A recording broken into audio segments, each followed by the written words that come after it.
back to Furious Driving, and this today is a reveal. Yeah, I've got another one. I need another project like I need a hole in the head. But sometimes these things fall in your lap and you can't really say no, can you? Because, well, I think you can probably see the alloys and you can probably guess what this is. Should we do a big reveal? Shall I whip it off like it's a car show and it's going to be exciting? Yeah, go on, let's do that. 1, 2, 3. Of course it's a Rover. Not just any Rover 200. It's a soft top. A Rover 200 convertible. I've never had one of these before. So here it is. It's my, I think it's silver, 1995 216. I think it's an SI convertible, which for the money isn't in bad condition. It's got a couple of issues. Apparently the alternator broke and seized completely about 7 years ago, snapping the alternator belt, at which point it was parked with the windows down and the roof down. Now, I don't know if that's because the roof mechanism had broken or because the battery went flat when they're trying to drive it. So let's have a look around and see what I've got. This car cost me £100, which is a fair price for what is quite a tidy, well-spec car. We'll walk through the spec in a second. Shipping cost me another £150. So the car has me £250 to get it here. Yes, the shipping cost more than the car.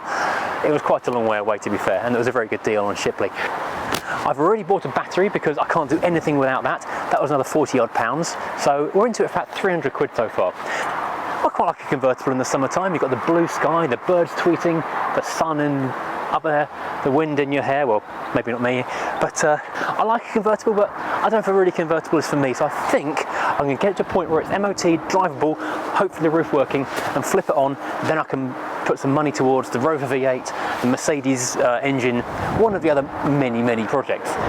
So realistically, I don't see it as a keeper. I see it as a thing to do and move on. So I'm going to avoid falling in love and keeping it. It's not another Volvo.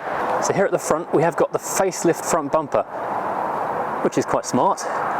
Only a little bit of peeling paint. Unfortunately we do have a bullet chipped headlight, but I don't think that's an MOT fail because the Volvo had something very similar on its MOT, no problem. The paint has got a bit of, I don't know, that may polish out, maybe in the lacquer. I think it's probably in the lacquer where it's been under a cover for so long. The tyres have definitely seen better days by a long way. Only a tiny bit of bubbling on that wing. Mouldings are nice, got tinted glass because it's a high-spec convertible. This arch has gone in the usual places. Around the back, bumper's faded but not scratched or scuffed like that corner on the front. A little bit of surface rust just here, which isn't too bad. A little bit of flaking lacquer, as always. And this is the surprise. I knew it had a rusty wing. Oops, someone's parked a van where they shouldn't have done. Yeah, this is not good. This bumper isn't actually hanging off, or is hanging off, but only because the wing behind it has gone rotten, and so the fixing point has rotted off. So once that wing is replaced, these are a cheap replacement. I found them on eBay for about 25 quid, but expensive delivery, so I'll keep on hunting. I expect to get one of those fairly inexpensively. They always seem to wind up with a scrape down here on this corner. Check out this interior. This is all leather. This is absolutely lovely. Got the leather steering wheel. Got the later bubble Rover 200 dash. Nice bit of wood, aftermarket stereo. And the leather is a bit faded, or sort of scuffed up on the driver's side. But not too bad. This is a proper leather pad here in the door, and that will, the clips have come off, but I can reclip that. Or glue it if necessary. It's even got mirrors in the sun visors. Some better than others.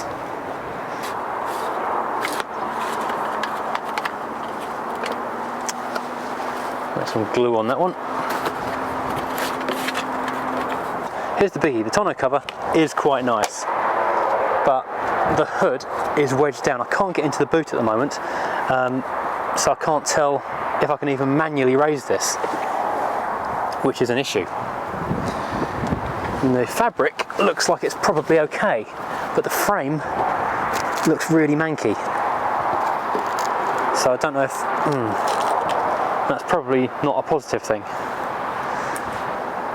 Now in the boot, if I could get to it, there is a manual release, so I could pull this up and have a look, but I can't get into the boot at the moment. And the window looks alright though.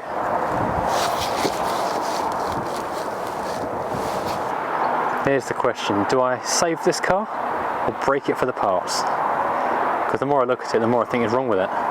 Right, let's pop the bonnet, have a look underneath, and then see if we can get anything to work with a new battery in it. Ooh, the usual under-bonnet crust is present. It does look a bit dusty and spiderwebby. The coolant looks alright. Decent level. Get that new head and head gasket not long before it's parked up. This does look like an engine that's been sat for a long time.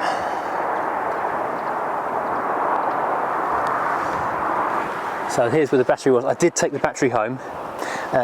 I stuck it on charge, it was registering nothing at all. I did my Sam crack trick of hooking it to a better battery and then hooking them both to a charger. It seemed to take about 11.5 volts, but the moment I disconnected the better battery, the readout was literally dropping whilst it was charging. So I've got a new one in the boot of the Mercedes.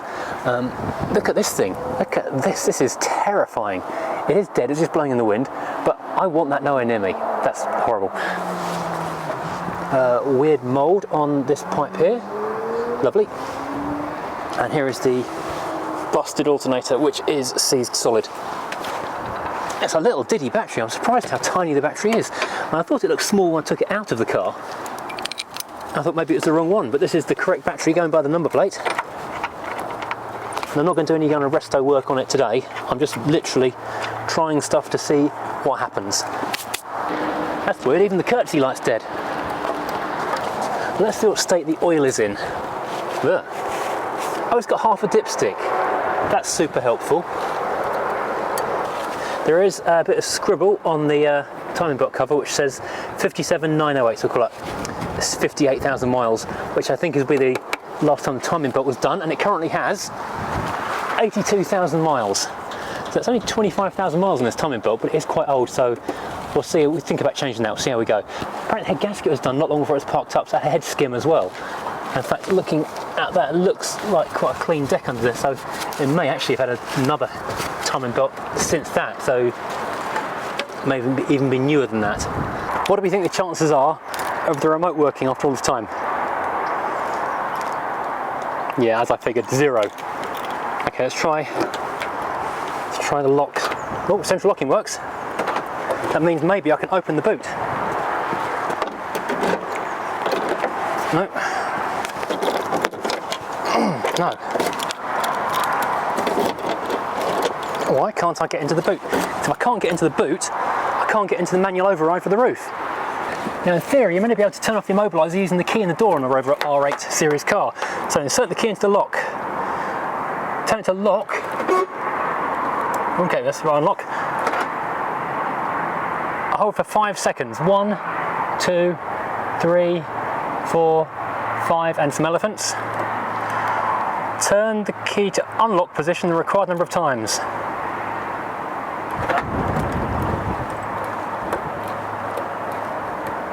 Turn the key to the lock position. Then to the unlock. And then lock. And then unlock the door. Let's see if it starts. I don't know what oil's in it because the dipstick is broken. It's in neutral. Oh, the lights come on. And so did the immobilizer. Let's try the roof anyway. Oh, tonneau's on. It works. No, it doesn't. It almost works. Everything's released, isn't it? It's very stiff. Oh my gosh. Oh, rotten as a pear. But if I can get the roof up, it'll stop the interior being damaged. I can hear the motor going, but nothing's happening. Oh, so it nearly works. It goes that far. Oh well. I've got electric windows. Yes, it'd be nice if the windows are up. My main thing here now is I need to get into the boot. That is a big problem for me now. Oh, the radio aerial's gone up. KT Tunstall CD with mould on. Okay.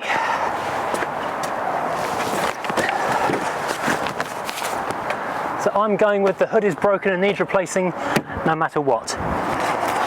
So a quick recap. It needs a front wing, 4 tyres, a new hood, complete assembly, some means of getting into the boot because those keys don't work on it, and the immobilizer won't come off. Yay. Right, okay, I'm going to take the battery home and recharge it. My brand new battery is now half flat, probably from putting windows up and trying that roof. It may just be that it's out of fluid, but that whole front end bit is just rusty as anything, so we'll walk away from that for the time being. Okay, recharge battery, cup of tea, biscuits. So I've come up to somewhere in the middle of the country to collect a new roof for the problem child convertible. Well, the frame anyway. Yeah, nice fabric's been taken off, and hopefully my fabric is going to be as nice as this when I get home. While we're here, we've found a Nightfire red front wing, which looks like it might be better than the one on the car. So, this has been a productive morning. I've got an alternator, I've got a dipstick, got the hood frame, and hopefully it might just be the header rail that we can replace without replacing the entire hood and everything, but a really good head lining inside this if we do go that way. Got a new wing, which is not perfect, but it was only a couple of quid because there's a tiny bit of rust in there and it needs painting anyway, so hopefully we can sort that one out, make it really nice. So basically most of the bits we need to bring this old cabriolet back up to looking up to scratch, up to snuff. Okay, so having last time I came here bolted the battery in properly, then when I went home took the battery back home to recharge, so that was a bit of a waste of time. But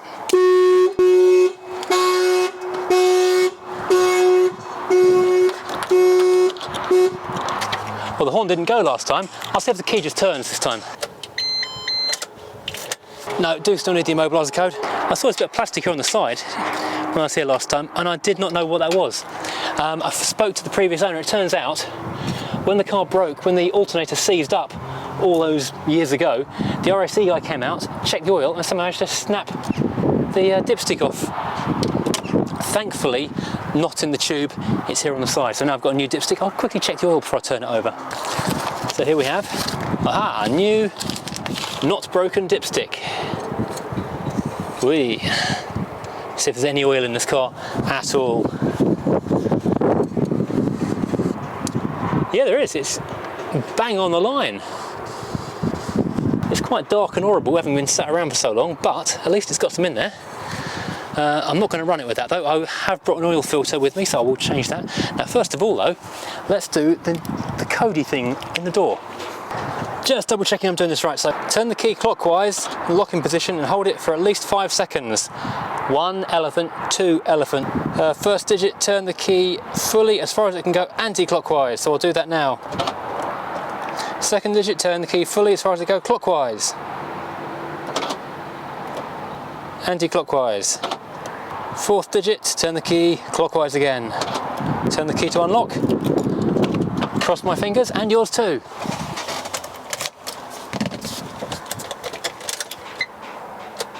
Ah!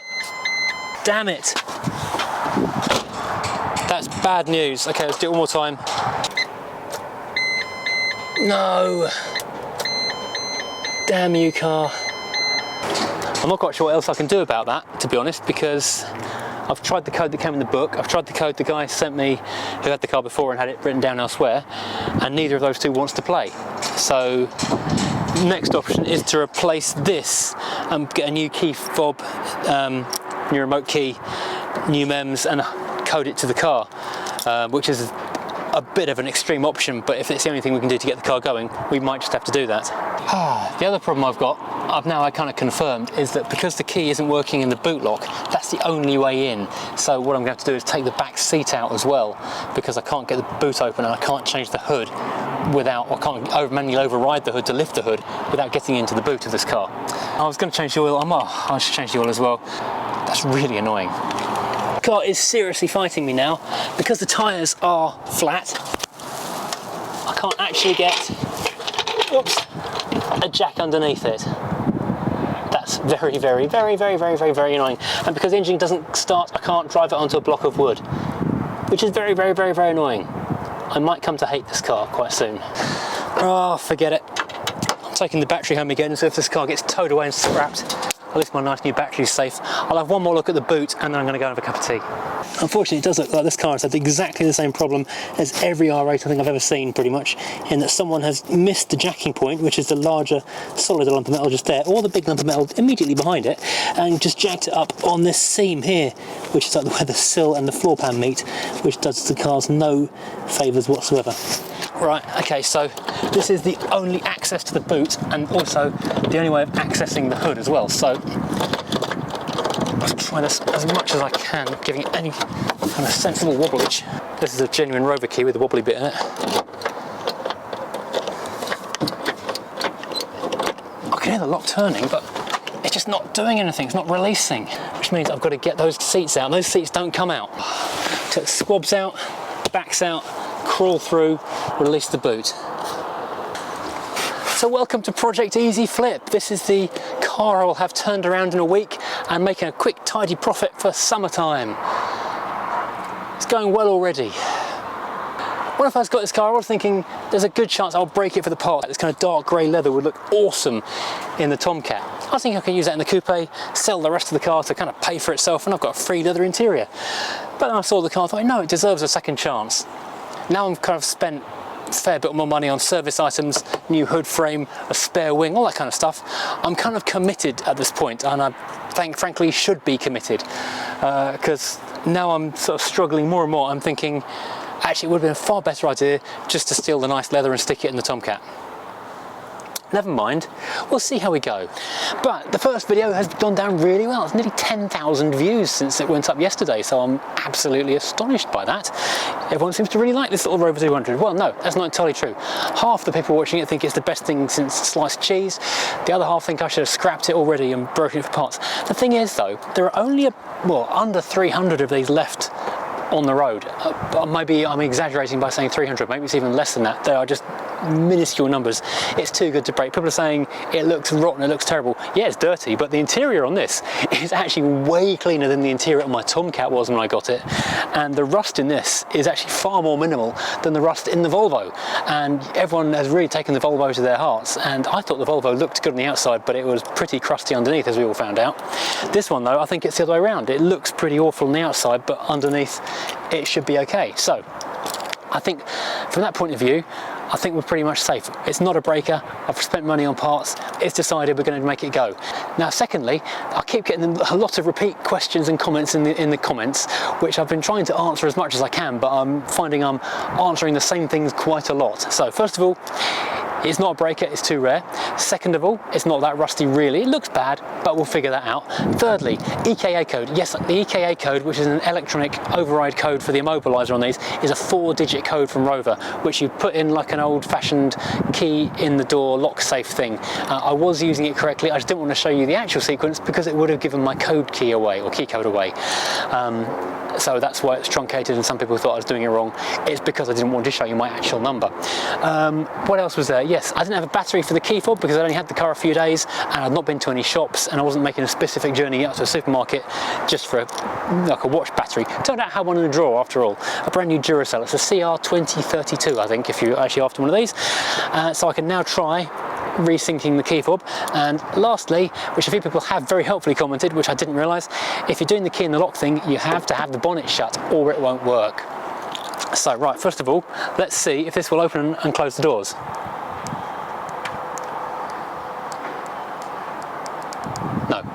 No, it won't. Okay.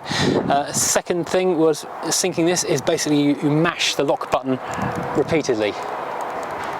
I say at least 4 times in quick succession, but basically just mashing it seems to do the trick, or should do the trick. However, it hasn't.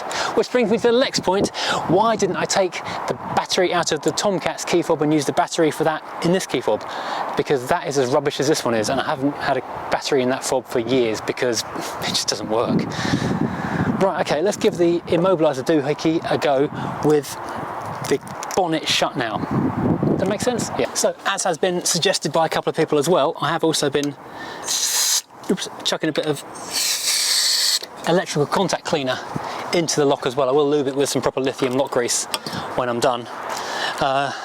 So starting with the car locked, You then hold it for 5 seconds in the lock position. 1, 2, 3, 4, 5, and then you do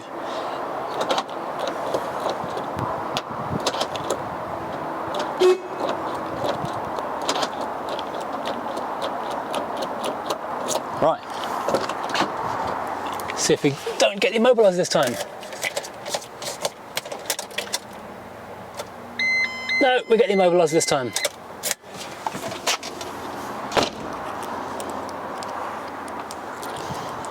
No, that's still doing nothing. Okay, that's super helpful. Just read the instructions again, make sure I'm not missing a stage out. Oh, I just did it again without the camera rolling. I was just doing it really slowly, counting it very carefully, and just making sure I was hearing the lock click inside the door. It made a beep this time when I turned it off, and the light's gone out on the dashboard. Oh, can I turn the ignition? No. And while I'm here, even though I can't make it turn over, I will change the oil and filter so that when I'm ready for that day, I can crack on with that and get it done nice and quickly. Partly because you get it done, mostly so I haven't got to keep running around with cans of oil in the back of a nice car. As someone pointed out, and I thought you probably could do, there's a big cross member thing right under the front of the car, which you get easier access with the jack, so you can raise it up enough to slide the oil drain tray under. My main concern here is not getting the concrete dirty, because this isn't my car park. So I'm going to use big plastic bags, big sheets of cardboard, lots of stuff to try and make sure this stays away from the ground, although I'm shedding quite a bit of car on the ground as it stands though. So I found a point where I could just raise it enough to get, or slide the tray underneath it and just reach an arm under and turn the drain handle. I'm not going underneath the car, I'll stress that right now. So far, there we have one disaster-free oil drain which has not yet painted the car park black. May it continue. Let's play hunt the filter. Where is the filter on one of these things? It's in amongst all the cobwebs. There we go. That thing down there. Just to reach up around the cross member and free it. All the cobwebs, so many cobwebs.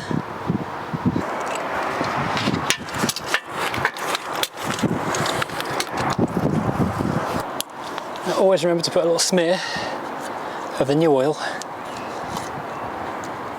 on the ring, then it'll come off more easily when you take it apart in a few months' time. Yuck. Yuckety yuck yuck yuck. Shiny new Wix filter. Now I am confident I can do this in a car park away from home. Do you want to know why? Because I don't buy it from Euro car parts.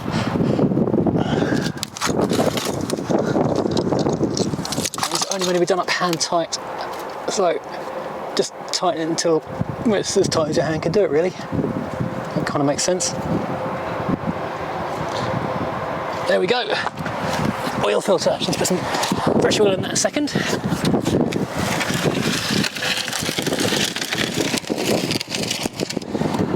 Actually, that does look pretty ropey. It looked okay in the dipstick, but that looks really nasty in the can.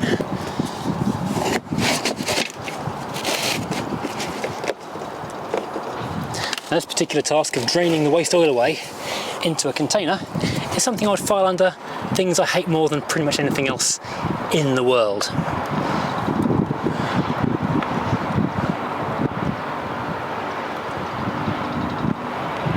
I don't know how clearly that's showing up, if at all, on the camera, but it's very black and very gooey, considering it just sat in the engine and done nothing for the last 7 years and didn't go that far after its head gasket change, apparently.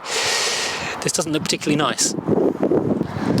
Mustn't forget to actually put some fresh oil back in this thing, otherwise that would be a mistake. I do actually have a proper funnel for doing this, but guess what? It's at home. Whoops.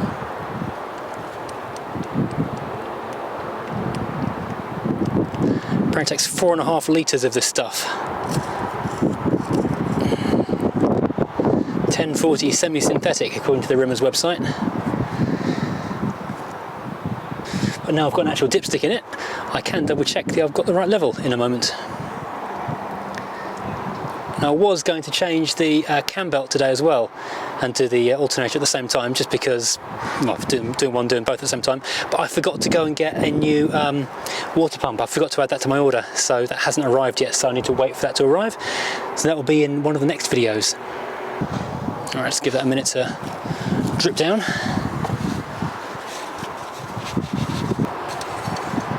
Oh, the luxury of an actual dipstick. This oil is so clear I can't see it on the stick.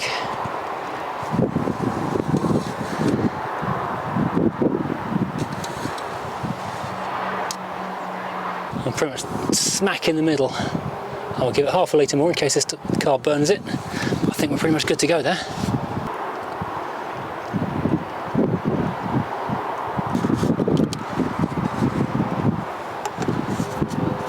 Right, there's one thing left to do on the car. Can't actually turn the engine over, but at least if I could, it wouldn't be damaging itself. Now, before I call it a day here today, oops, so a quick look at getting this back bench out, because apparently what you have to do is pull this lower seat out, then you can somehow get your arms around the back of the other bit. But I don't know, I lift it a little way. I didn't read the book, I should have done before I came out. And then I can get these catches that far, but it looks like it needs to pull up and forwards, but it doesn't want to do that. And the websites mention 3 little 10mm screws, but they just can't get your hand down there. Maybe on the fabric seats you can, but the leather is just so hard it doesn't give, so you can't move it.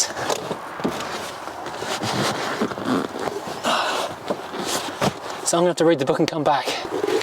This is the worst thing about having a car that you're working on that's not immediately at home or within like 30 seconds walk, is every time you hit a snag you need to go and look something up. You can check a lot of stuff on your phone obviously, but it's not the same as the proper workshop manual or the big internet on a computer. If you forget a tool, you're knackered as well, so you've got to walk all the way home, or in this case drive all the way home. It's only a few minutes, but it's far enough to be irritating. So I can't get this back bench out for the time being, so I need to come back again tomorrow. That's really irritating. One other thing which kept on coming up in the comments as well, which I'd forgotten about, these wheels. They're MGF wheels, aren't they? When I first saw them, I thought they were Tomcat VVC wheels or something. I couldn't quite place them, they didn't look right, and I couldn't work out why. But they're MGF wheels, which look really cool from the side, but when you look at the car from the front, the offset isn't quite right, so they're staggered out just a little bit too much. They're going to look okay on the back, but at the front, it looks a bit... It's something I really hate. Ill-fitting wheels just really wind me up. They need to be either, at the most, absolutely flush with the body line. Like on an Alfa Romeo, they will always push the wheels flush out really hard to the edge. But anything beyond that, apart from being a borderline MOT fail, it just looks really naff. So these I'm going to have to get rid of and get some proper Rover coupe wheels, or some MG straights, I think they call them, from the ZR and ZS, I believe, And they look quite cool on these R8s as well. I can't actually take them off yet because I still can't get in the boots to get to the locking wheel nut, but we'll cross that bridge when we come to it. This final shot is for everyone who is saying, oh no, but if that rear wing looks that rough, then surely the underfloor is going to be full of holes as well. Well, the thing is, the sills and the rear arches on 200s just go all the time. I've almost never seen one without it. Up under the sills themselves, the car actually looks really quite tidy. Well, you might have seen on Instagram and Facebook this week that I managed to get the Immobilizer off. We turned the engine over very cautiously on the key. Here's a little clip of it happening in case you missed it. It just did it! The Immobilizer's off! I'm not going to start it, because I haven't changed the cam belt yet, or the fuel filter. But that's amazing. It's free. Oops. This thing actually works. Potentially. It's not dead anymore. Do I dare risk taking the battery out now? I've been taking the battery home every time so it doesn't get nicked, because, you know, convertible and everything. Oh, this is exciting. I really want to start it. I shouldn't start it because I haven't primed the oil pump or anything. But it turns over. Oh, this is so exciting. Dashboard of stuff that's not beeping at me. Oh, so cool. I wonder if I can now. No. The fob. 1, 2, 3, I'll shut the door.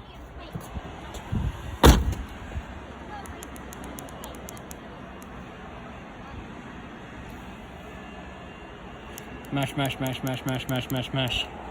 No, it's not syncing at all. But at least the Immobilizer's off, so. Okay, let's try this one more time on the key in the door. Let's try it now. I did fill this, I did load this up with contact cleaner earlier today, so if that was going to work, it would have worked by now. Oops. Halfway there. Oh, key's stuck again. Yes! Haha! This is a happy face. This is the face of someone who's got a car with an immobilizer that's finally come off. Yes. So yes, we know the car has some life in it. So fingers crossed we can make this into a proper growing project. Obviously this looks pretty terrible here because this wing is very crusty indeed. Yeah, I also just noticed that I could put my finger through the sill just here, which is not a good thing. That's not a feature.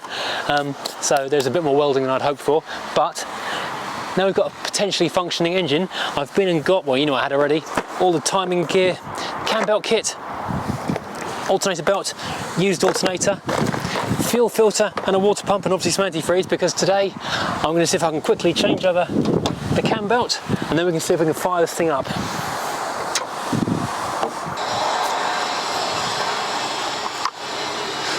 Well, we'll start by pulling off the dead alternator. That's one less thing to do later on. I hope I can find that in a minute. The top one was easy enough to get a 15mm spanner on, but the bottom one was a bit of a nightmare. I managed to get a 15mm ratcheting spanner on there, but now the spanner is actually stuck on the bolt. There we go. Oh, phew.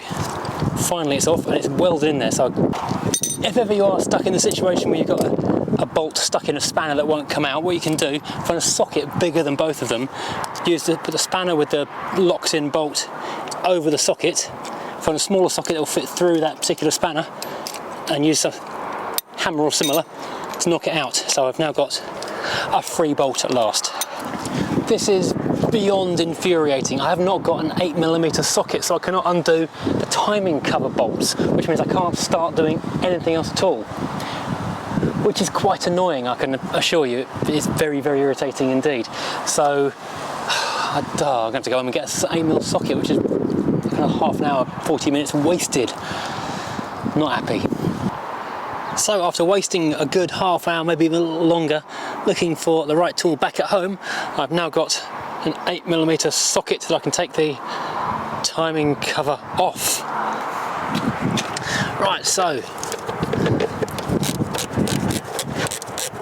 this should be the easy bit. Of course, this was the difficult bit today, so let's hope everything else is easy after this.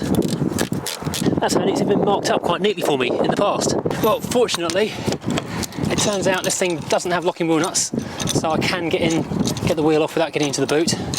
I still couldn't raise the car up high enough to actually get the jack under the sill, but what I did was jack it under the front cross member, then lower it onto a block of wood onto the cross member. Then it was high enough to get the jack under the sill, so we can get underneath the car in a roundabout sort of way.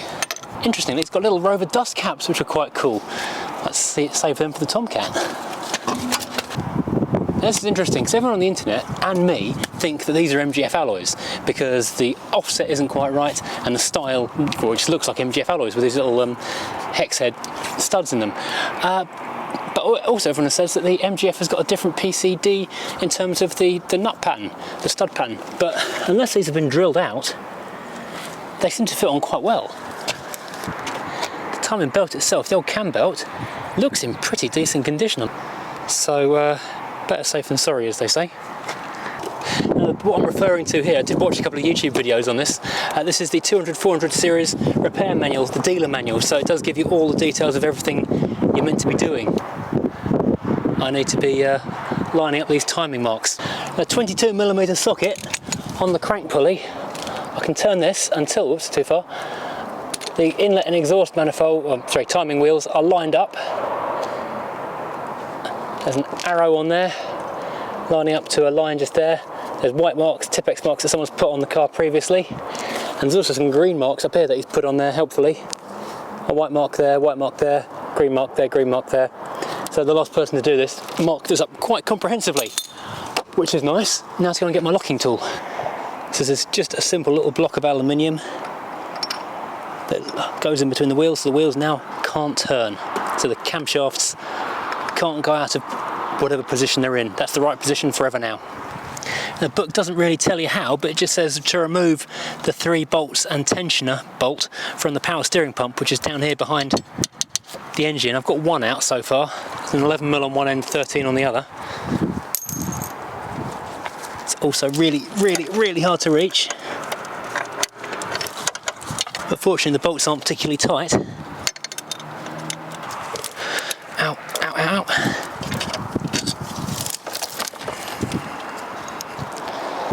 Okay, so where's number 3? Ah, number 3 is down the back of the pulley, so you can't actually get a spanner on the thing. I think number 3 have to go underneath the car.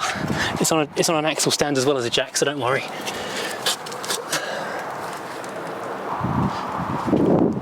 Now that 3rd bolt on the power steering pump is proving really tricky. So before I get too carried away, trying to do an almost impossible bolt, I'm just going to see if I can undo the crankshaft pulley. You may have a special tool for locking the flywheel, which I haven't got. I've got one for locking the cam wheels, but not the crank wheel. What everyone on the internet says is just stick it in gear, put the handbrake on so it's in reverse, then get the impact and it should just wind off. Oh, it does as well. Excellent. Because I thought, if that won't undo, then there's no point carrying on trying to undo the power steering. But that just came undone quite easily, so...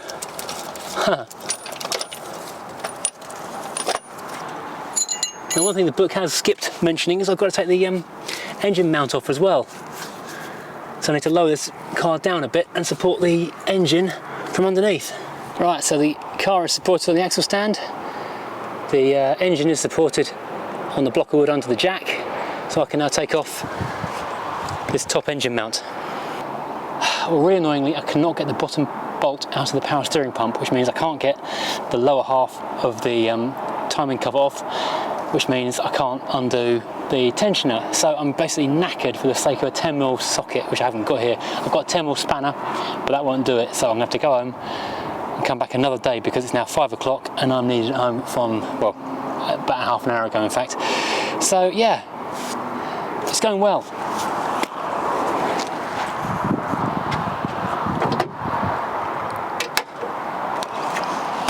Right, so first things first, let's make life easy for myself and pump the tyre up so I can actually get a jack underneath the thing this time. Save faffing around quite so much.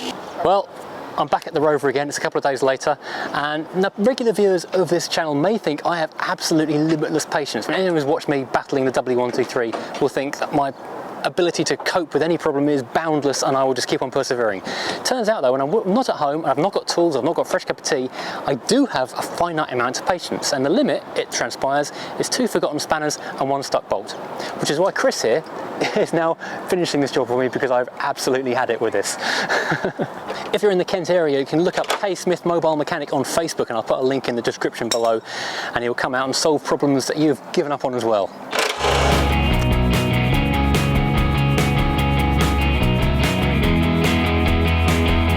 You see this because the engine and the inner wing's in the way, but the spanner just there is on one of the water pump bolts, and you can just sort of feel it as it moves that it's about to snap. If you put any more pressure on it, it'll come halfway out, but not all the way out.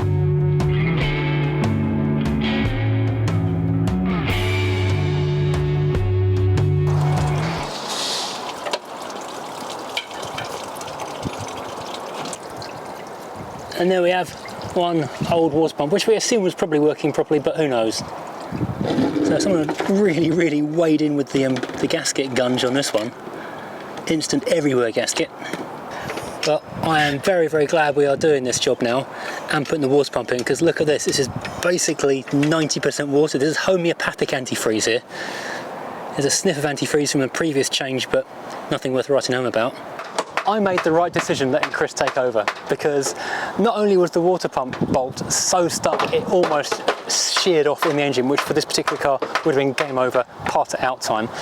We've now got lots of trouble getting the actual alternator off. I undid the bolts but didn't remove it, and that there is trying to remove the alternator, which is also pretty much welded in place.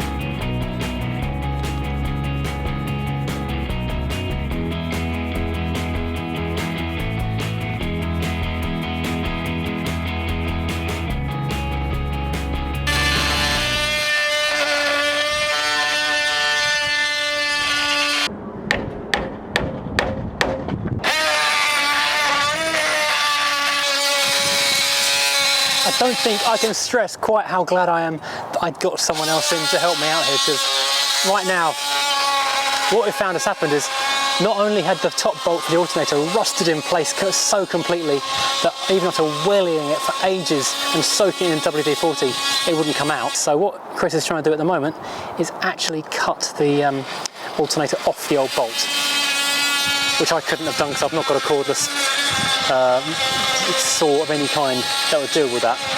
You evil rusty nugget of boltness. This just cost us, I don't know, I wasn't looking at the time, but quite a while. About 3 buckets of sweat. Yeah. An aneurysm. And it's still seized after all that. Yeah, that is dead. Double dead. One dead alternator. This thing here is what nearly cost this car its life. Here we have the old alternator which killed the car. The new alternator, which was mere 20 quid. So I saved the car for 20 quid. And inserting thusly. Look at that. Look how easily that moves. This is all the copper slip in the world doused onto that, so it's not going to seize up again. Look how floppy and loose and delightful that is. This is how it should have been. This is with the 30-second alternator on and off job should be, not the half an hour bashing it with a hammer. Here we have the nice new, shiny, delightful, not covered in instant gasket water pump. I like doing it this way. I can just hold the camera and point it at stuff. It's much easier. I might do this in view. If you can see Chris's face right now. Gee, can't wait for that one. My invoice just went up. Our first little shock of the day, well, our next little shock of the day I should say, is that the water pump is not the same. So I just found that the belt that came off the car is a different length to the one supplied. So let's take a quick overnight break on the job, because on this number plate there are 2 different versions of the cam belt kit. Turns out one's an automatic tensioner, one's a manual tensioner, and we guessed the wrong one. So now back, hopefully just a few minutes away from this engine actually running for the first time.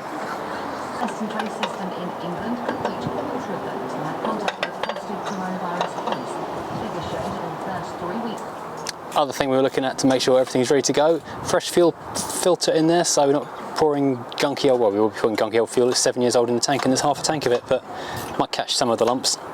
Hurrah! I was just off collecting a car from somewhere else for other shooting purposes, and I come back and there was a cam belt on this thing. Sorry, timing belt. Let's not be pedantic. And meanwhile, there is a gallon of new antifreeze of the correct variety and now distillation. Just, here we go. So this is going to be ready to run in just a few minutes. Well, here we are, final stages, back goes the engine mount. Apart from the fact that I think I inadvertently sent the alternator belt back to the shop with the rest of the parts. So it's 90% of the one thing we actually set out to do on this job has not actually been done, although everything else is done, that was done along the way. But the alternator moves nice and free. Yeah. So we do now have a functioning alternator, even though it's not actually connected to the drive belt. That's my bad. Hoot in a second, because I just connecting the battery up for the first time. Is it going to hoot or is it going to... No, I think it's, I don't know. I'm not sure. We'll find out. What, you say hoot, I say siren. I think it's going to hoot. It only hoots, there's no siren on it, it's just how many times. There we go. Siren! He wins. Has the immobilizer light gone out? It's off. Oh, really? No, that's the immobilizer. Chris has just found the immobilizer. Right, so after the last time I came up here and got the immobilizer off and it was fine, I disconnected the battery and now it's not fine anymore and we can't make the car start. Now I was at this point meant to be signing off with a little drive around the car park saying how happy I was that I got a car that I could start and drive and run, except the immobilizer won't come off again. I'm not massively happy right now. We've got an engine that in theory does work. I've heard it turn over before. It's now got a new alternator that works. It's got a new timing belt. It's got a new fuel filter. It's got fresh oil. So in theory, everything should be just on the button and ready to go. But the immobilizer has decided to kick back in again, and so the car is no longer movable. Because I've had a good idea, which is never a good thing. I think I might have worked out how I can actually get into the boot and then access all the workings of the hood, the access of the bolts and things that hold it to the car, and also the release mechanism so I can actually manually raise the thing. Right, let's get going over to its secret location. Now, I don't want to damage this car any more than is strictly necessary, because anything I break, I've got to fix. But the thing that's broken is this lock, and the chances are the lock is still working fine, and so I don't want to break that because that's on the same key as everything else. But this number plate hides 2 screws, which are 2 of the fixings which keep this big plastic panel here on. So I take this number plate off. Now these are not the original number plates, these need to be changed out at some point because it's glued and screwed, that's too much. Oh, dear me. Right, so underneath here we find a pair of screws which hold this big plastic panel on.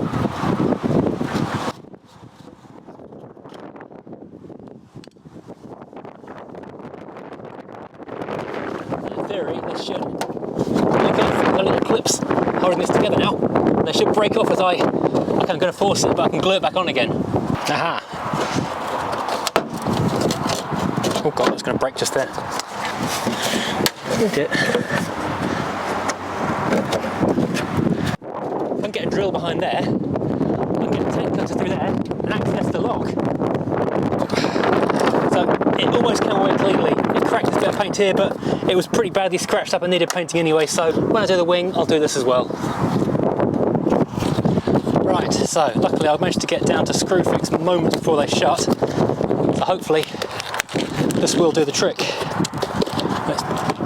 Because it's all a hidden panel here, once I'm into the boot and I've got the lock working again, when I do the welding on the sills I can just tack weld the little sheet of metal I cut out back into the boot and no one will be any the wiser because it's hidden on both sides. Right, something I hadn't checked is the diameter of the shank of this hole cutter. It's quite a lot bigger than what my cordless drill can take, so I'm going to have to go the old-fashioned way of drilling lots of little holes.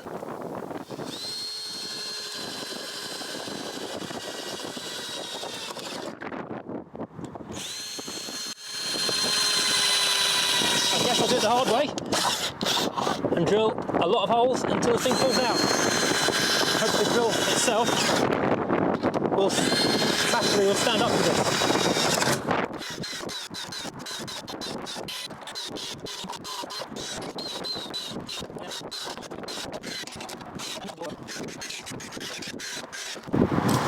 Alright, so we can get into this thing, peel it back like a really unpleasant can of tuna.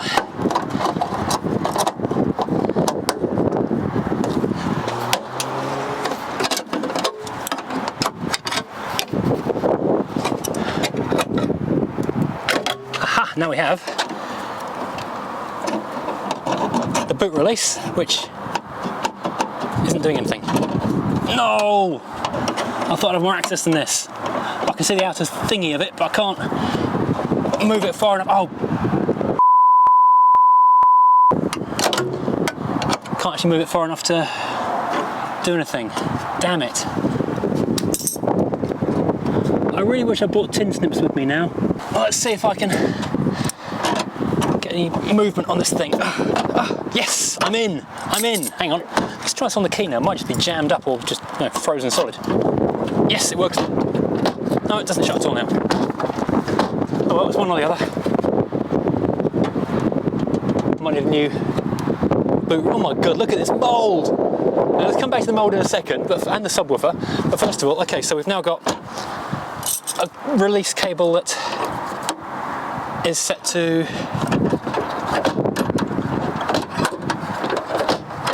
so that permanently open or permanently release. Oh well, at least I'm in the boot. All it took was massive destruction. I'll deal with the contents of the boot in a second, but first of all, this boot, the latch is now no longer going up and latching. I don't know why, what the problem is, but I'll lube it all up with some lithium spray grease in a second. But now it is what is broken. But now it shuts, but it doesn't stay shut. Never mind. That's problem number one for another day. Problem number two, which is going to take a lot of flash. Look at this mould. Just look at this, it's disgusting. Someone's water bottle and a subwoofer. I'm not keen to lift this carpet, but I've got gallons of hand sanitizer in the Mercedes, so... Oh, it's a steel spare wheel, that's interesting. I was expecting an alloy. Ah, more spiders. Interior light's not working, that's fine. can I put these seats back down? Let's have a quick try, because in here, if you know these cars, there is a boot release just here, which is what I was hoping to go for in the first place, but that feels, and so does that, pretty much, ouch, rusted in place as well. Hang on, I've pulled the catch. Oh, the seats do move, okay. Well, that's interesting. So I could have done that. Never mind. Right, now, the thing I'm actually here for, the reason I wanted to get in the boot all along, inside here, where's this panel? Here we go. Then you can see this. I'll lift you off the tripod. Now this is the hood release valve that I've been trying to get to ever since I've had this car. If I turn this, I should be able to free the hydraulic mechanism off and just raise the roof manually. First of all, I can undo the tonneau, which is proper down here, release this, whoops, I'll now vanish into the distance, not to lacerate my hands on that, I'll deal with that in a second. Oh my god. The wind is insane here. Okay, so first of all, quite important to lower the rear windows a little bit. Now this thing should, just when that's been released, just freeze up happily.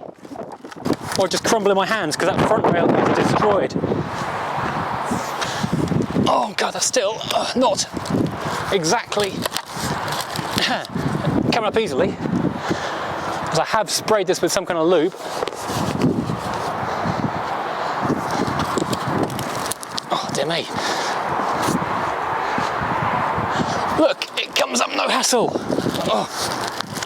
Yeah, definitely wants that front rail sorting out.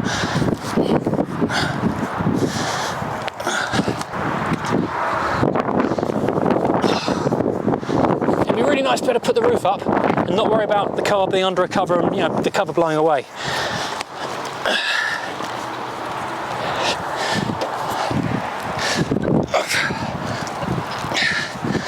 Oh my god, that's not coming up at all.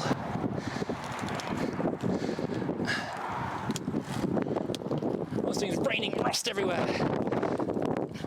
Oh, there we go, movement.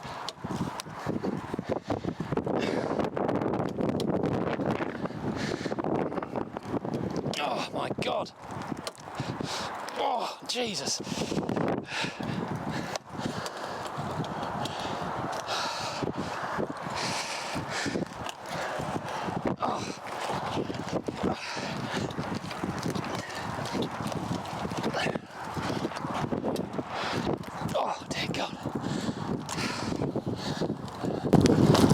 Of course, what could be the worst outcome is I get it halfway and I'll go back down again. Oh, jeez. Which is a distinct possibility.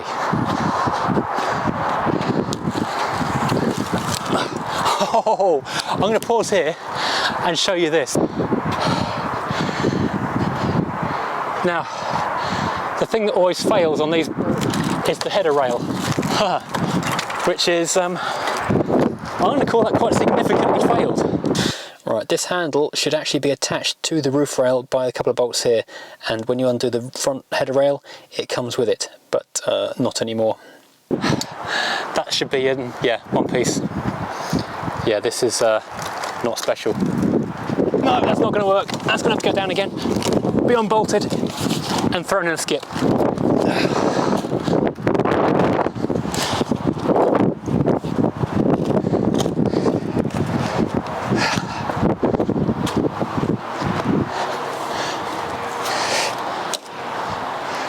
And I'll put the tonneau back on, not to make the car look nice, but to protect the cover from the actual hood of the car. Okay, so I guess you can see from this how windy it is right now. So getting the cover back on single-handed is going to be interesting.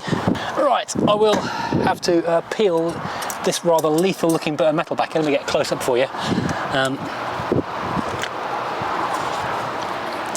Okay, this access panel is a little bit on the dangerous side. It's not quite as neat and tidy and just tap it back in with a couple of spot welds like I was hoping for, but it has done the job, at the least I'm in the boot. Right, I'm going to bend this back down so no one hurts themselves. car is in a public place, so I don't want anyone to injure themselves on this and then sue me. I say public place, it's in a private car park. At the same time, there are members of the public around. I'll come back with a hammer and some gaffer tape tomorrow. Okay, this is a shorter video than I'd hoped for. I was hoping to be able to raise the roof and, you know, make the car look a bit more presentable and a bit more tidy. The fact that we've now got a broken lock in the other direction is progress, I suppose. Confirmed that the roof is just utter junk, so I'm going to have to reuse all of the frame that I bought the other day, and not just the front bit. But today I've got a new bit of stuff with me. It is a MEMS ECU, which says somewhere on it, Rover, because I'm going to take out the ECU off this car, put this new one on. I've got a key fob in here as well, so hopefully with this in, the Immobilizer might come off and I can drive around the car park. Yay! In theory, this will be yet another really easy task, which will take 10 minutes and then I'll be driving away in a working car. In practice, of course, we know this car now, don't we? Nothing ever goes as planned. So first of all, I'll disconnect the battery, unbolt this thing, lift it out, bada bing. Job done. Robert, as they say, is your father's brother. Right, so 13mm spanner. Oops. Battery disconnected. Right, these look like 10s, or they're going to be smaller, aren't they? They're going to be smaller than 10. You know that. I know that. We all know that.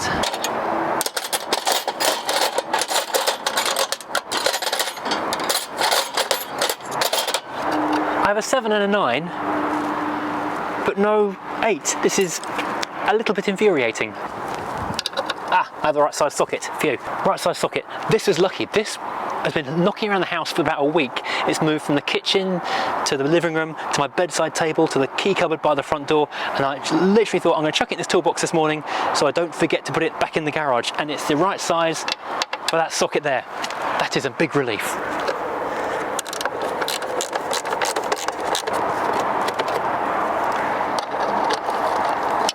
Right, where's the third bolt on this? Must be at the bottom. Right, I realise this is way longer than it needs to be, but this long extension bar for some reason will no longer go onto the socket driver, so I have to connect it up to the long short bar as well every single time. Oh, that's only finger tight anyway. Right, where's the third socket on this thing? Oh, it comes out now. What do you know? I didn't need to do that. That comes off. A little screwdriver, or just a little wiggle. That comes off. Right, one dusty cruddy old one, complete with spiders on it. Let's go find the new one. Right, so hopefully this will be as easy to install as the old one was to deinstall. Click, click, can't click every trip, as they say. This one I think is like a vacuum advanced tube, effectively on a carburettor. It goes to a meter inside there. Because no one did the old nuts and bolts off that. Socket. Should be an 8mm. I'm actually using a 9/16 because it's what I've got here in the car park. Do you remember that episode of Roadkill where they didn't want to keep going back and forth to home when they forgot stuff, so they just took the El Camino to Summit Racing parking lot and just changed an engine in the car park? That's what I wish I'd done there. It's gone to Rimmer Brothers or somewhere and it's parked in the car park and gone everything in that one place.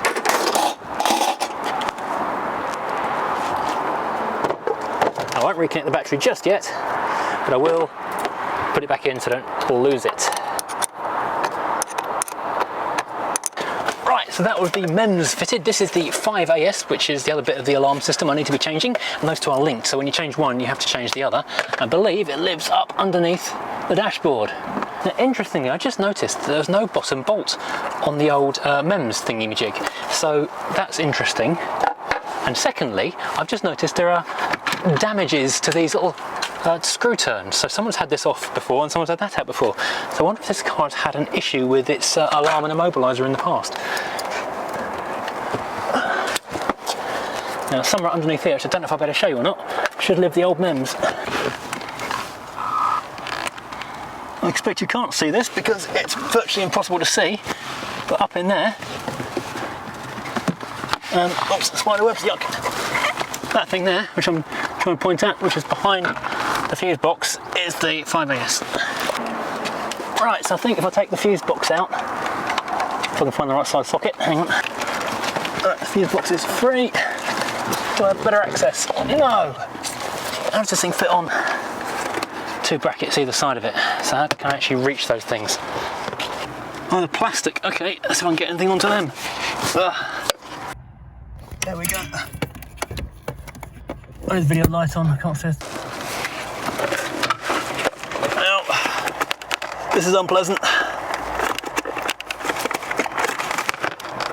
Oh, this is upside down in the footwell of a car full of spiders and dirt. This is not in any way, shape or form what I like to call fun.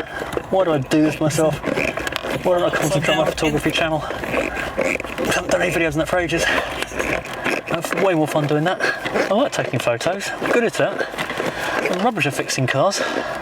This is the point where I just tear it off and fit it back with gaffer tape. I need 2 hands. Right, so the thread appears to have gone on the plastic nut holding the old one in, so I've just unplugged it and plugged a new one in. Really just to see, because I want to see if this works or not before I waste any more time on this beautiful car. So that's connected, the AS5 is connected. Reconnect the battery. Ouch, bash my finger into the MEMS thingy-majig. Shut the bonnet because we think there's an alarm sensor on that. Then, this one I believe is the working fob. This is not the working fob. Oh, it is, it worked, it locked the car! Look at that! It unlocked the car! This is exciting now. This is actually exciting. Will the car start? Oh. Oh! Oh, it nearly.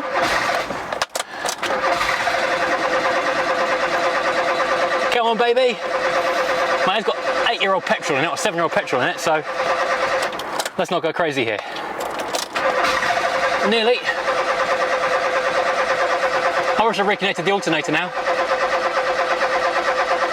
Oh, well, reconnected, put the belt back on it. Look at my knuckles, I'm bleeding. Oh, it wants to go. It wants to go. Oh, come on, baby.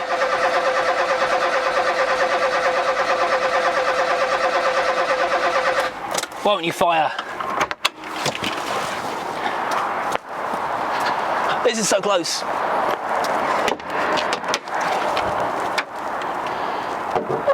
Okay, I can smell petrol. Let's look at the spark plugs quickly.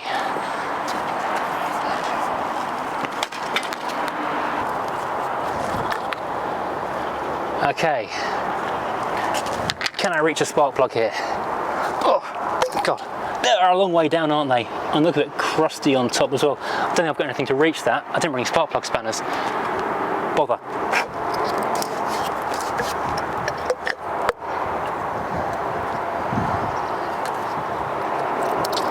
Oh, why won't you go? Why aren't you firing? Why won't you start, you little monkey, little thing, you? Everything is here, it should be going.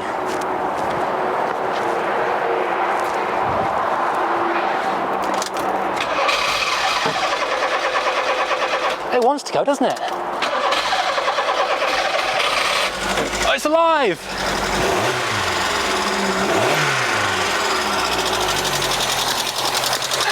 It runs! This piece of actually runs! Fantastic! Okay, so I think it deserves a new set. Oh my God, look at that! There appears to be a bunch of insulation tape around the HT leads. So I think a new set of HT leads and some new spark plugs would not do any harm at all. I'll add that to my list of many things to buy for this car. Right, let's go and fixing that 5AS out. Right, let's take it for a first drive. I can't go far because the alternator belt isn't on. So it's going to die or run out of oomph in a little while. Yeah, the alternator light is on. Oh, it moves! It moves under its own steam! How cool is that? Brake's a bit soft. Okay, we have movement. The engine feels alright. Brakes are really, really spongy. I either need to sort out a new set of discs and pads, and certainly more likely a set of what do you call it? Brake fluid flash. This is going to be very, very tired indeed.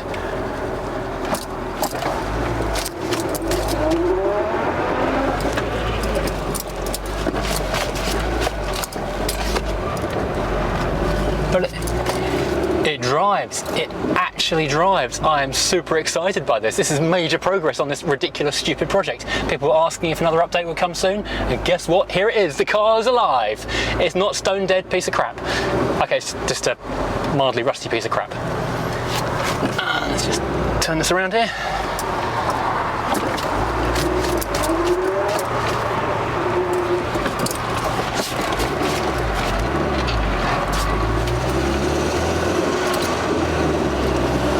You can feel the tyres are absolutely rock hard. They're just thumping around.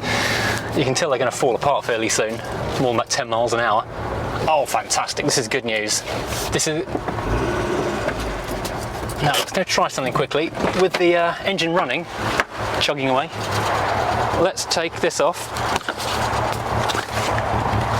Let's see if the roof goes up under its own steam now. Oh, no. No. The roof does not go up under its own steam. That is well and truly knackered. Okay, we've got success. We've got progress on this ridiculous project. Right, I'm going to take the battery home and recharge it now because it's been flattened by my escapades around the car park. Phew, this is good news, isn't it?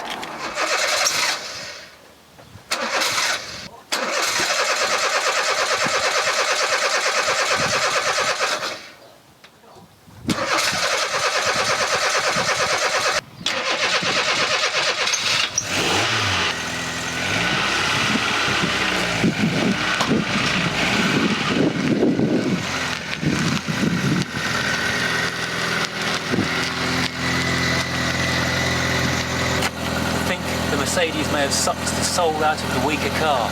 That's the way it started the other day. If you didn't see the earlier episode when I stuck my finger through this hole, because it looks a bit crusty and I wonder what was inside it, yeah, that was an exciting find. As indeed was this little one here, although I kind of suspected that was there. I think I saw it when it came off the truck, but I'll get at least one of these done today. And I know this wing is the wrong colour, but it's not rusty. It's got a little bit of crust just there, but when we come to paint it, we can sandblast that back to good metal. And also it'll aid my cause, because then it won't be in the shed anymore, annoying Mrs. Furious. Also, this bonnet I think wants a coat of paint as well, so get them both done at the same time. Get them to match at the very least, that would be a good thing. Let's have a quick look at how good or bad this all is.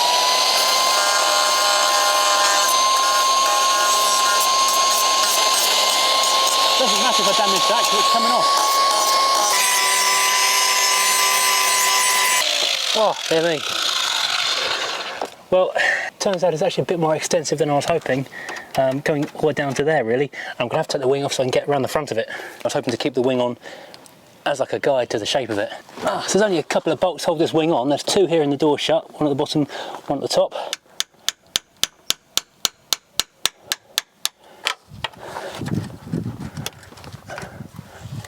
Ratcheting 10mm, much easier if you put it on the right variant, obviously. You can reach down here with the door open on a socket on an extender. And amazingly, they're not rusty. Maybe the car's decided not to hate me so much anymore. Maybe it's setting me up for a massive fall. Maybe it's hiding huge amounts of rust and it's having a big laugh at my expense. Then we've just got these 3 bolts along the top, so taking this thing off is actually really easy. I don't know, I'm not using a rattle gun for this, it'll save a lot of time. In fact, while I've got a 10mm socket in my hand, I will pop out this headlight because that is broken. And Nitro Silver, whose green Rover 400 estate I did a review on recently, gave me one of these headlights in an unbroken form, so I'll whop that back in a minute as well. Ouch, that's actually hot to the touch from the sun. I've chosen the wrong day to do this. We just undo the single Phillips head screw on that, and the side light is free. Aha! Revealing this little Phillips head screw on this bit of trim down here. And when the side light's out, you can get to the Phillips head screws on the side of it. The 10mm socket, that's Ninja spanner actually, and a 10mm socket here where the side light was. And one more underneath it. God, they're well hidden on this. Let's get its wing off. Now I've already undone all the little screws around here, holding the arch liner in place. And once the new wing is on there, there'll be a bracket down there I can screw the bumper onto. So why are you not free? Ah, there we go. Is it free now? Should be, oops. Should be free now. I don't think there's anything else holding it on. Is there one at the bottom? Hang on. Yes, there's one at the bottom. I missed that one.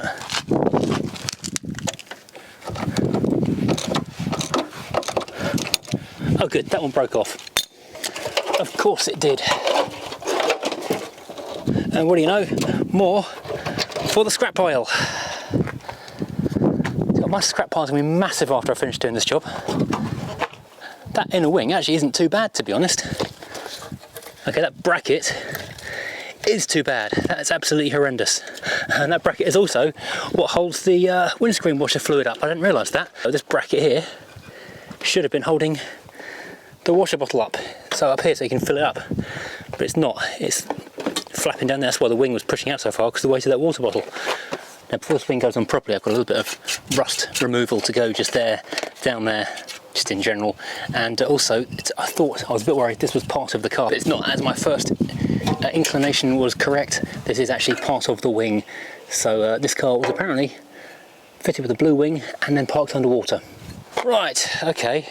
Well, internally, I mean condition-wise, apart from a lot of cobwebs, it's actually not bad. Yeah.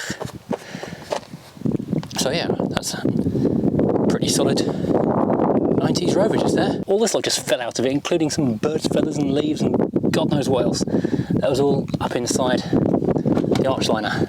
Right, so I've had the wire brush on this thing now, with more access to it, and it turns out it's actually quite a lot rustier than I'd hoped. Got little pinholes, got big holes, a hole just there, so a whole lot's going to have to be cut out. Right, so I thought I was recording the groaning and cutting, but it turns out it wasn't. But yeah, I've got a very big area to replace. This bit here sits flat against the metal. This bit here, let's try and follow the shape of the sill. Oh, so this is a much bigger hole than I was expecting. So let's just load it with a bit of zinc primer, just to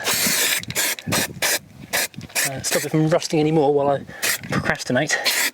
Now while that primer goes off, I've got a second job, which is to make this back of the car mildly less lethal. And what I'm going to do is not actually weld this hole up. In case it has this problem again, I'm going to cut this smooth so it's not a sharp edge, get a metal plate that sits across it and rivet it on there so that it's removable should we need to do it again, but not so removable that someone with a screwdriver can get access. You'd have to have a drill to do it, but it would be less hassle than doing this.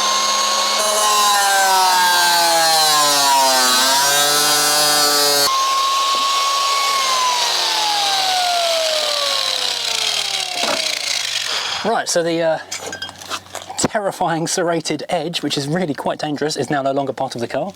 And I'll go and cut a little panel of metal that will sit across the back of here. Right, so this is zinc coated on both sides. That was harder work than I expected. Where's the L gone? There we go.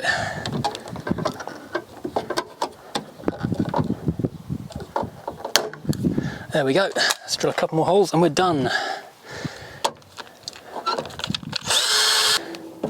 There you go. Less dangerous, more secure, and once the plastic panel's over there, you'll never know. I'll give it a squirt of silver paint for rust proofing as well before we're done here. So after all the aggro I had with the Immobilizer, I honestly didn't want to disconnect the battery in order to do this, but I have had to do that because I'm about to weld it. I've cut and shaped a bit of metal here. It's held on with magnets. It's pretty close to what I need. Sorry, I'm having trouble. Shut up, Siri. It's just too hot to even think right now. I'm going to have to leave this for today. Oh. Well, it's the evening now. It's now dropped down from 36 degrees to a mere mid-20s, and I've had to put the cover back on the car because it looks like it's going to storm tonight. And that's also why the red wing is back on the car as well. Now on the car in fact, so that it doesn't tear up the cover with any sharp edges underneath. Obviously not a bad fit, but yes, old's chipped, gone, new, shiny, about to be screwed into place. Checking all the light bulbs now, so it's easier to do that when the thing is loose and you can get the back of it than later on when you can't. Well, it's now after the weekend. I started this last week and as you saw it got to like 30 something degrees and I just couldn't even think. So I was away for the weekend, which meant I have to put everything on hold, all the cars away, no fun, no games, no Mercedes and Rovers, but back today. I actually did this with the video camera turned off. I don't know why. I thought I'd want to just get it done and out of the way without any distractions. So I cut out what I started welding last week because I wasn't happy with the seams. So what I've done is butt welded down this edge here and then lap welded at the front because it kind of sits flat, flush on the surface of this bulkhead bit here. So it's actually not too bad, it's tidy enough. I will give that a little bit of a skim of filler to disguise it a little bit, so when it's all painted it'll be invisible-ish? I don't know. Seems like a fairly solid weld though. It turns out I can weld better when the camera's not on me because I've not got the distraction of looking at the camera. It's not the tidiest, but it's quite strong. It'll do for now. Now, that is a distinct improvement. I'll now put this red wing back on, just tack it on with 2 bolts again for the time being, because in about half an hour I've got to go and review a car. So, well, good news, bad news. Good news, my new t-shirt arrived today. Broken Rovers and Shattered Dreams. Does it get more appropriate to this channel than this?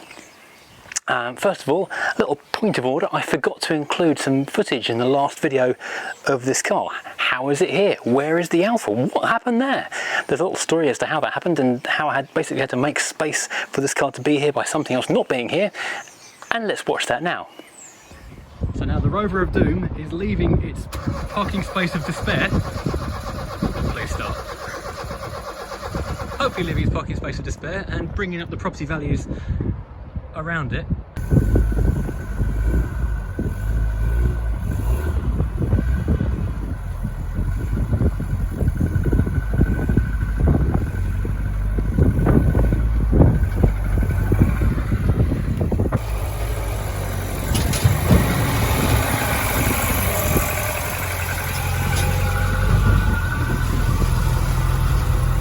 This Alpha is going away for a week to get the welding finished on the strut tops, brakes sorted out and an MOT, so I've got a space in the drive for a few days.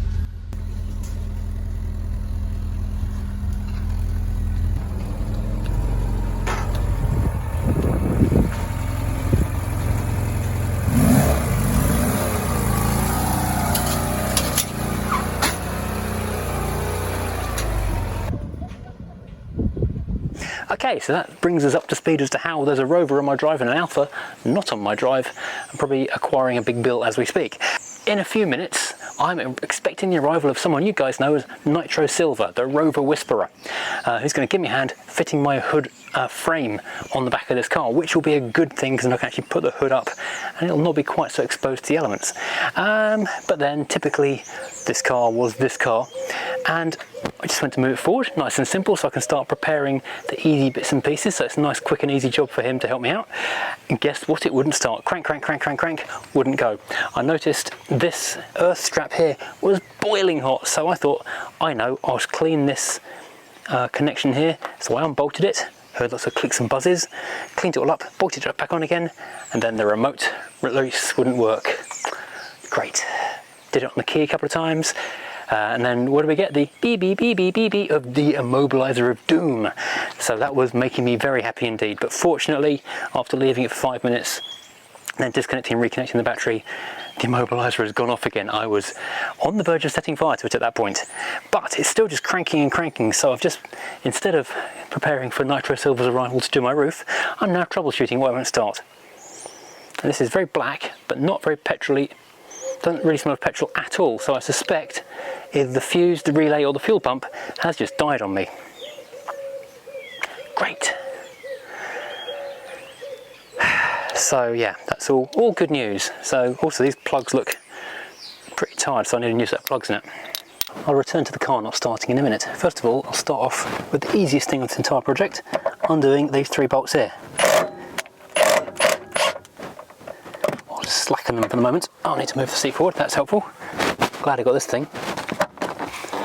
I did pop down to Halfords to get a new M40 star bit because I have a 30 and a 50, but not a 40 that would fit onto this thing and give it some proper welly.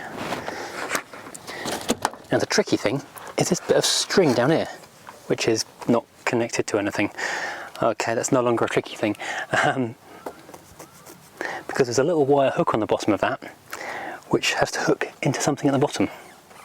We can come back to that.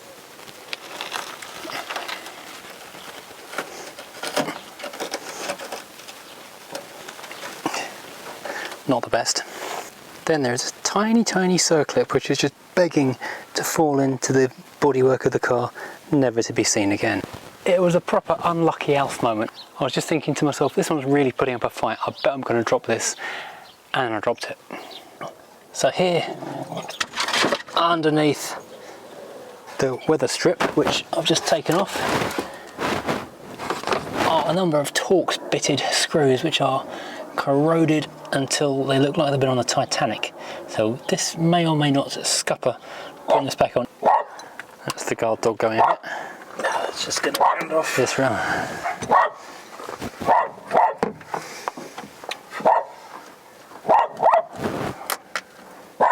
And so whacking it with a hammer as well, just to free them off the threads. Yeah, have you got an impact driver? With every strike of the hammer, this car becomes more like a Lotus. It gets lighter and lighter. The situation has now deteriorated. So the Torx bolt things are beyond redemption. So it's a matter of attacking the things, tearing them out with a drill now.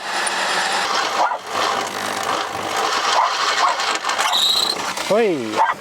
Right. So then we'll have to drill out the sensors of those. Yeah. And re-tap it. Yeah. Right, now, I think there are two screws inside the bodywork, but we can't get to it because the roof's down. Where are we looking? Somewhere in here, underneath this bit, the front will fall off. Oh wow! Right, solves that. Where the bracket has completely just rotted to nothing. The worst. Oh, it's Velcroed, okay. That's helpful. Okay, yeah. Ideally you want to try and save the outer skin because they sold me a hood with the outer skin removed. So, if we, oh, it's got a bloody great hole in it already. Oh, great. Okay, so forget the outer skin. This is gone here. Yeah. And here.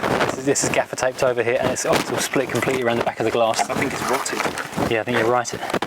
Now this, we believe, is like a dehumidifier type thing. Those gel type crystal jobs.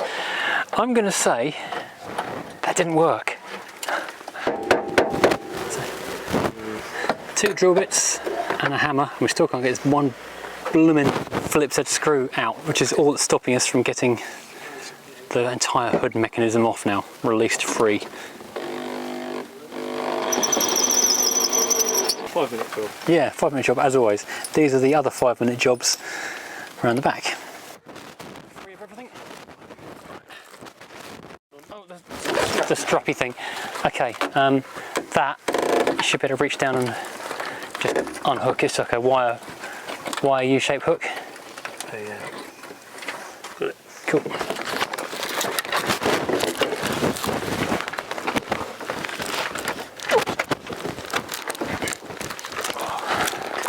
Right, let's see if this thing does actually come apart after all this.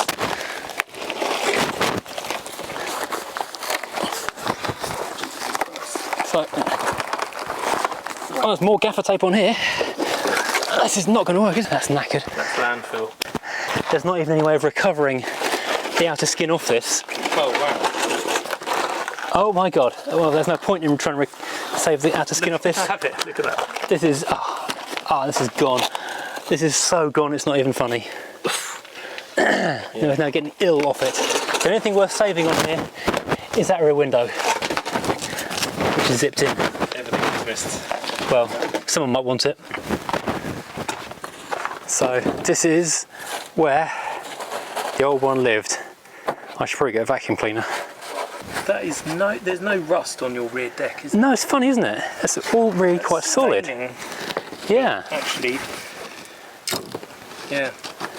It's very odd. I wonder if the rust has gotten into just the hood itself, and then it's probably one of those parts that's just blown over black in the factory. Yeah. It never gets any rust treatment, and then disappears.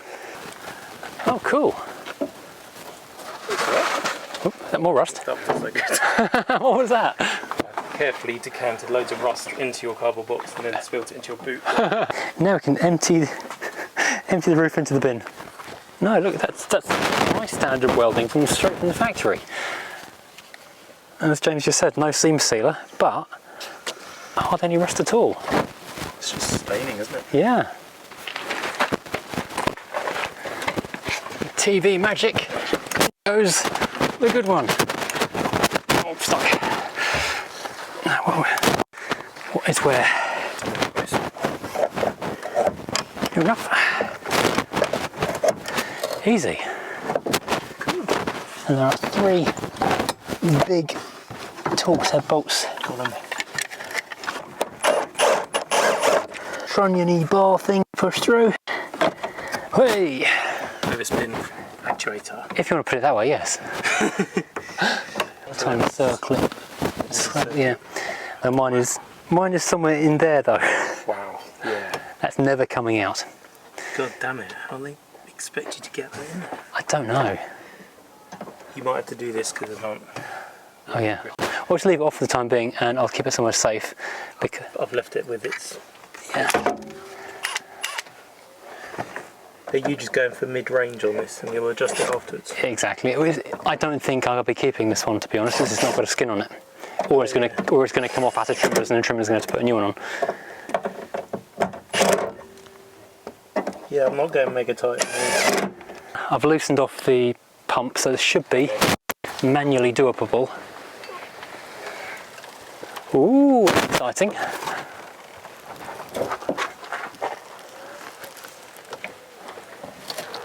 Oh, look at that. It looks almost like a car. It does, doesn't it? We do need those little metal pinny things we just struggled with. Right, good job we didn't. I didn't rent them up. Yeah. Too much. Yeah, any more than we actually did. Yeah. Okay, cool. Wow, that's all right. Right, so the window presumably zips onto that bit. It does, yeah. And there's some wires, tensioning wires that go through as well. Let's see if we can unzip this from here. Oops. Or has this been glued already by someone? Oh, good. Well, we're so close to getting the screen out of here. This back screen is actually quite good, but it's of course gone all Rover on us and it won't come undone.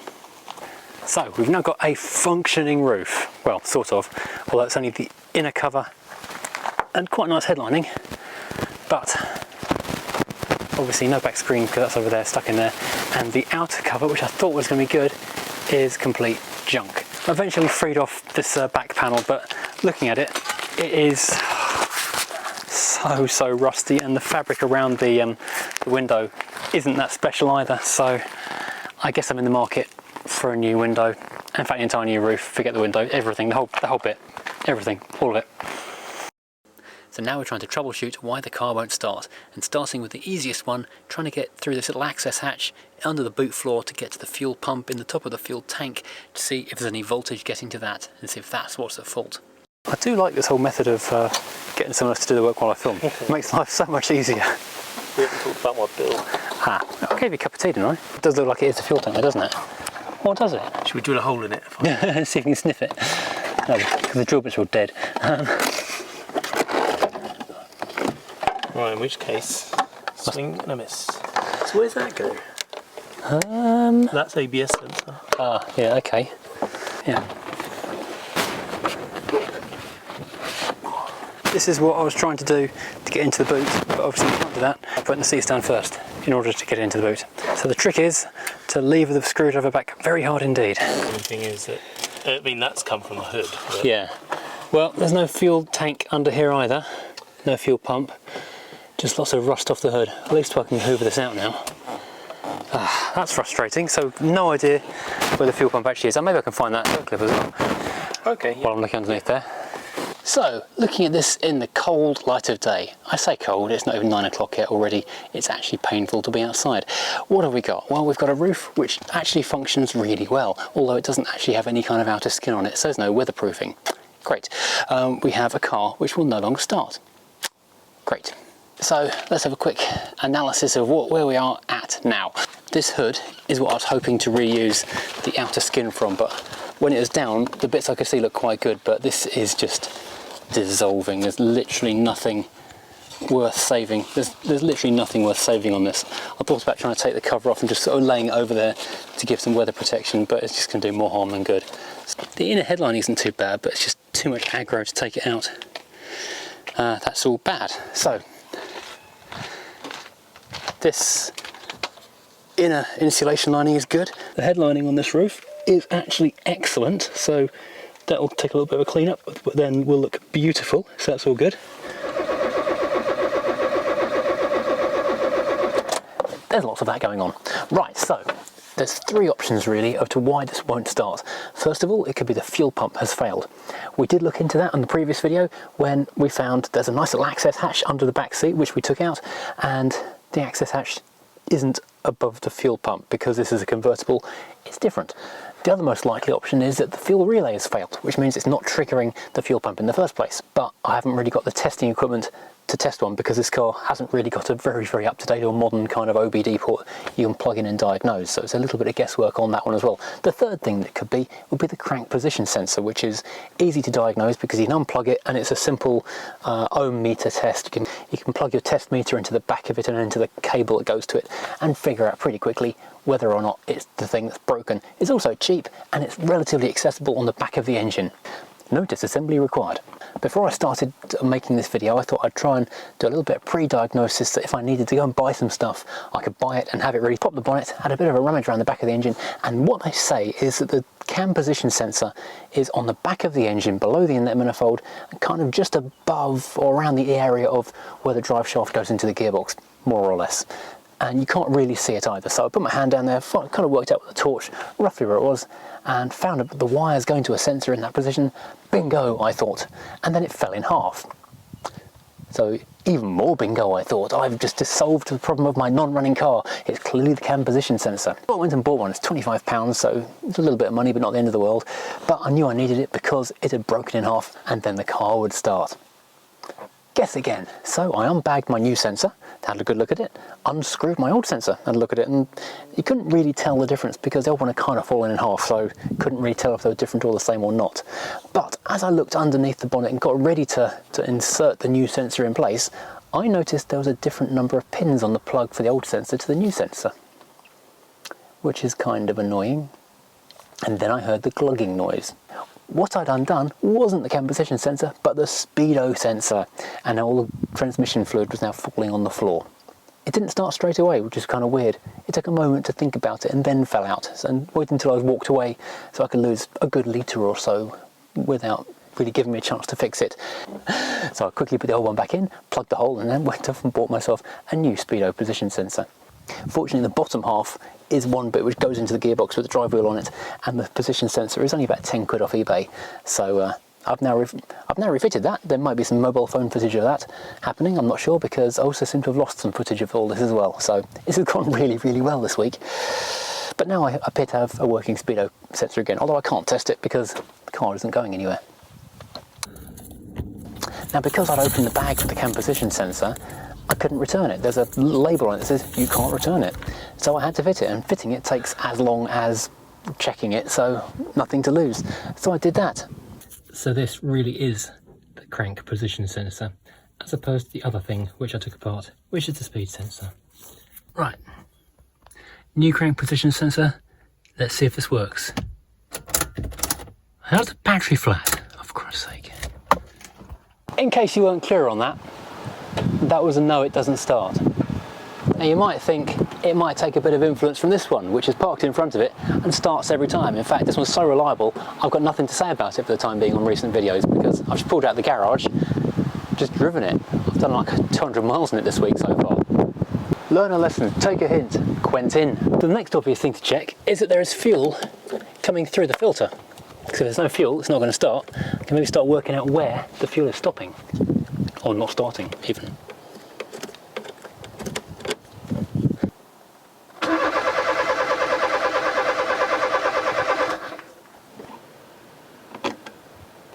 I don't hear the pump. So then I turn my attention to the next most accessible item, which is of course the relay. And there's a bit of confusion about this as well, because the relay could be in a couple of places. Normally it's found under the radio behind the dashboard, but apparently on the convertible it's in a big wedge-shaped box in front of the fuse box. Now, as I say, everything appears to be slightly different on the convertible for no good reason. The books and the internet seem to give all kinds of conflicting information. It could be that this is part of the relay for the fuel system, and it could be these are part of the relay system for the fuel. However, I've got a fix for this, or a fix for testing this, because doing this one-handed is quite hard. Should have a screwdriver involved. Walk this way. Lovely Tomcat has a bank of these things, which are all the same. We can borrow these for a test. Right, let's see if this doesn't work.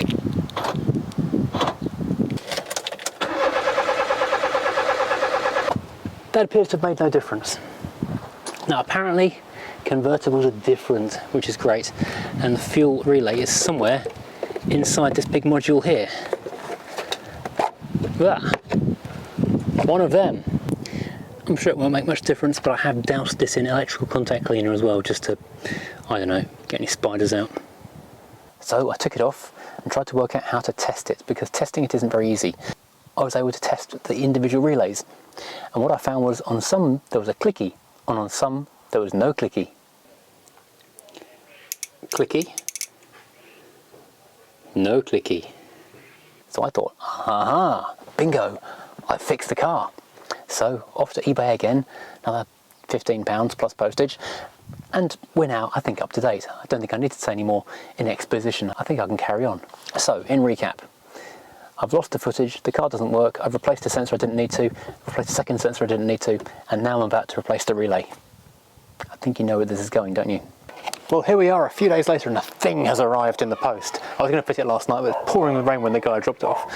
But this car, even when it's broken, is managing to annoy me because my lovely Hamilton Classic cover has snagged on the roof, which is down, and torn. So it's even making me cross when I'm not even near it. So this relay, which I've found off eBay for about 15 quid, it's either going to be the quickest, fastest, apart from actual delivery time, repair on this Rover, or a complete waste of time. But the other relay was yes clicky for some relays and no clicky for one relay inside this box. So let's see if this works. This is a two-handed job and I'm holding a camera with that on, so I'll turn this off. Join me again in a second. Right, let's see. Unlock lock, resets the alarm. Sad it doesn't reset the dog, which is barking at the neighbour's kids because it loves to bark at the neighbours. In neutral, will you please start today? I hate this car.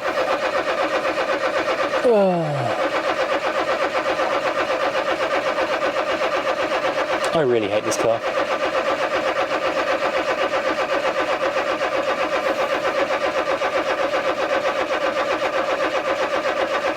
Pointless piece of junk. Fed up with this car. That doesn't smell very petrol-y, so I'm guessing not much fuel, or no fuel, is getting through.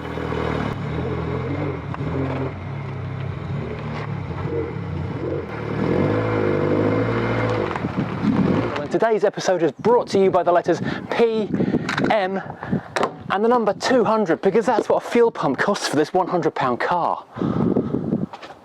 So this is the fuel pump, which I kind of wish I could return and find some other magical fault and the car would fix itself mysteriously like the Mercedes did the other day.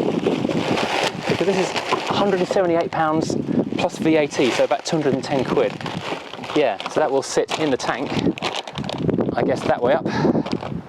There's the strainer, there's the plugs, there's the fuel connections. Easy peasy, you may be saying to yourself. There's a 5-minute job with just two or three bolts and a couple of quick connections. Yeah, in theory it would be, because there's an access hatch behind the back seat. You should go and have a look at that. Right, so this is the access hatch that one would normally find above the fuel pump. And this is the fuel tank that I'm banging with my fingers right now. You can hear the half-empty hollow sound because there's half a tank of fuel in there. Yeah, on the convertible they changed sides for no discernible reason. And the position of the fuel pump on the convertible is underneath here. I can either spend the rest of the day fighting rusted bolts, split the exhaust, drop the exhaust, drain the tank, drop the tank, get the fuel pump out, or test the fuel pump, then replace the fuel pump, or I can cut a hole in the floor. If I loved this car, I think you know what the correct thing to do would be. Now there is precedent for this, pretty high-end precedent as well. Back in the 60s and 70s, when people were dealing with Jaguar E-types, which have got inboard discs, it was a very common practice for people to cut a hatch in the tunnel in the back so they could change the brake pads on them. Oops. I was getting some voltage a second ago, I can't see it again now. Hang on, where was I?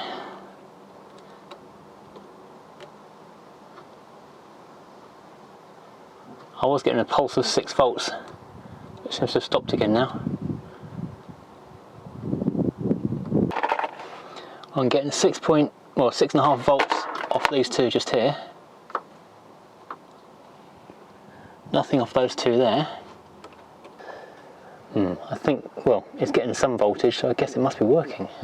We've got voltage coming in this side, only 6.5 volts, which seems kind of low, but I'm just going to try put some voltage to the pump.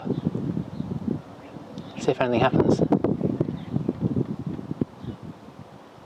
Again, no, I'm hearing nothing. So I think this confirms we have got a dead pump in the tank.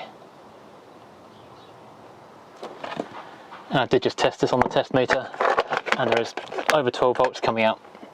So that is a problem. Also a problem is the fact I've been soaking these things in WD-40 for ages and they are not budging an inch. I think this may well wind up being the bodge route because I cannot get this undone without causing significant damage to itself. Oh, and also the Jubilee, also this cable clamp over here, which is just out of shot. This cable clamp here, I can't call it a Jubilee clip because that's a trade name, but that style of clamp is rusted solid. And again, I don't want to be using a saw on that because there's rubber hose with petrol in it. So to drop the tank, we've got two things to do. I'd undo these two bolts here, support the tank, then it will drop away. Then of course the filler neck is somewhere on top of it, which needs to be released somehow. I had thought you'd need to take the exhaust off, but you don't. So it's not such a big problem as I thought it might be. Okay, here's the filler. I think I have to take this plastic cover off as well. Well, oops. The book says take off this wheel to gain access.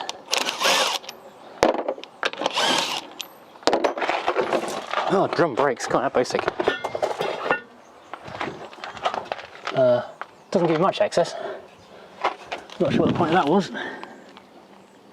I guess you can see more of the plastic cover though, I need to get off. Right, with that cover off, I've now got access to, well, more of the filler pipes and things. Here's the filler neck itself, which looks a bit rusty to be honest, and there's the breather pipe just behind there. Now before you start messing too much with the fuel tank, there's a couple of safety things to make sure you've got the battery disconnected, and there is a fire extinguisher not too far away, just in case. I mean, the state of the petrol in this tank, it's probably a bit redundant anyway because it barely wants to burn even on the best of times. What we need to do to get the fuel tank out is keep on soaking these with WD-40 until they finally come undone. Keep on soaking that up there until it finally comes undone. Whoops. Keep on soaking that until it finally comes undone.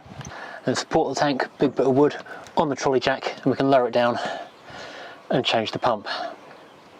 Easy, 5-minute job, obviously. Oh, of course there's all the other rubber hoses and wires and things to just keep an eye on as it comes down.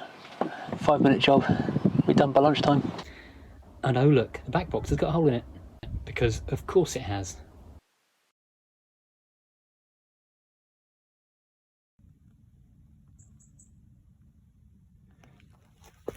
Just look at all of this rust, this dodgy seal here, this bag here at the bottom. Compare that to the new one, which is a bag. This one is just fallen apart. This one's just fallen apart. There's corrosion everywhere. This rubber looks really brittle. And look, this here, you can actually see here, fuel was seeping through the join where it wasn't actually sealing properly into the top of the tank anymore. So bad. Now the final piece of the puzzle, we connect the old wire and the new wire and pray this works. I'm going to turn the key and listen for the pump. Oh, there's a pump noise. Neutral, handbrake, flat battery. I love this car. Okay, take two with jump pack attached. Here, the fuel pump running. Oh, here the car nearly start. Hey, it's running on maybe 3 cylinders. That's better. Just need to patch the hole. Just need to patch the hole in that rear wing now and replace the back box. What a relief. And put the back of the car back together, of course. Man alive. Oh look, an engine that works. And what's attached to it? Wires, cables. Because guess what? Just went to go and move this car forward so I can film the end of this video, and the battery's down to 5 volts somehow, even though it's disconnected. Everything that touches this car dies. In fact, I'm actually worried that the Mercedes may now be ruined because I've cooked up jump leads to it. So good news, it actually works, and I managed to get the tank off without any hassle at all and didn't I got the tank off without any hassle at all and didn't spend an unproductive evening getting more and more cross watching the strap bolts twist until they were about to break, and then cut an access hatch on the opposite side of the floor to where Rover put one on regular cars and made a hole in the floor to put the pump through, which I'm not going to show you because it's not that pretty. Fixed, and that's as much as I'm showing you. But needless to say, it was done with cutters to avoid putting sparks near there. But yes, I've now got a pump in there. It works. Let me show you this. So this was the culprit, the reason it wouldn't fire up. In case I didn't explain this properly on the various mini clips underneath the car to figure out what was going on, I found this plug underneath the car. I put a test meter on it from the engine end of the loom, and I could see there was voltage going in. Only about 5 or 6 volts, so not a lot of power, but power nonetheless. I put a jump start pack on this actual plug and nothing happened, which proved that this thing here was bust. Now looking at this closely, you can see it is actually quite manky and rusty, corroded on the inside. And when I wiggled these pipes to disconnect the rubber pipes, there was actually fuel seeping around the edges of these joins, which means that they are no longer sealed into the lid of this thing, or were no longer sealed properly into the top of this. So this was A, scrap, and B, dangerous. So the world, or at least this car, is a better place without it. Now, disconnecting this pipe did actually involve the purchase of a new tool, a fuel line connect disconnect tool, which you clamp around the fitting and push it in hard, and then it disconnects the internal parts of the thing. It didn't make great video using it because I was hunched right over the part and you couldn't see a thing apart from me going, ow, this is awkward, ow, ow, ow. So this is £5 on Amazon well spent, and this replacement thing, £210, 178 plus VAT. So yeah, a bucket full of cash on Quentin the Hateful 8, plus this thing, plus a, what do you call it, and plus a Jubilee clip, because I had to break the old Jubilee clip off the other one, which yeah, was just knackered. So yeah, all done. Torqued into place with little 8mm, 9mm sockets. So this thing now works, but Quentin is the pain in the bum that keeps on giving. So while I was underneath there, I found this. So I've been waiting on the postman for the last few days, because first of all, I've been waiting for this to arrive. So I can now attach this back box to the car, and then it'll be a bit more quieter. I've also been waiting for my aircraft grade panel adhesive so I can repair the floor of the car, because I'm not welding by the petrol tank. What else have we done? Oh yes, one more thing to tell you about this exciting car, which you may have seen on the live chat or possibly the members talk, if you've been paying attention. This I'm actually sort of excited about. Here we have our new hood cover. That is going to look fantastic. Whoever gets this car is going to get an absolute stonker of a car with so many new parts, and it's going to look absolutely awesome when this wing and bonnet are painted as well, so the whole thing is going to look fabulous. However, I can't get that fitted until I've got an MOT, because the trimmer doesn't do call outs. He only works in his own workshop, which is understandable. So I need to get this thing exhaust fitted, brakes checked, spare wheels from the coupe fitted onto this one, so the tyres are, I'm not even joking about legal, this is just, I can't even call it unsafe. Calling it legal would be hilarious. I mean, technically these would pass because they've got decent tread, but you can see as far as the air basically inside these tyres. Refit the indicator and I can run this up for an MOT.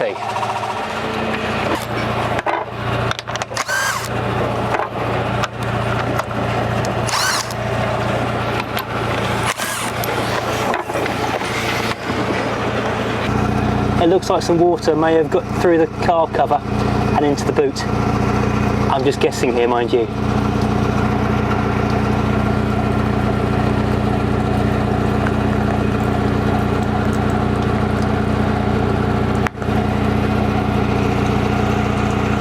Now this is only two 17mm bolts and a couple of rubber hangers. One more at the back. So that's what, half an hour's work, maybe less. This is of course Quentin, so we'll see how we go. And you will note, whoops a daisy, and you will note I am actually using an impact socket for once. I did buy some 17mm impact sockets, a long one and a short one. I should probably buy some other sizes too. That would be sensible really, wouldn't it? I even WD-40'd all of this up. It's almost like I didn't need to.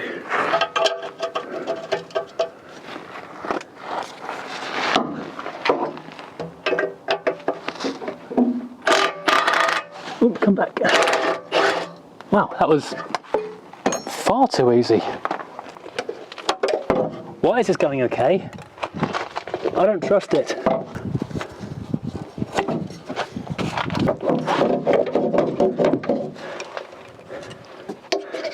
There we go, normal service has been resumed.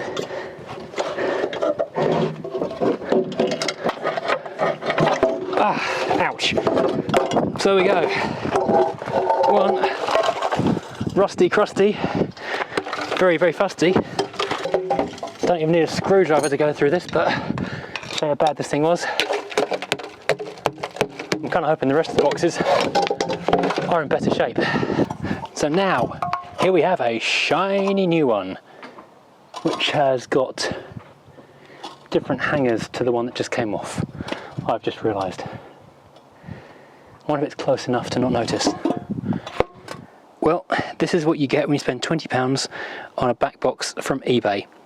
First of all, the actual box itself is slightly larger, but then that's not too far out of spec, and you do get slight differences when you see these things that might be different from new anyway.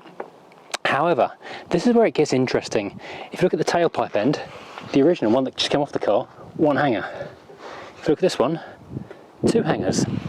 If you go around to the inlet end, one hanger on the pipe, this end, two hangers. It's like they've got this the wrong way around.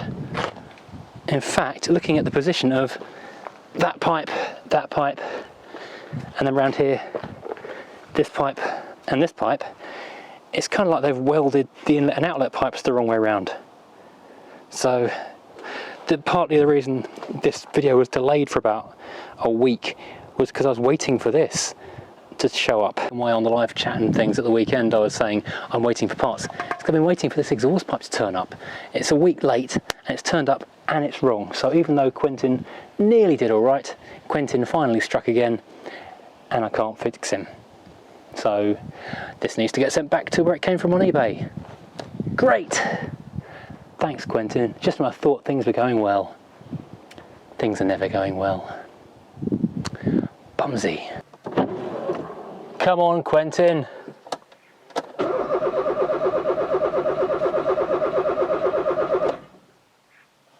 Why have you stopped again?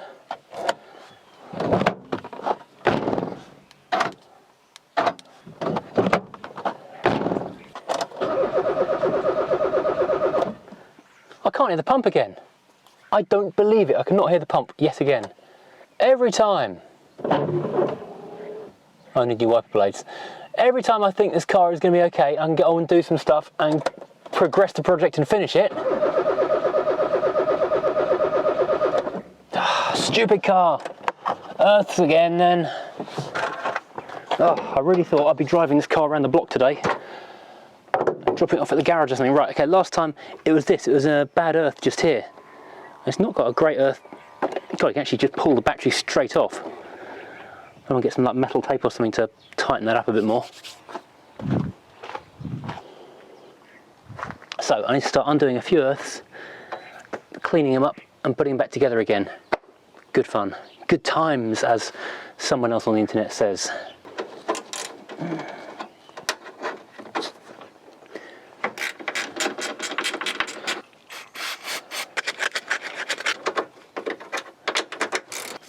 Well, that earth was a little bit grubby. This one I did the other day, so that should be absolutely immaculate. There's no reason for that not to be working. It's 10mm. Let's do that one again. While I'm hunting around for whatever bad earth I've got on this car, I will top up the transmission fluid, because this is what apparently is the correct one. I went down to the local parts store, gave them the registration number. That apparently is the correct fluid. I need to work out how to funnel fluid down past the air inlet, that cable, and down into there, because it all fell out the bottom when I unplugged the wrong sensor. And I don't want to forget to top it up before I drive the car, if I ever drive the car. This quite literally can't go well. No, it's going to miss, it's going to hit, no, it's not going to hit. I need to get a bit of funnel or cardboard or something. Genius like a diamond bullet. Whoops, let's not go too far. Oh, not genius, it's running down the side of the gearbox. Oh, bumholes.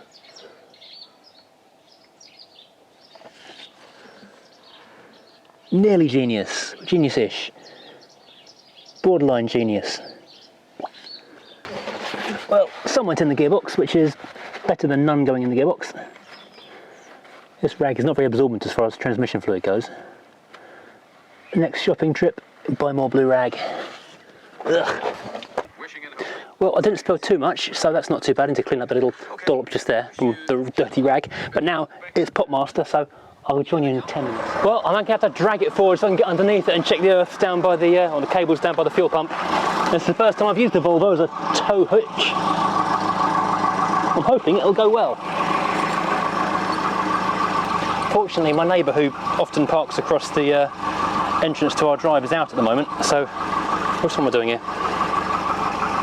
So I can go straight forwards, otherwise I wouldn't have a hope of doing this. I can just about scrape by with the Tomcat because I can go sideways, but the Volvo is so long, forget it.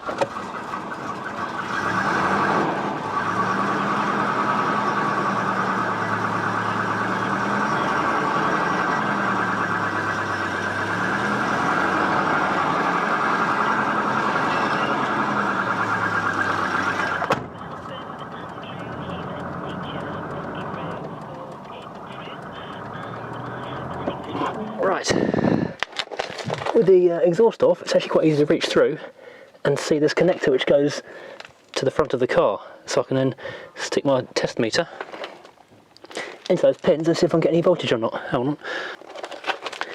Now, I'm not sure what you're seeing because I'm trying to work and film at the same time. It's not the easiest thing in the world to do. I don't know which pin is which, I've forgotten. No. A little bit of voltage there, 6.5. So there's voltage going through. Okay. So there's a problem at the pump end again. What if it's picked up some crud? Well, I just checked the car battery and that's still got a solid, well, 12 volts on it. So it's interesting, we're only getting 6 volts down at the fuel pump end. Just going to do a quick check, like I did previously on the dead pump, whether or not I've actually got any life in this one by hooking up to a couple of these little live wires. Always good fun and potentially dangerous. So I don't seem to have any life in the new fuel pump. So I wonder if it's picked up some crud from the old tank perhaps, blocked itself. That would be really bad if it had. Well, while I've got this thing up in the air and because I'm addressing multiple headaches at once with this car, I'll come back to the fuel tank pump deadness issue and I'll stick that exhaust on there because that's just in the way while it's hanging around in the boot of the Merc. Oh, come on, you so-and-so. God, I hate exhaust hangers.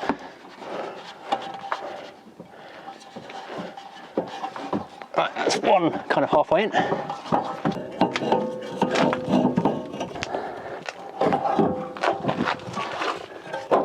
There we go, that's easier.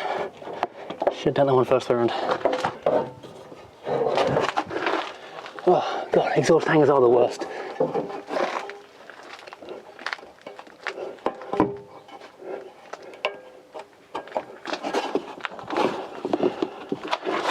Well, that was quick and easy. This thing's got a gasket on it, so let's just line it up and bolt it up.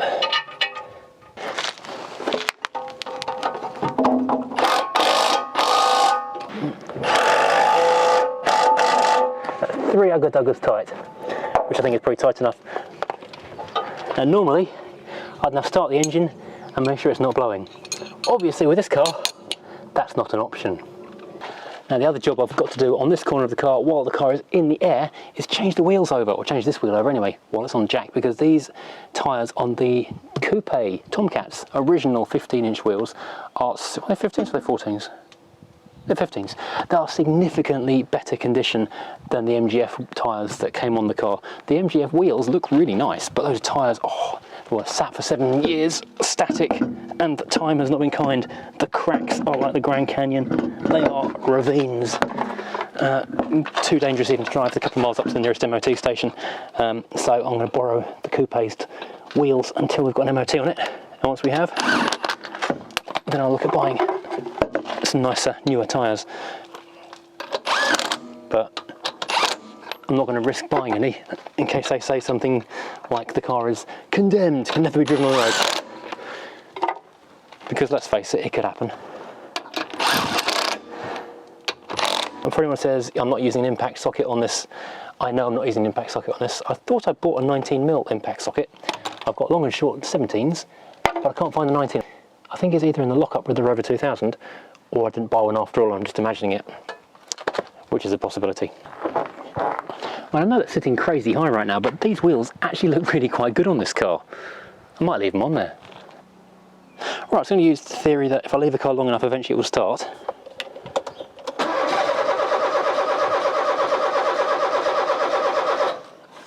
It was worth a try. Oops. Ah! Just put T on the engine. Never mind, sure it's fine. Can't make it any worse, can it? Right, so next up on project ignoring the big problems, focus on the things I can do, is let's change this wing, well not let's change the wing, let's refit this wing properly with the indicator, the bumper fitted correctly so it's all MOT-able. And people have commented, are you going to paint that wing? Yes, obviously I am going to paint the wing. I've also got a new bonnet on the way from Nitro Silver. It's not the correct colour, but I'll have them both painted the correct colour by a body shop, so the front end will look absolutely fantastic. There are a few little spots of rust on this, but they're really only surface rust, so when that's all cleaned up, taken back to bare metal, rust treated, this will have many years of not being rusty ahead of it. So first up, there's a big lug on the back of this thing which needs to slide into the back of the wing. Sorry, the back of the bumper. I'm not quite sure how you do that without bending everything apart.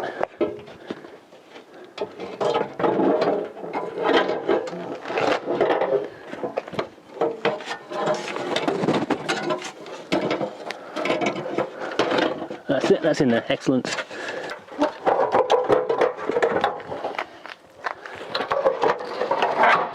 Aha, okay, we now have a bumper connected to the wing, but not behind the door.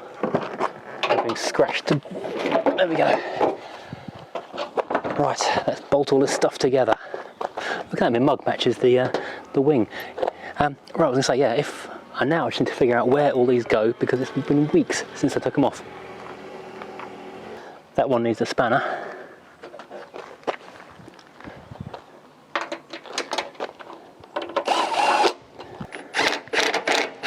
Now this finisher should clip under here, but I'm going to leave it off for the moment because these are plastic clips, and every time you use a plastic clip it gets weaker and one's already broken off, and it's going to have to come off for this whole front end to be painted anyhow, so I will leave this out to avoid damaging it for the time being.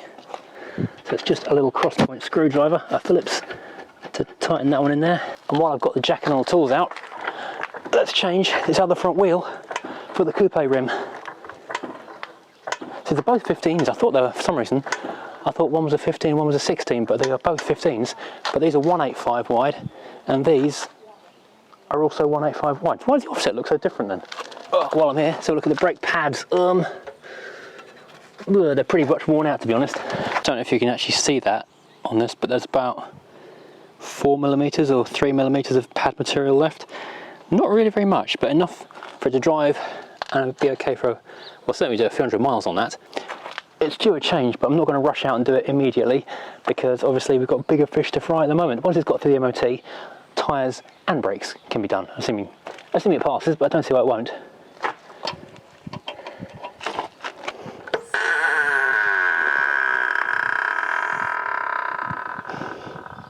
Now I am saving these rather nice little Rover dust caps. I'm going to go and put them on the coupe because they look quite cool. This will lead to more questions as to why there are car parts in the garden, because these need to go and sit behind the house for a few days now. I had kind of forgotten about the back of the car and put some seam sealer around this so it doesn't go horrible. And also, I need to put the number plate back on. And in opening that up, I had forgotten about just how disgusting this carpet is. This is really, really rank. That's probably a health hazard. In fact, definitely a health hazard. That could go in the bin, really. And the wooden bit as well. Oh my word, that wooden bit is not nice. But at least the spare tyre's decent. It's flat, but it's decent. It's a Dunlop, so I'll pump it up and see if it'll hold air.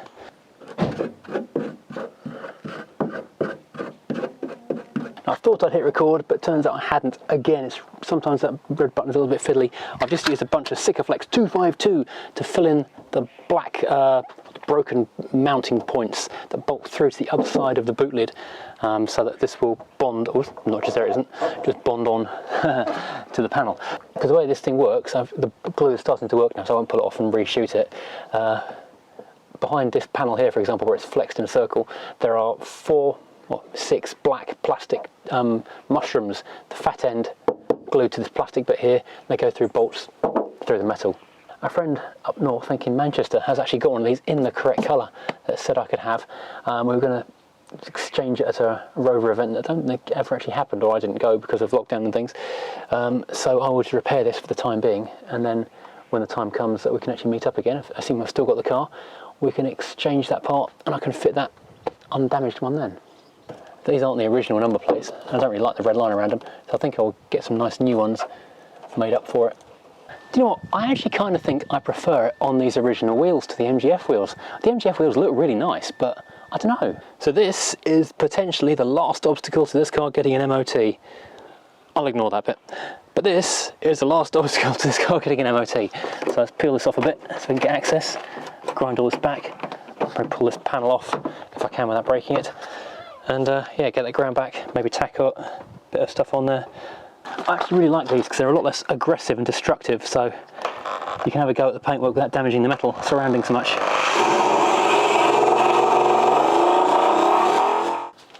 Well, it's only a little hole, so we just cut this little bit of rotten edge off and then we'll see what we do about fixing it.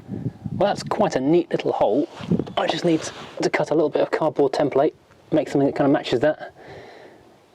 And I'll quickly zap that in. Hopefully it'll only take a few minutes. Oh, I shouldn't have said that. It won't take a few minutes. It's going to take all afternoon. Honestly, it's going to take forever. Now, I'm sitting here having a bit of a random thought, because I'm just finished playing with panel bond. This isn't a high-stress part of the car. Could I panel bond this on here? Or would it be easier to just zap it on with the welder? Just fill it with cardboard. That's a nice fit, actually. So I've just tried a couple of times cutting out a proper bit of metal to go in there, but it's a double curve, and then you've got to wrap it back round on the end, and I cannot seem to get the shape just right, and I'm getting bored of this game. So I am going to use this stuff, which is aluminium mesh, which I can then stick behind there and bend into shape, glued on the side of the car, and then fill it over with P38. Which I know is not brilliant. It's better to weld it, but I just want it done. But because I'm not a complete animal, I'm going to go in some zinc prime. Actually, I'll protect this bit a bit. There.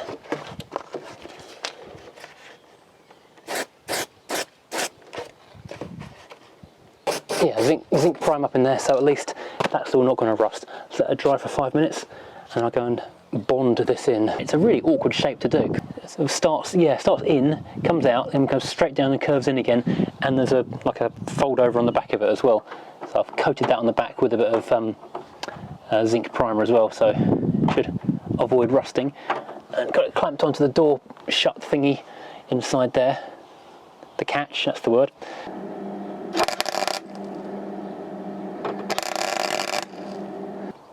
There you go, it's actually not terrible. Now we give it a quick skim with a bit of filler just to hide the shape of the welds. It's not a bad job, but you're never going to get sort of body perfect on out of a welder, especially on a curve like that. Well, I'm not going to anyway. Maybe a sort of real master of the art of welding might do, but that's someone who's got more practice than I've had. If you ever used to watch the old Boyd Coddington hot rod shop thingy on Discovery years ago, or whatever they were called, then they were far more lavish with the amount of putty and bondo they were slapping on than I ever am. I've made too much and gone in too thick.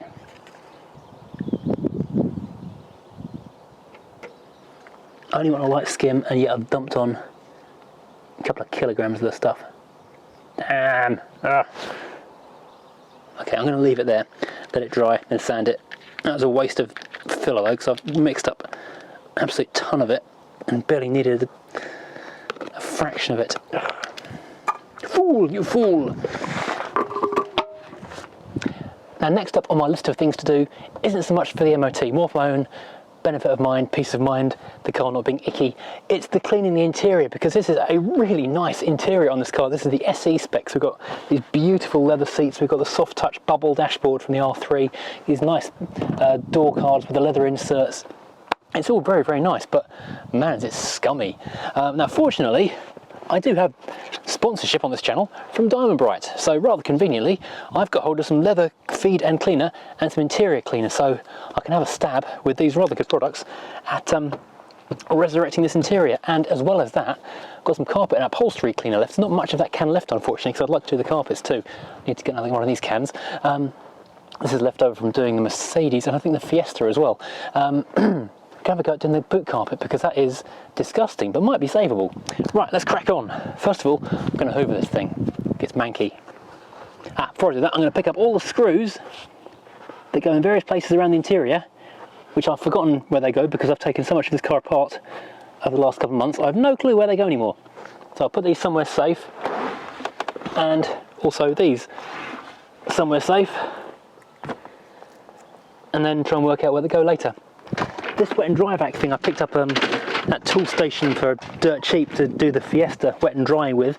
Turns out it's actually a pretty decent regular car hoover as well, because it's got lots of attachments for getting all the crevices. Crevice is a possibly disgusting word.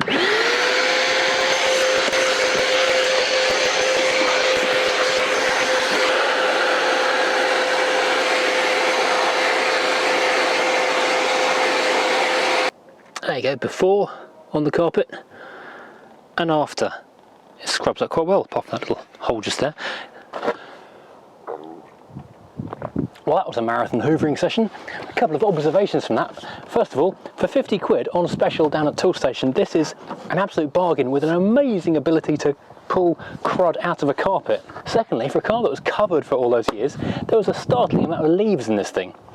Thirdly, I'm surprised there's any metal left in the old hood frame I took down to the tip, because that thing shed most of its entire contents into the rear footwells of this car. So the car is now about half a tonne lighter because it's not full of rust. And finally, I'd forgotten, this car had an amp stuck to the back seat. It's so damp, I suspect it is utterly dead, but I will have to try it at some point, because that would be fun to see if that works, wouldn't it? That'd be fun. Oh, and speaking of radio stuff, the radio. Yesterday, just as I was packing up, the last thing I did was to squirt some electrical contact cleaner, which I love that stuff, it fixes all kinds of issues, on the back of this faceplate, on the receptor plug where it goes into, and into all the buttons and volume control, because this thing would power up, the aerial would come up to show it's powering up, but you couldn't do anything, the volume, the buttons, nothing would do a thing on it. So I thought, wouldn't it be fun just to see if that might fix it, if it's just got a bit of dust and corrosion on there. And what I found was that the volume button now works. I can now listen to the crackles on 87.5 and turn the volume up and down on the crackles. Sadly, I can't change the station or the source or go up or down. But I can turn it off and on and turn the volume up and down. So, a win? Maybe? Oh well. All fun and games. Right, let's go start cleaning some stuff. Now the first thing we're going to do is that boot carpet, because that needs to be left to soak in for a while. So let's go and soak some carpet cleaner onto the boot carpet. Now I've got zero hopes of this actually working. This is really good stuff. If you may have seen me do the W123 and that came out fantastically. If you saw the Fiesta rescue I did a few weeks ago, the interior of that looked like a horse had died in it and it came up like brand new. However, this is properly laminated, embalmed, I don't know. It does not look good. So we'll soak it in there, leave it a while, give it a bit more and then try it again. And maybe we can save this carpet.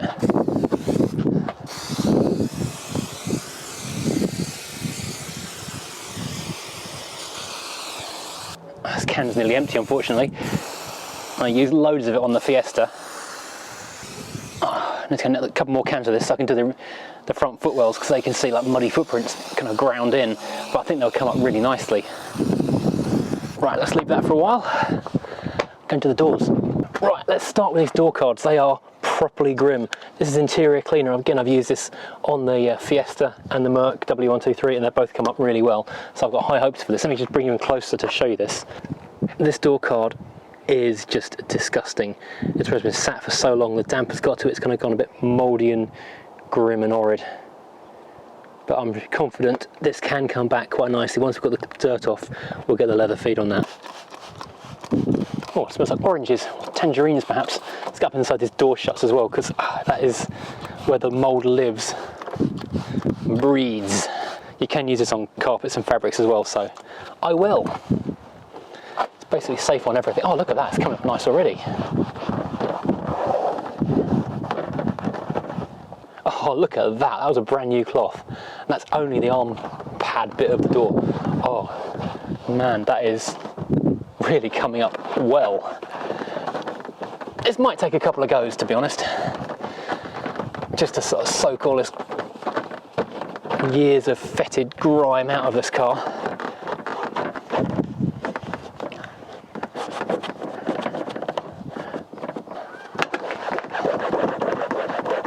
Oh, it's really in the grain, but it's coming out well. Oh god. This microfiber's going to want a boil wash when I'm done. I'm actually starting to be concerned that this has eaten into the plastic and permanently discoloured it, which can happen. In which case I'm going to need to get some new door cards for it. If such things even exist still. It's probably the R8s, is parts are getting kind of hard to get hold of. This will come out. I have a solution, but it's pretty aggressive. I have to get a nail varnish to get into this kind of leather hide effect on the door. And then it wipes off, so it's come up really nicely just there. But it's so ingrained, where it's been sort of festering and allowed to go, well, become one with the plastic over all the years.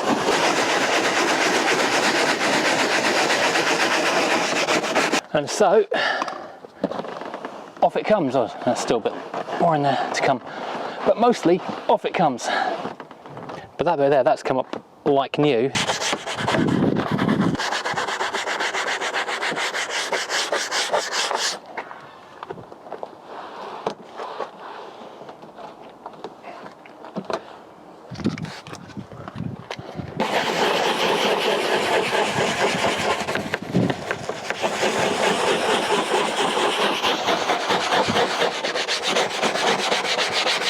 That is one unpleasant cloth, but that is one quite nice door. It's actually come up really well, considering how utterly disgustingly manky it was. Oh, this is all cobwebby and horrible, but at least it's not quite, well, actually it's pretty ingrained as well.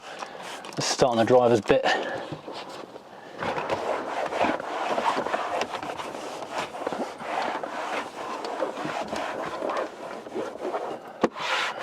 The thing is, if I get the nail brush out and do one little tiny corner, I'm going to have to do the entire car.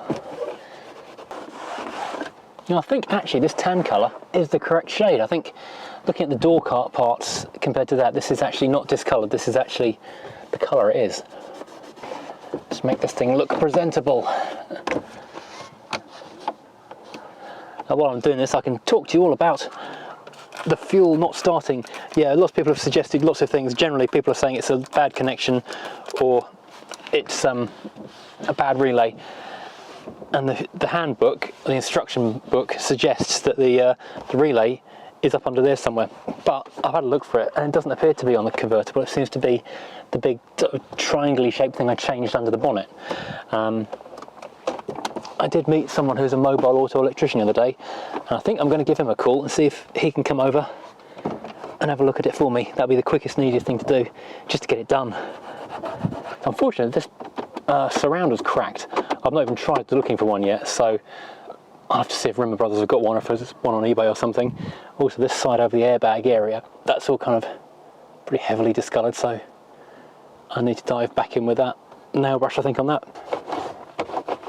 Oh, it's actually lifting out quite well. Unfortunately, so is the air vent.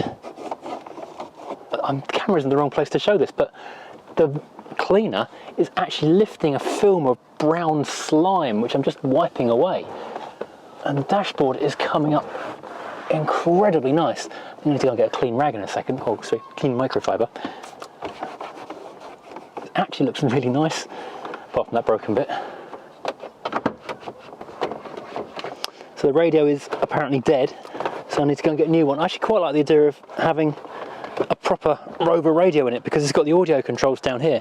I had a I think it was a 96, so it was a P-Reg R3, a 216 SI, which is a really nice car in night fire red, and it had these volume and station control buttons on the steering wheel, which were so posh and exciting in, well, I don't have it in 1996, I had it a couple of years later because it was second hand, but yeah, even any point in the late 90s, that was really exciting to have. Oh, ow, ow, ow. It's a shame the glove box is discoloured to a quite strongly different colour to the rest of the dashboard. That doesn't look so hot.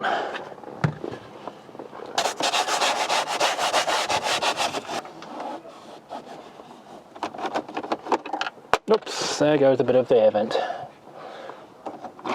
How does that even brake? Is there a particularly vicious family of squirrels living in this car?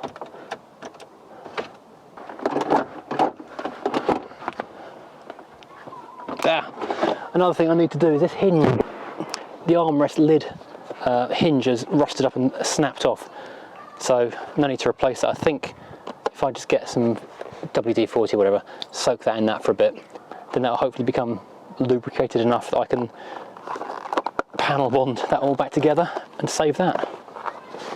Something I have been looking forward to doing are these grab handles up in the ceiling, which are just vile, and that's even not the worst one, hang on. That is the worst one. I've been looking forward to giving these a good clean.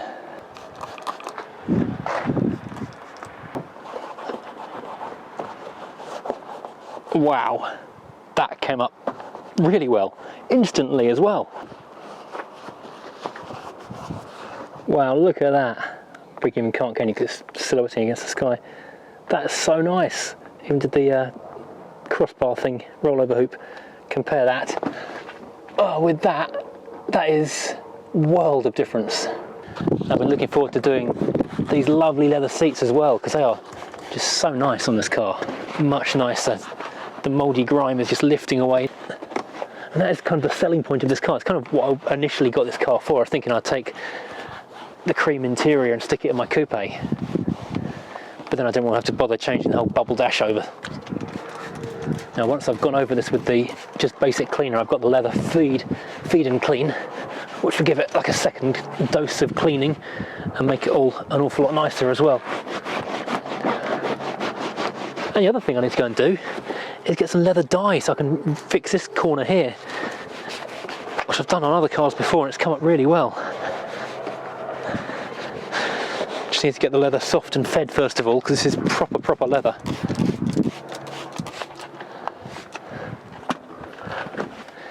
Currently the leather in this car is just so dry and horrible. It just feels like cracky under your fingers. This stuff smells like proper old school leather. Feed, just wipe it in and rub it out.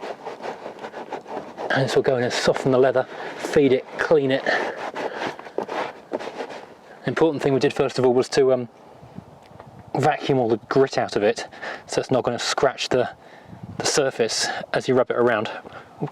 So thick I can't get it out. Make it a whole lot more supple. The thing with leather feed is you can do it a couple of times. It doesn't hurt. In fact, it's beneficial to do it a couple of times. And it just soaks in and feels, it's like moisturising your face really. And now, I'm not going to be able to do anything about the faded, scraped off colour. I mean, considering this car's only got nearly 83,000 miles on it, I'm surprised this bolster has gone like this, because so these leather seats in these cars are generally very high quality. Oh, that's way more than I wanted. Stop it around a bit.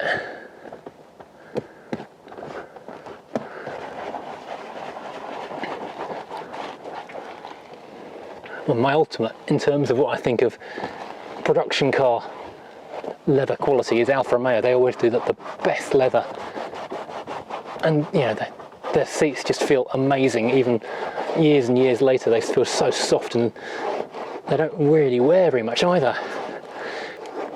When I put 150,000 miles on a 156 with red leather seats, and when I sold it, you could barely tell they've been sat in.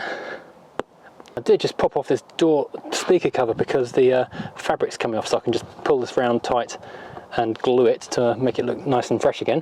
But in doing so, I did just discover we got some nice speaker upgrades here in the door, which is not massively a surprise given that we got the head unit upgrade and had the subwoofer and amplifier in the boot as well. So that's quite a nice thing to discover. I had to cut the door card a tiny bit to make it fit, but that's no biggie, as long as the speaker cover fits over it, which it does. So I'll get that glued up, and that'll again make this whole car door card thing look much nicer. Another part of the car which is in dire need of clean were the back seats. Obviously the fronts aren't going to be dirty with the back ones clean, but this one looks like it's got, well, it doesn't look like it actually has got bird poop on it. Interesting for a car, as someone commented when I first got the car, car's been undercover for 7 years and yet it's still got bird crap on the seats. Yeah, I don't know. I wonder if the cover blew off from time to time, because yeah, that's pretty hard baked on there after many years of being baked on there. So that's soak a minute. That yellow one can be my poop cloth, and the rest of the seats can be done with the pink cloth. I'm surprised how cracked this leather is. It really has suffered badly. This is going to take a lot of treating, a lot of goes with the feed to try and make it get nice. At the back you can see where it's been kind of hidden in the fold area, how sort of nice and uncracked and smooth it all still is. I'm wondering if it was not undercover for a lot longer than they thought, because it looks like UV damage. This should come up a bit better. This will soften up these cracks, make the leather feel nicer, and just generally improve the whole thing. I didn't get back to the foamed up door boot carpet because I spent so long on the door cards. They were much nastier than I thought they would. In fact, I've only given the passenger door card a cursory wipe over. I've not gone in with the nail brush yet. But actually the passenger one doesn't seem quite as bad as the driver's one. So I will have to do a couple of extra passes at this off camera because I don't want to be watching me cleaning seats for hours on end. And I can't believe how dark it is. It's not even 4 o'clock yet, and already it's virtually dark. I can't believe it's not even 4 o'clock. I'm going to have to wrap up filming for too long because it's just getting too dingy to see anything. Well, it's getting hard to see now as it's suddenly got so dark in the last few minutes. But this interior, done the back door cards, done the back seats, put the seat back in again. I've not pushed the bottom bench in because we might need to take that out to put the hood in because there's a hook you need to reach. And I've not pushed these all the way back in case I need to get back into the boot. But this is now looking really quite pleasant. Quentin is doing well for himself at last.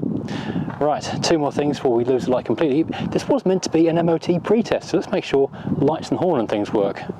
Well, there we got working flashers, working lights. I'm No one's with me to go and do the brake lights, just check the fogs work. Okay, no fogs. To look at that one, that's fun. So, oh, main beams appear to be on. Side repeaters functioning, which is good. So the main beam's off. So all I've got a problem with this is the fog lights. I don't know if that's because the engine is not running, perhaps. Let's hope. Oh, wait a minute. It's not a problem with the fog lights, it's a problem with the switch glowing ever so slightly and looking like it's on when it's not. Already I can see, oh, okay, one works. Okay, so that's good. So possibly just one bulb to change. And of course the important one on any furious driving road test, horn test. Ooh, doesn't sound amazing, but it works. Oh, you meant to get into this with a sponge and hot warm water, but I'm not going to touch that with bare hands, so I'm going in with a yard brush. Leaving a stain, but it's coming away. Actually, that's pretty good stuff.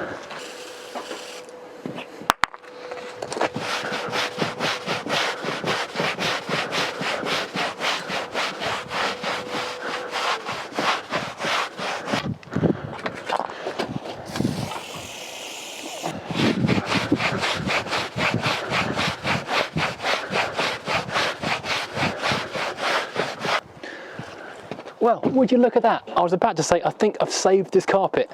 Then I lifted it up and saw the bottom. But that means there's hope for the other half as well. So I need to go and get a couple more cans of this because that's just completely run out. But that's a bonus. Wow, well done upholstery and carpet clean. I thought that was for the trash, but that has actually come up really well. Well, I have finally relented and given up trying to fix whatever is stopping this thing from starting and called in a professional.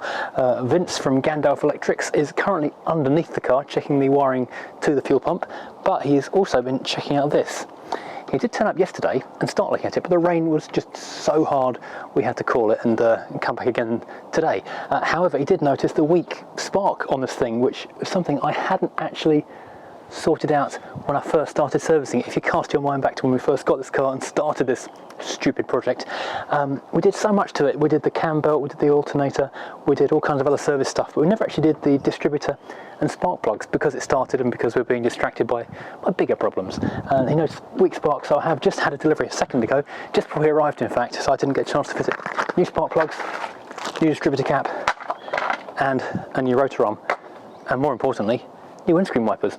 All of that will be going on imminently. He's currently lying under the car, so we'll catch up in a second and see how things are looking. Vince has gone back under the car and left me in charge of these relays. I could be an assistant for the day. This is good. He's discovered there's no earth going to the pump, and that's why it's not starting, and there's also no earth on these two relays here. So we're going to push them and see what happens. Right, get it push. Keep holding it. Yep. So see if this makes any difference to the earth situation down the back of the car. Okay, and the other one? Push and hold? Yep, that's pushed and held. Right, let go. Okay. And again. Same one. Yep. Okay. Okay, released. Yeah, that's it, fine. And I think the bad earth was on this plug. Hopefully, but it could still be missing an earth, which is why that relay isn't energising. Yeah. So that could be, like I say, it's not a power issue.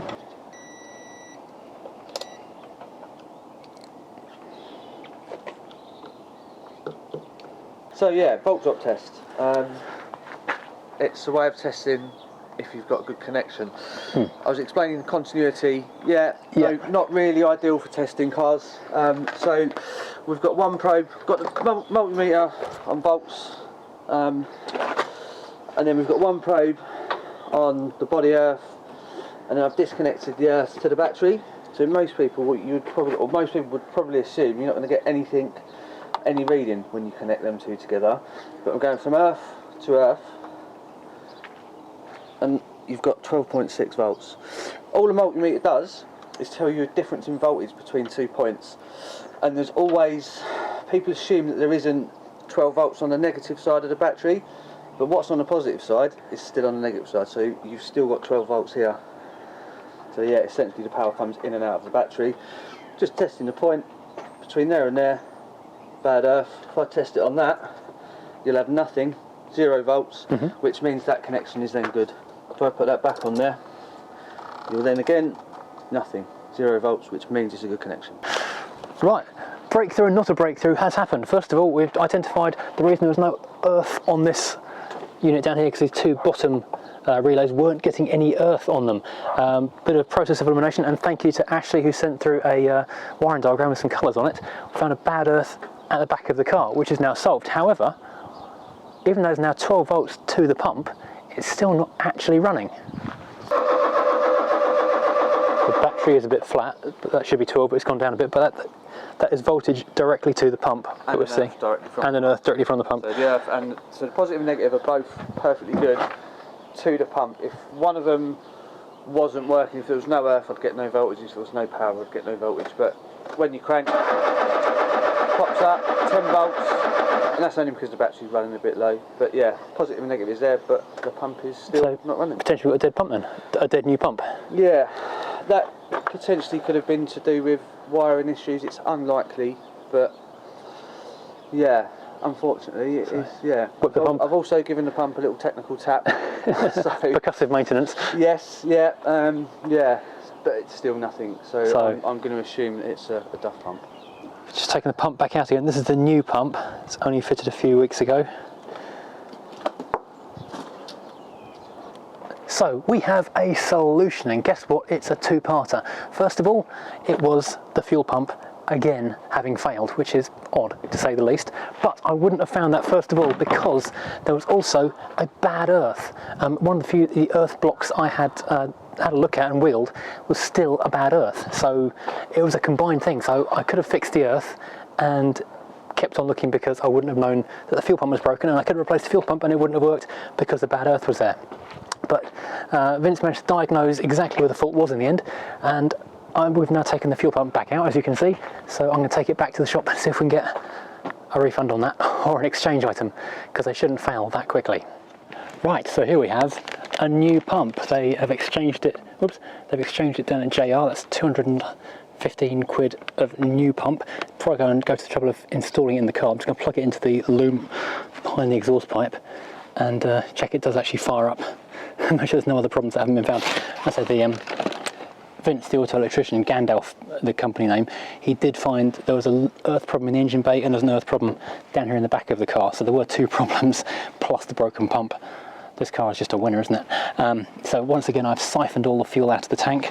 I've got 2 more gallons of fresh V-Power down there waiting to go back in the tank, so hopefully it'll all be fine in a very short amount of time.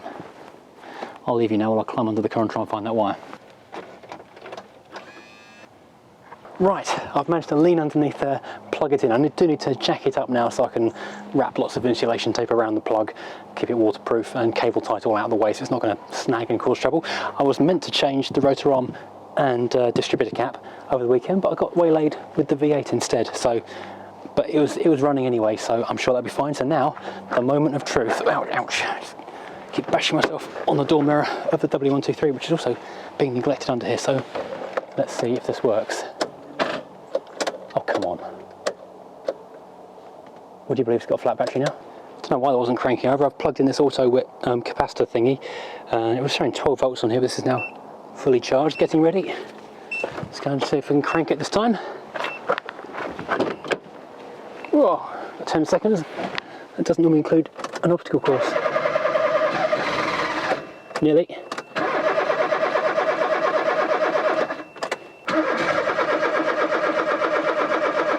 It's nearly going. It's almost there. Why aren't you starting, you stupid car? What's broken now? I can hear the pump, so I know it's working because that's the only thing around the back of the car that makes any noise when the car's not turned on or when it's trying to fire up. Oh, stupid car. It has just got incredibly dark in about 20 minutes flat, but whilst it was getting dark I quickly changed over the rotor arm and distributor cap, which I was going to anyway, and they look really, really manky because when Vince checked the spark, it was showing a really, really weak spark. So these cannot be helping. If it still won't fire, I'll have to go and get a new coil for it. But let's try it now. Fingers are firmly crossed this time. There we go, can hear the pump. I'm wondering if I've not put enough petrol back in this car. I drained it to the very last drag. I mean, there was just fumes in there this time. And I only put 2 gallons of V-power back in. So I'm just wondering if I've actually drained it too far. And there's always like 2 gallons before you even start measuring fuel. So I'll come put a couple more gallons in first thing in the morning and try again. Right, it's dark now and cold. Stupid car. Right, so the mad thing is this car was starting before the fuel pump failed, so I don't know why it's not starting now. It's got a new rotor arm and distributor on there now. I should have bought a new coil, but I forgot to order it. I'm going to give the last of my easy start a blast in there. This can has taken hammering on this and the W123, and see if it will start, see if that's fuel or spark.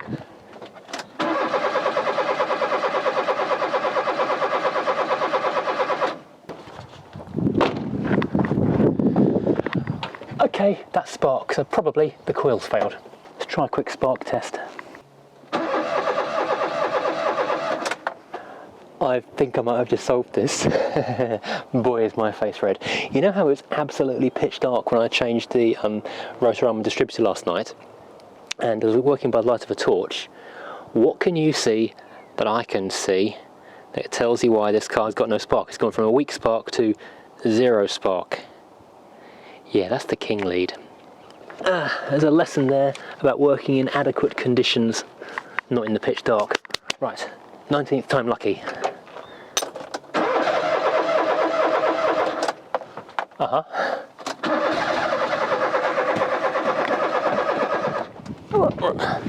So this now has got another 2 gallons. It's got about 4 gallons of fuel in it now. So will this... Oh, steering lock.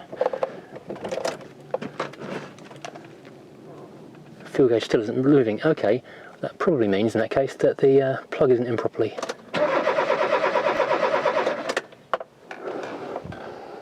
Right, I've just taken out and reseated the fuel pump because I was basically giving it a wiggle because I was thinking maybe the pickup tube was snagging because there's a couple of internal pipes inside the tank, like breathers.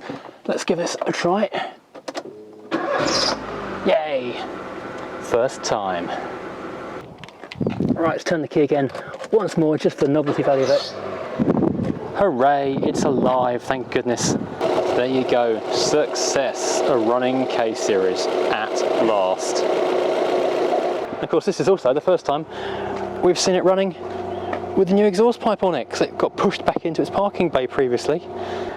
It's alive again, fantastic, at last it's no longer dead. Now I can go back to making sure it's ready for an MOT. This little bit of pipe lives directly adjacent to the fuel pump. In fact, this is what the fuel pump plugs into and feeds down to the fuel injection system with. This is a fast fit connector, push fitting, designed for speed of use in the factory. Probably intended to be used once, maybe twice in its lifetime of 10, 11 years. That's the expected lifetime of a car. So, the other day when I was buttoning things up, ready to get going, and as you know, the fuel tank is very reluctant to leave this car. The fixings are all kind of welded to themselves, they're not coming out anytime soon. So we had to cut an access hatch. I was just getting the access hatch back in place, covering it over so it's nice and solid and safe and everything. And I could smell petrol, and I shouldn't smell petrol. And I put the fuel pump on, or turned the ignition on to activate the fuel pump, and looking down into the fuel system, I could see seepage. Just a little, not a lot, not pouring, just dampness around the top of this pipe. And what had happened, having been taken out once to take the old fuel pump out, having the new fuel pump put back in again, then taking the new fuel pump out and replacing it, and then taking it out a third time when Gandalf was here. So it's been in and out sort of 3-4 times. That's kind of 8 connections in and out, and it uses a special tool. I don't know if you can see inside this or not, but there are little metal paws, fingers, that grip the little ridge of the fuel pipe that goes in there. So you have to push a special tool in that circles around it and pushes those paws out. And the little plastic bits that grip it had finally cracked after being used once too many times, and so it wasn't making a solid connection. And I could have just put the metal panel back over the top. I mean, it's above the fuel tank. It was only seeping you know, just seepage. And no one would ever know, but I'd have known, and I wasn't happy with that. So I had a bit of a conundrum what to do about this. So I called in the services, the help, if you like, of Nitro Silver. You know him from that Rover channel where he is a bit of a wizard with a car. Well, certainly with a Rover anyway. I didn't film this because it was pitch dark, it was freezing and it was raining, so there's no footage of this. But I had the car jacked up, back wheels in the air, and amazingly he managed to reach up, and I'd never thought of going in that way before, but reaching up past into the wheel well, and I didn't realise it was such a short pipe either, and he disconnected it. The problem is, these things aren't exactly common. Fortunately, he has got a lot of broken Rovers in his garden, and took a chance that there might be a spare one that was the same. Now all I have to do now is get this push fit high pressure connector of this pipe and put it onto this one. Except that one's push fit into the pipe. I can get that out with hot water. This one's crimp fit, so... Oh, actually I have a better idea. I'm an idiot. Let's not do it the obvious way. Let's leave that crimped on there, then take off the good end of this and push fit it in the other end of that. I'm a genius. Then I can leave that factory crimping where it sits. I'm a genius. Right, let's find some hot water.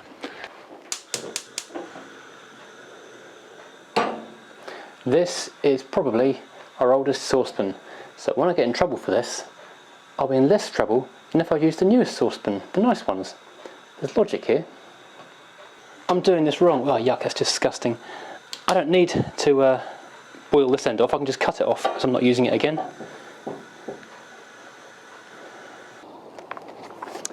Right, so I've now repaired the pipe, so I can now refit it to the car. There is one minor boo-boo, a boo-bet if you will, and that is, when I parked it back in forwards, you can't actually get yourself in between there to refit it. There's no room for a jack, no room for a spanner, no room for a me. So you have to tow this thing out, or I can try and drive the Mercedes. Yeah, let's do that. Well, actually getting into the Mercedes is also something of a challenge. Okay, this may not work very easily. Okay, camera fits. I don't fit as well. At least the cover works, it's nice and dry inside there. Well, once again, my beautiful lights. The Volvo is becoming a tow pig, because either the Volvo is a tow pig or the Rover Coupe is a tow pig. This has got a lashdown point, which you probably shouldn't use for towing any distance, but only going about a metre or two. This has got a proper good solid tow hook on the back of it. You can really haul some stuff with this, and the tow rope is looped around itself, so the stress is on the rope, not on the metal hasp just there. And the handbrake is off. Not stupid, well, not very.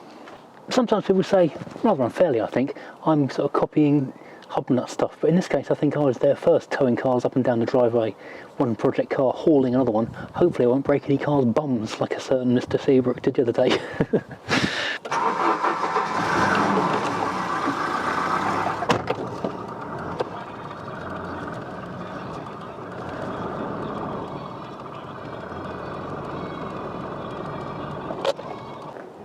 While I've got the Volvo out, let's have a quick look in the boot. This side, and bear in mind it has been raining yet again, is looking pretty dry now. This was the worst side. It still is dripping, but it looks like it's coming down from this vent hole now, just a little trickle from there. So I need to come work out how that comes apart and seal that up. But the light area is no longer a flood, which is a very good thing. This side, bone dry. It's worked. That's good stuff. Well, that's the end of the pipe going away from the fuel tank down the rest of the car. So I can hook that one up fairly easily in a second.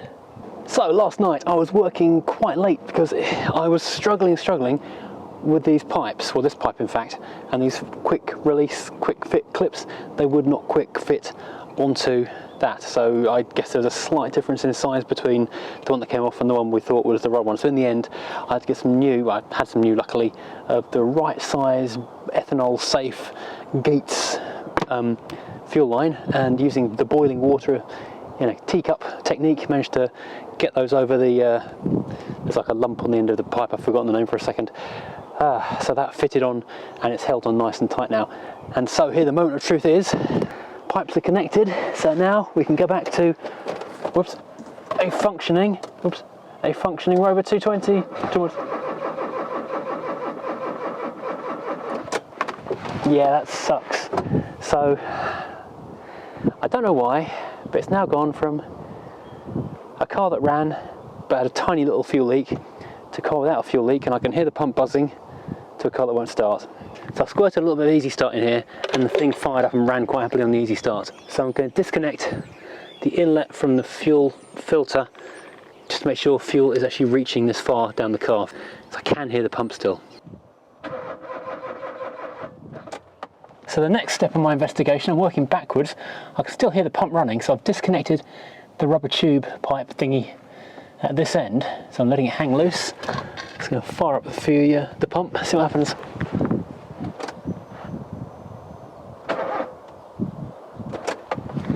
So that was weird, that was barely a trickle, it should have been an absolute gush of fuel. So is it out of petrol? I've put 4 gallons in the thing, it's not gone anywhere. I know the gauge is registering 0, but I thought that was an electrical problem. Right, so I did just whip out the fuel pump again. I've lost count how many times that's been in and out, just to make sure things were actually functioning. With it on the side of the car, you could hear it firing up, you could feel it vibrating in your hand while the thing fired up from the ignition.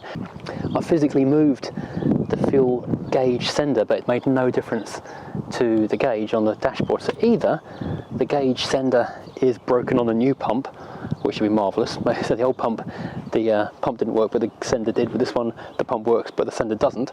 Or there's a wiring fault somewhere else in the car. Either is possible, but bizarrely, and I'm absolutely scratching my head here, because after I did that, I put it back into the tank again, left the pipes disconnected, fired it up, and there wasn't like a gush of petrol out of the thing, which is baffling, because the pump is working. I can see fuel in the bottom of the tank, but no fuel's coming out. The only thing I can assume is that the bottom of this tank is way lower than the depth of this pump or something, so I'm going to go stick a couple more gallons in there. Maybe I've just topped it up and that's used in that driving up and down the drive that much fuel, and that's putting it just down below the limit of where it can collect it. That's insane. This car is really trying my patience. Right, I really wanted to start the Mercedes, but it's too tight to open the door still. I've just dumped in another 1.5 gallons of petrol into this thing, and around the front, so many cans of oil, but I can't actually get an appointment to the tip at the moment. You have to make an appointment because of COVID. I've put a jump start pack on here because the battery was running down. I'm hoping maybe it's just, it was sucking air or something, and that's why it wouldn't fire. So let's give this one more go. Oh, again at last it's working. I don't know why the fuel gauge is showing empty. That is really frustrating, but I might just live with it because at least the car works for now. Okay, let's get on with doing some other stuff that doesn't involve that sodding fuel pump.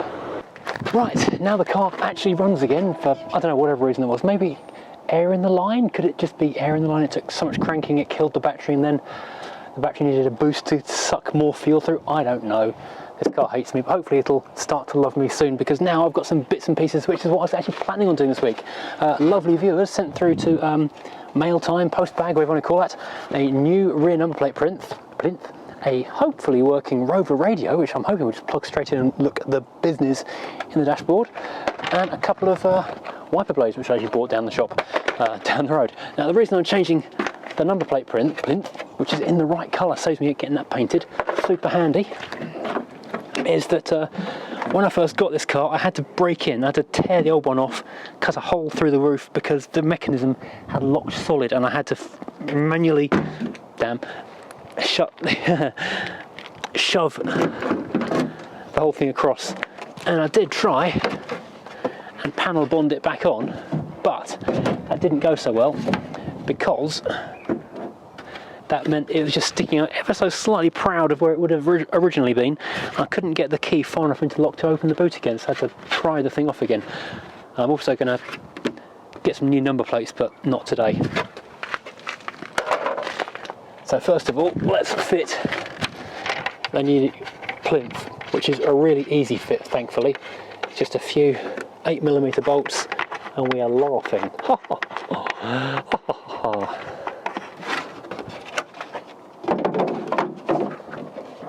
I've just realised I've made an error bringing a spanner out rather than a socket, because you can't get a spanner in there very easily.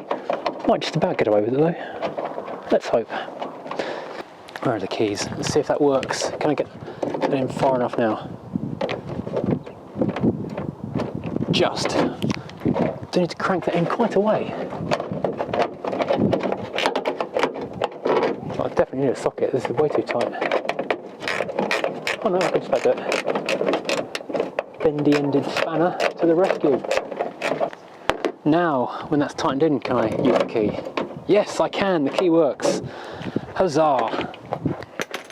Okay, one more test. That does work. Right.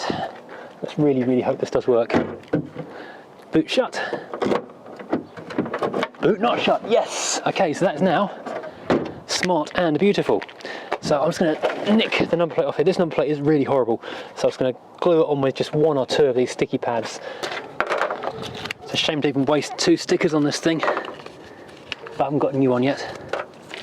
I'll have to, oops, make a call and get one sorted out in the next couple of days. Well, once the MOT's done. There's lots of things I want to do with this car, but I don't want to waste money on it until the MOT's done. There we go. There we go, that'll do for now. Job is a good one, as they say.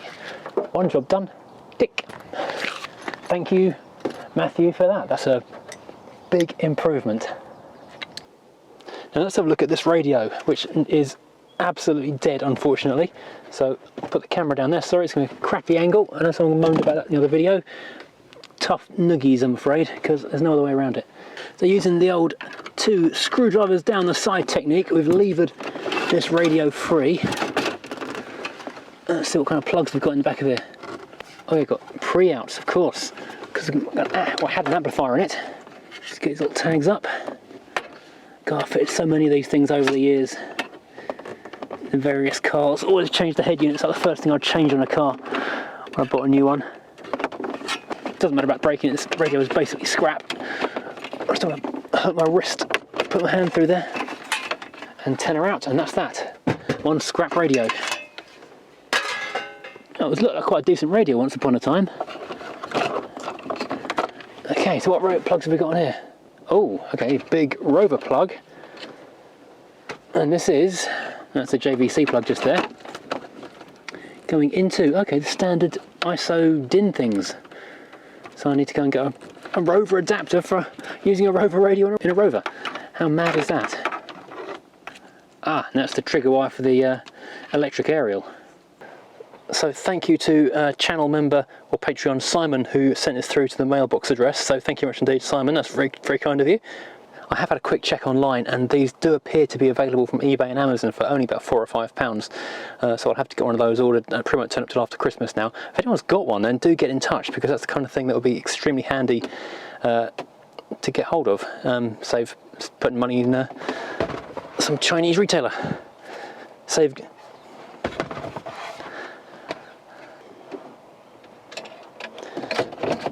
Temporarily, I'll just slide that in there, just not quite in.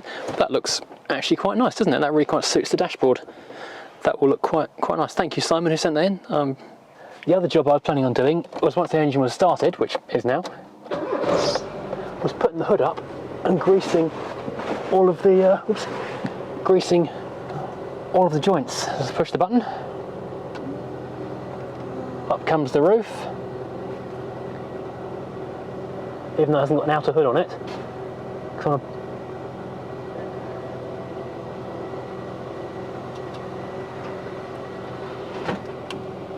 That'll do, pig, that'll do. I'll just leave it idling for a minute so that it doesn't recharge the battery after that. Just going to put some grease on all of these joints, just because where it's not got a proper hood on it, even though it's got a cover on it, there is moisture getting through, and I don't want it all to seize up like the old one did. That's just because this new hood frame that I've put on the car works absolutely faultlessly, and I don't want the fact it's getting kind of cold and damp out here in the driveway, because water does get through the cover. I think on strong winds it blows up underneath and it does collect all around the back of the car, unfortunately. I don't want it seizing up like the old one did. So let's put that back down again. I'm going to actually fit the tonneau on it, I think, because water does sometimes drip through, and I have seen it collected. inside the, well, on top of the hood, which is not a good place for it to be. I do like the electric hood on this car, that's quite cool. Hopefully this will just do me a little favour in keeping moisture off the hood itself if water gets through in the future, in the next few weeks between MOT and hood being fitted. Yeah, I've got another little task here. I need to go and do the M6 bolts, sorting out that panel there.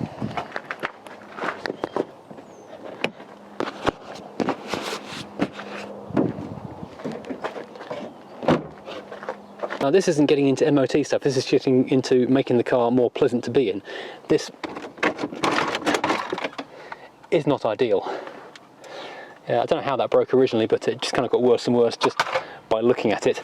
This, I think I paid £15 for on Facebook Marketplace, and it looks like it merely slides into the dashboard. And there is kind of a foam gasket, which is slightly falling apart, it butts up into. Oh, there you go, installed. The dashboard suddenly looks a heck of a lot better. Oh, it reminds me, I need to sort that out as well. That hinge is snapped off just there, and it had welded itself solid in the closed position, but I've been dousing it in WD-40 and working it back and forth in the vise with more grips, and the hinge now works, and I just need to go and glue this back together. Now, while I had this thing in pieces, or well, I should say whilst it actually was physically in pieces, I cut off this little trim bit of oversized material which sits kind of as a little tag inside there, because I'm going to get a leather colouring kit for these seats, so I can recolour them, fill the cracks and make it an awful lot nicer, because these seats have got the potential to be very nice indeed. They're not actually cracked or ripped at all, but they are scuffed, and that's repairable, so I'm going to get a colour kit using that.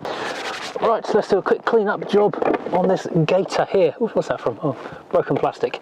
So we start off, I've done this a few times now with the coupe's half leather seats, and I've done the kind of half leather leatherette vinyl surrounds on the half leather cover of the Mini. It's the same situation, it's got fabric centres, half leather outers. So I've done both of those cars with this stuff, which is a very dark grey black, probably slightly greyer than this is like a pure black.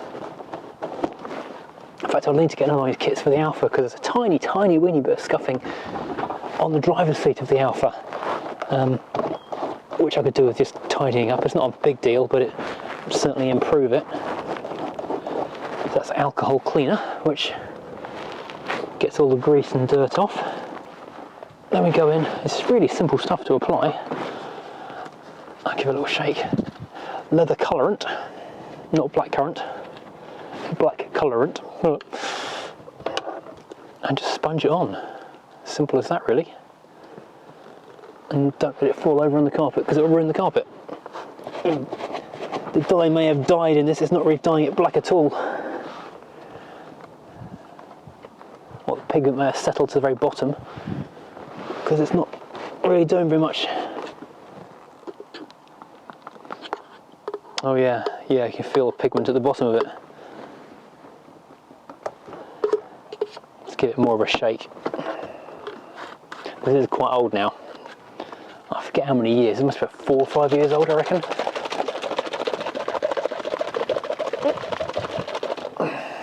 Let's try that again. Oh, that looks more promising. Even so, it's still a bit on the grey side. Or maybe I'll wait till I get the pure black for the Alpha's driver's seat and do it with that instead.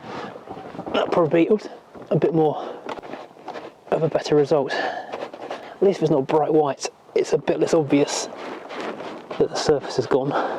That's the trouble with convertible cars, is that UV light is not kind at all to leather or plastic or any of the surfaces inside a car. So having a car with a roof that falls off is not a great way of preserving your interior. Well, that's slightly improved. It's not a big difference, but it's certainly better than just the pure white backing showing through, which is really stark against the black leather. Once I get the dark black kit for the Alpha, I'll give it a second go with that. Right, wipers now.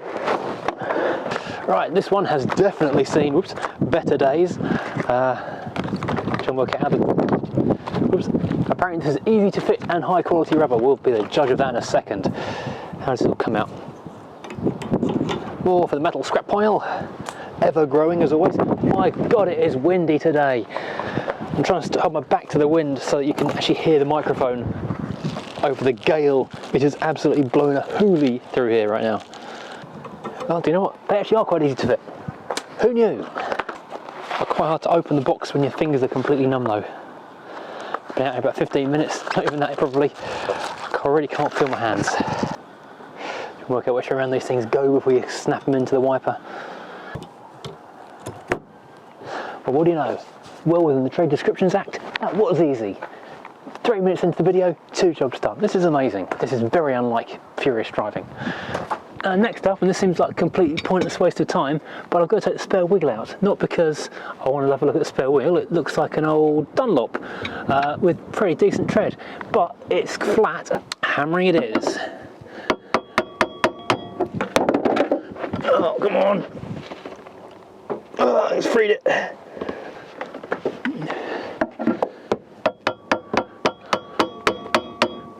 That's it. Percussive maintenance at its best. Oh, dear me. Oh, God, maybe not. Oh, come on. Oh, God, that's more struggle than it's worth. Well, that took slightly longer than intended because once I got the compressor out, I basically went around and did the tyres on everything. The Alpha, the new Mercedes. Getting the front tyres of that new Mercedes C-Class, if you're planning on running fast and loaded, 48 psi, that's loads. It's like a truck tyre pressure. Yeah, so I went around and did all the cars that are here, so it took well longer. Now I'm mopping out the water that had collected in here. Because water, I think when the side windows are down, water blows up under the cover if the rain is in the right direction. Very annoying. Ah, we've got a drain hole that's rotted out here. Hadn't noticed that before. This is a drain plug. I don't think that's an MOT fail because that's just a plug. But I'll see if I can find a plug from somewhere to replace that. Looking at that, that's really quite circular. I think someone has drilled that to help drain the boot, and then it's just rotted from there. Right, let's get this wheel back in here. I was looking for the date on it, but I couldn't find it. There will be a Best Buy date on this tyre somewhere, but it's kind of too cruddy to, not cruddy, just collected grime embedded in the sidewall.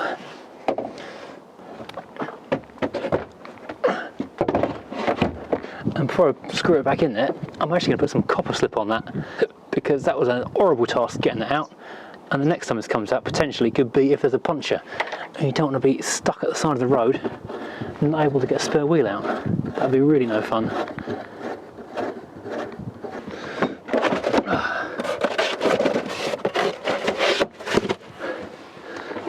Okay, oh, it's not brand new, but it's decent quality tread. Let's go and pump this thing up.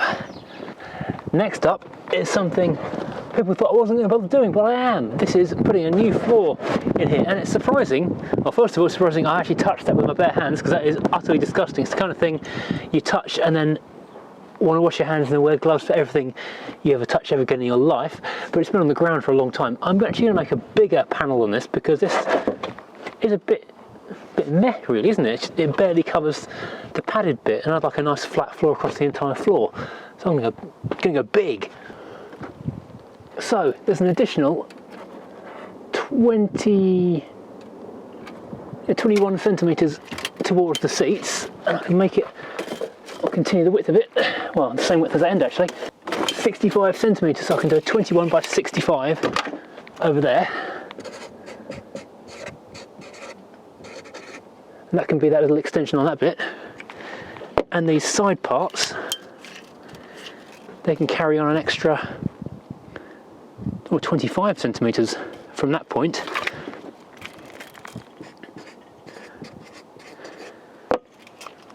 Oops. 24 centimetres from there. An angle to there. Right, on this side, Right, so this isn't quite as wide as I'd anticipated, so I'm not going to be able to do quite the width I'd anticipated either. So I've put this dead centre in here, and I can mark off these shapes. So that was 23 centimetres out from that point just there, and then it slopes in, so I'll cut it in that much, and that should give me the clearance, whoops, the clearance I need. It's only hardboard, so I can trim it some more if I need be, but it'll look a lot neater. Give me a much nicer floor, because the floors in these R8s are pretty rubbish in the boot because it only covers a tiny bit and it's all just wonky and wobbly. Makes it all feel a bit cheap, really. Now, I had thought, because I'm sure someone's going to comment this in the comments, I've got two of these bits of wood, why didn't I do it lengthwise so I can make it as wide as I would? Well, the thing is, if you had a puncher, dead of night, it's raining, and you find you've got to lift up one piece of wood like that, it's fine. And there's a little bit of a hinge at the back because there's a second piece carrying on over there. Not a problem. If you've got two bits of wood, you've either got to kind of struggle and lift them both at the same time, or kind of hinge one, and they're going to get on your nerves and be really annoying. So I'm going to do it this way and have it slightly narrower. That's the thinking here. I'll mark just here where that ran out. So you didn't know this was a woodworking channel as well now, did you? And skill, was ever a less appropriately named tool?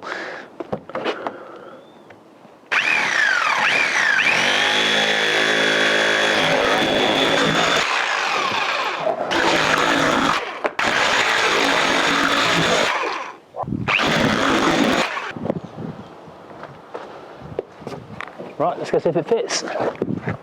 Okay, a couple of minor alterations, but nothing big. That was pretty good guesstimations.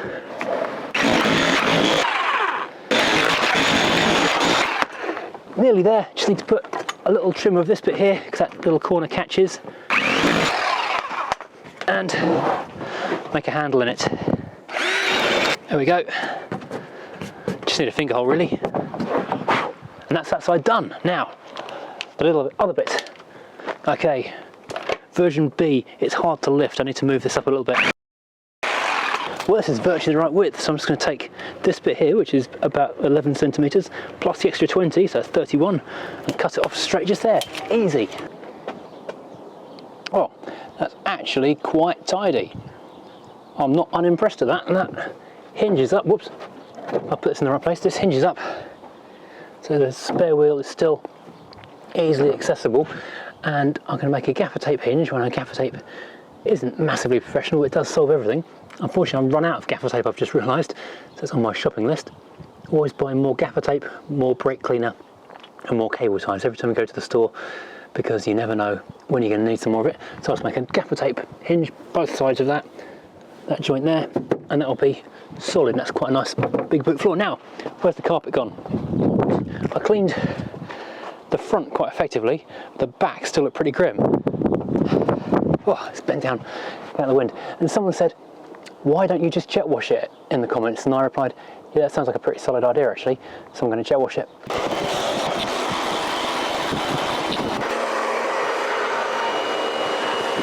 Oh no, the hose is...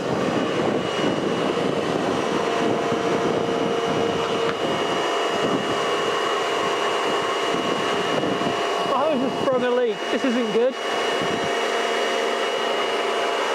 Still we improvise. Well, this scuffles my cleaning the Alpha video.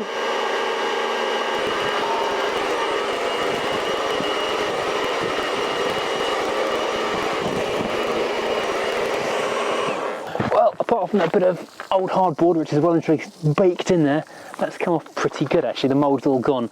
I do though need to go and add a new hose pipe to my pressure washer, to my Christmas list. Let's hope Father Christmas is listening. I'll be honest, the reason I'm doing this stuff today, not carrying on with the V8, is because I didn't want to go down to home base today, or go in the only shops actually on Christmas Eve, and go hunting through the crowds. So that can wait until after Christmas. Right, so the carpet's now drying, gaffer tape on the way, well, shopping expedition on the way. Need to drill out these and tap them, maybe before it rains. It's going to rain pretty soon. But people were concerned about the rust. This is basically surface rust. It looks really bad on camera, but this is not rust on the body of the car. This is rust from the back of the metal plate, which runs the full width of this, which I'll go and paint in a second. which I have already sanded and wire brushed back. So this is not anything to worry about. This is actually just rust residue, basically, an imprint in the paint, so don't need to be concerned about it. It does look awful on camera though. So yeah, we need to not concern ourselves with this. Incidentally, I have got an M6 tap ready to go, and you need a 5mm drill bit to go on that. Oh, it's so windy, it's horrible. It's going to rain soon as well. It might be a shorter video than I planned. This is that bit of metal which left those rusty imprints. I have gone over it with a wire brush quite a lot in the drill, so I've kind of made it as good as it's going to get. I'm going to hammer it over. There are a few little perforations, but it's hidden from view most of the time. It's not really a major issue.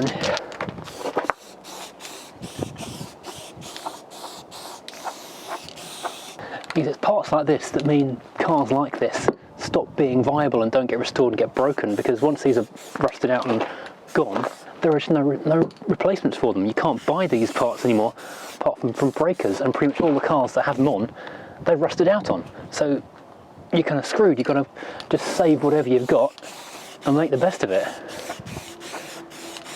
Well, that we can leave to dry, and maybe I'll give it a skim of filler to make it look a bit prettier, and paint over that a second time once it's all cured. So I think the last thing I'll do today before it absolutely tips with rain is sort out this door card, because this is unpretty and that's just really irritating, that flapping around like that. By the way, I did order a radio connector for this thing, the BMW Rover hybrid, well, just BMW nicked by Rover. Cost all of £4, I think £4.50 off eBay. Trouble is though, it won't be here till after New Year, so January the 4th or 5th I think they said. Ow! Try and remember where all the screws are on these things. There aren't many that hold these door cards onto the car. These ones never do anything. That one's kind of wonky. That's weird.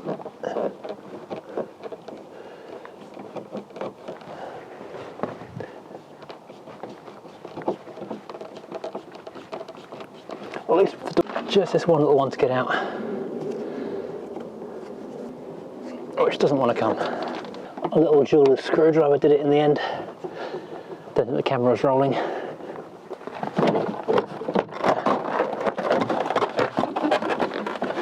Okay, so now I can pop these little tags back through, bend them, oops, don't all come out. To make it worse, oh gosh.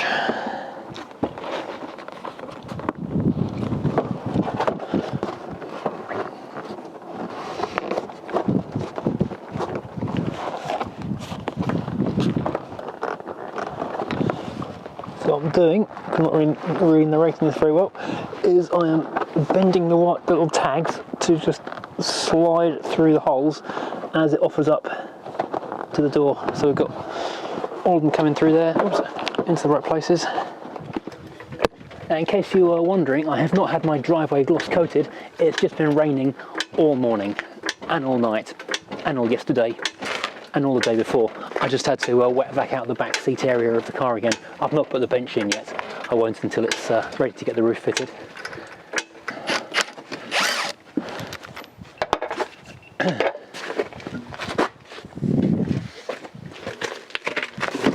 I've actually left my nice padded work mat thing in the lockup where the Rover 2000 is.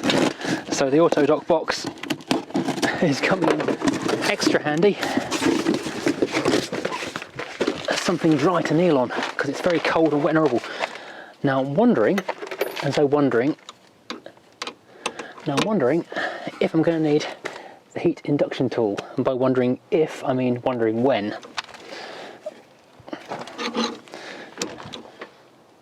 Or maybe not. Wow.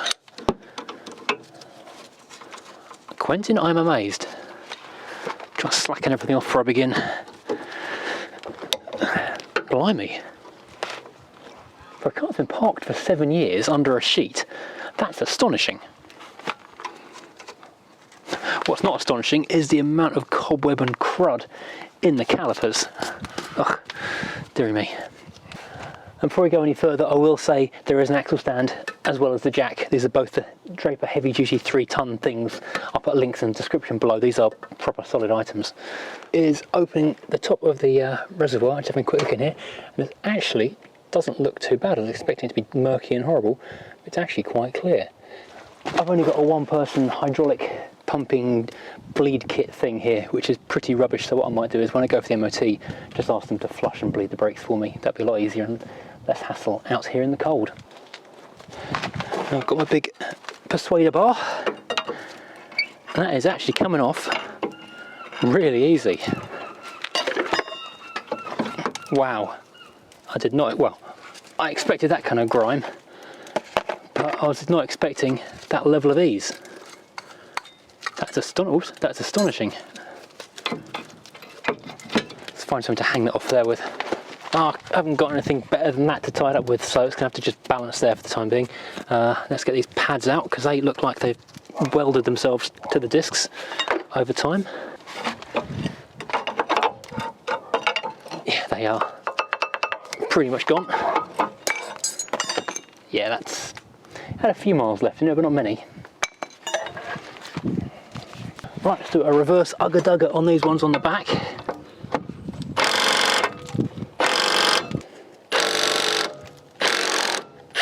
There we go. Rattle it back and forwards once or twice. Breaks the seal.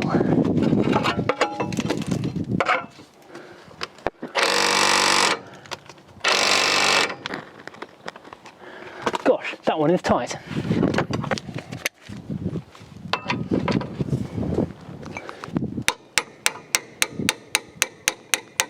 There we go. Maybe not.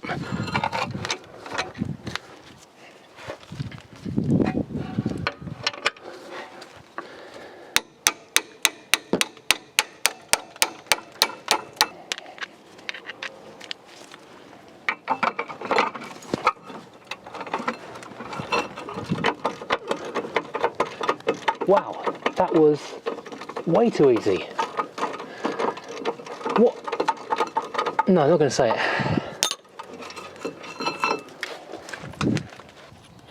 That pad does not want to come out. Oh, that one is a lot thicker than the other one, so I suspect these were not moving as they should.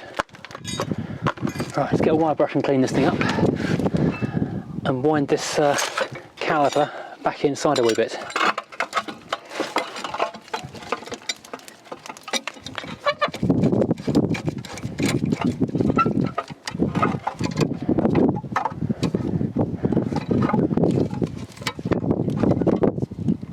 There are proper tools you can buy for this, but I've always used a G-clamp just because I've got them.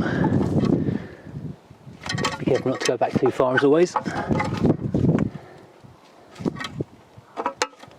keep an eye on the fluid level in the reservoir, of course. So I'll give the caliper slider a quick clean up, make things a bit easier when it goes back on the car.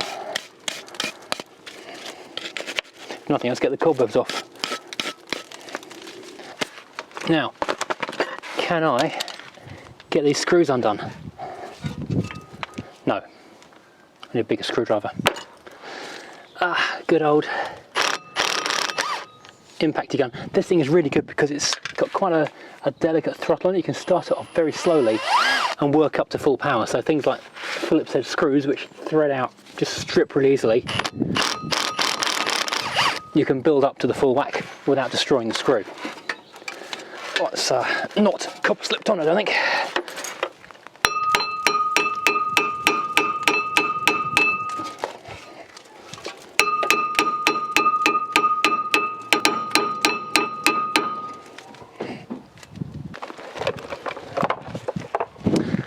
So, it is out with the heat tool. I knew it would be at some point.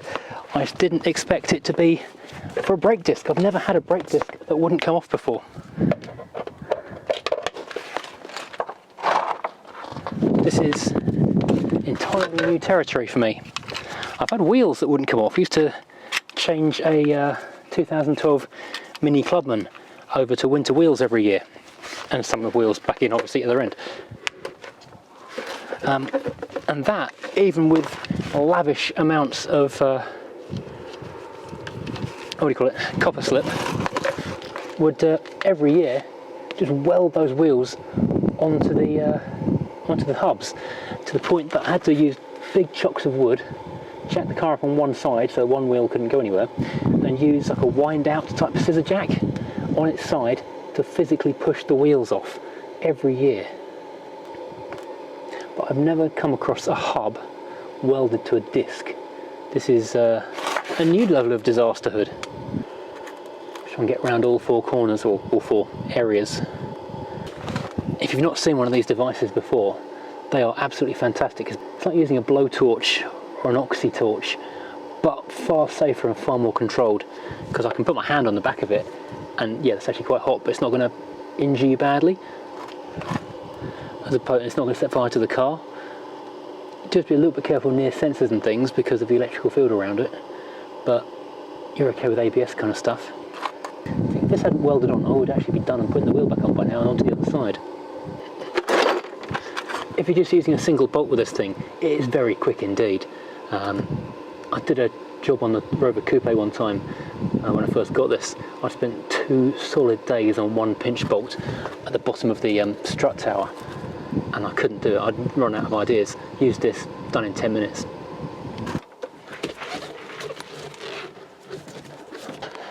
Right, let's give it another whack.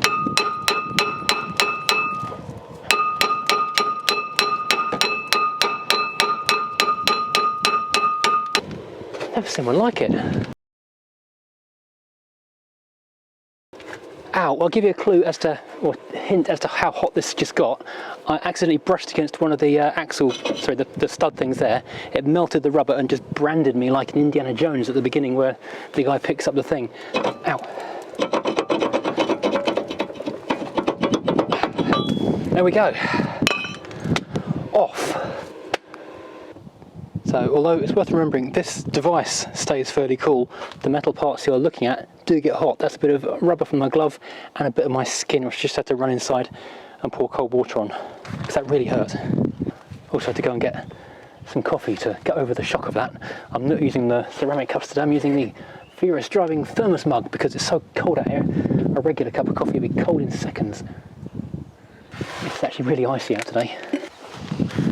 Right, so first new disc going on. Let's give it a bit of a squiz of the not rusty juice, so that in a couple of years' time when this gets replaced, it actually will come off. That was actually surprisingly tight. Getting that off, it almost feels like these studs aren't completely true. Oh dear.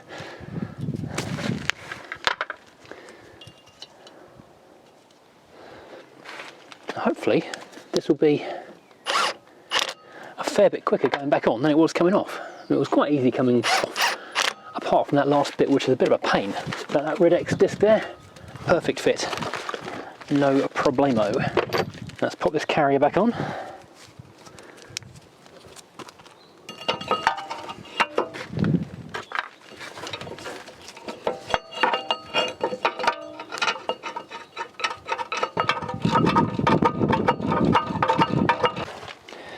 If you're doing this yourself, the 2 bolts you're looking at are these 2 17mm big ones which hold the caliper on, sorry, the caliper carrier on, and these 2 which I think are 12mm which hold the caliper into the carrier. I just did a quick trial fit of the pads, and something I noticed was that this pack didn't come with anti-rattle washers top and bottom.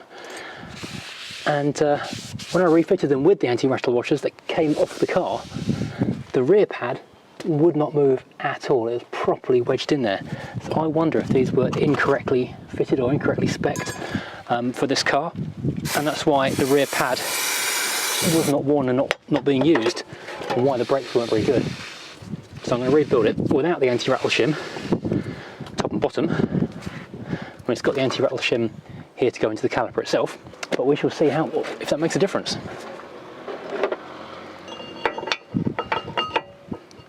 It's still quite a tight fit, even without the anti-rattle.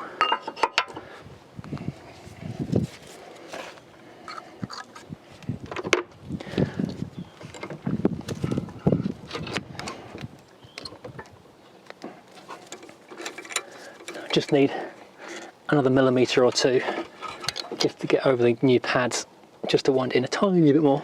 So that will go on okay.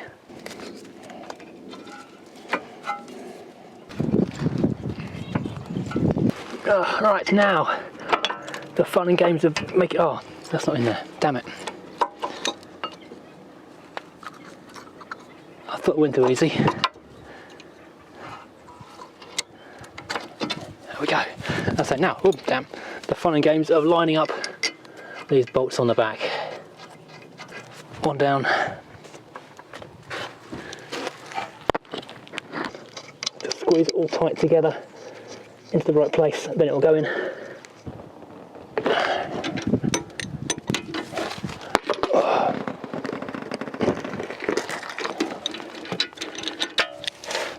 Ow.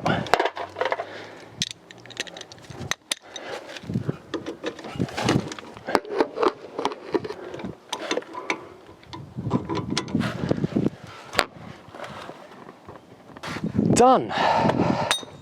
So there we have one shiny and new, unworn, thickly padded Ridex disc and pad from Autodoc. Thanks, Autodoc.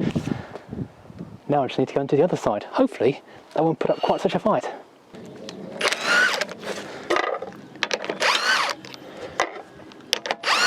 These wheel nuts are not done up very tight because these wheels have been going on and off quite frequently.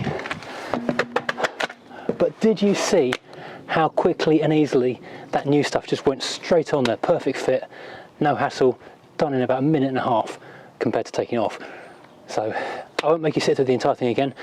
Let's hit the time lapse and I'll only stop it when something goes wrong.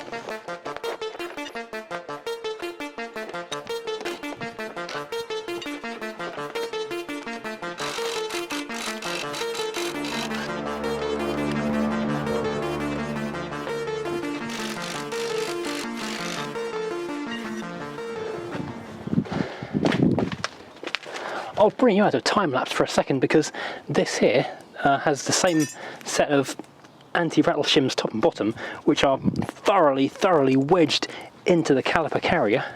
Oh, sorry, the caliper. Dear me. And they're actually a bit bent up and shoved in. And again, the rear pad has moved less than the front one, and they're properly wedged in. I think someone's put the wrong top and bottom carrier anti-rattle shims in here, meaning that that's why these brakes weren't working properly. And also they're quite sharp, and I've just torn my glove.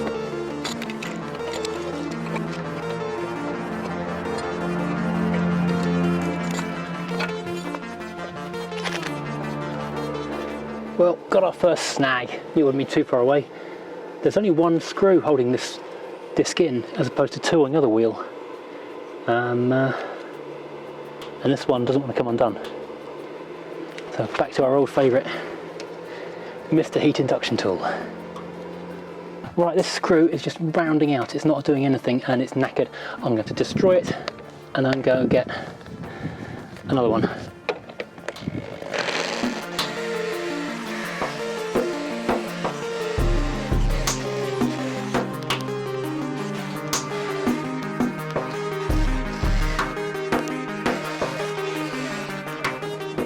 There we have it, one stud of a brake disc fixing screw. I'll try and mole grip that out of there. Right, bits and pieces going back together time. Whoops, not that one yet. That one first.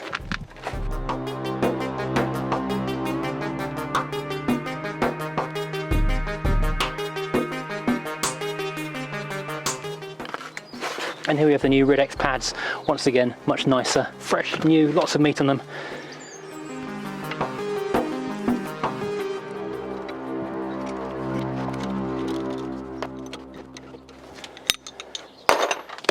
Done. Right. This is with the battery charger turned on. I would move the Volvo across and jump it off that, but that is still missing its radiator hoses, so I can't run that one. I was going to give this capacitor charger thing a try, because the old-fashioned jump starter pack wasn't doing a single thing. And this is an old-fashioned lead acid type battery inside there, which is actually quite useful. It's got an inverter and a light and a pump, although the air pump, it turns out, on the Sinclair C5 is completely useless.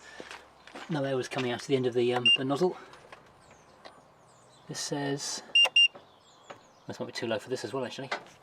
Okay, with the big jump start pack on, this is now showing at 12.3, so let's give that a go. Awesome.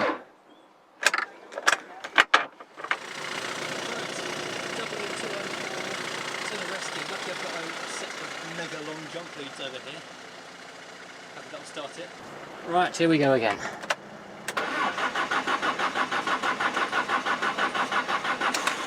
That sounds good. There we go, it's alive! Right, that one's running. That one's still running. That one's connected. So we go 3 for 3.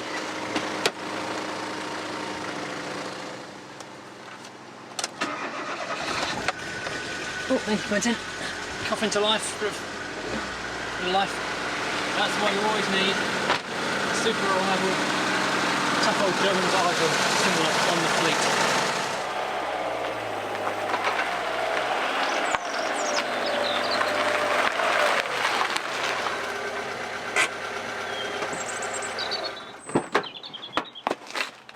However, this one, I made the mistake of turning off. It's now sitting at 8 volts.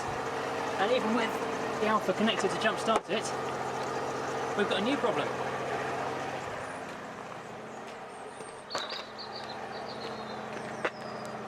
Remember this old game?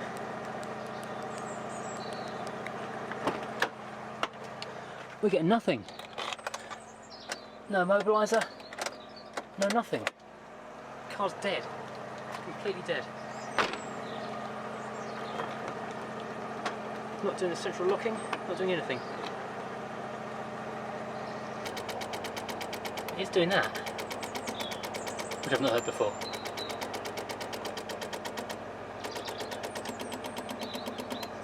Like an old-fashioned teletype machine. Right, so I just stole the Rover 2000 battery, which is about twice the size. So if that will crank it over. It did open on the alarm a second ago, and the alarm went off.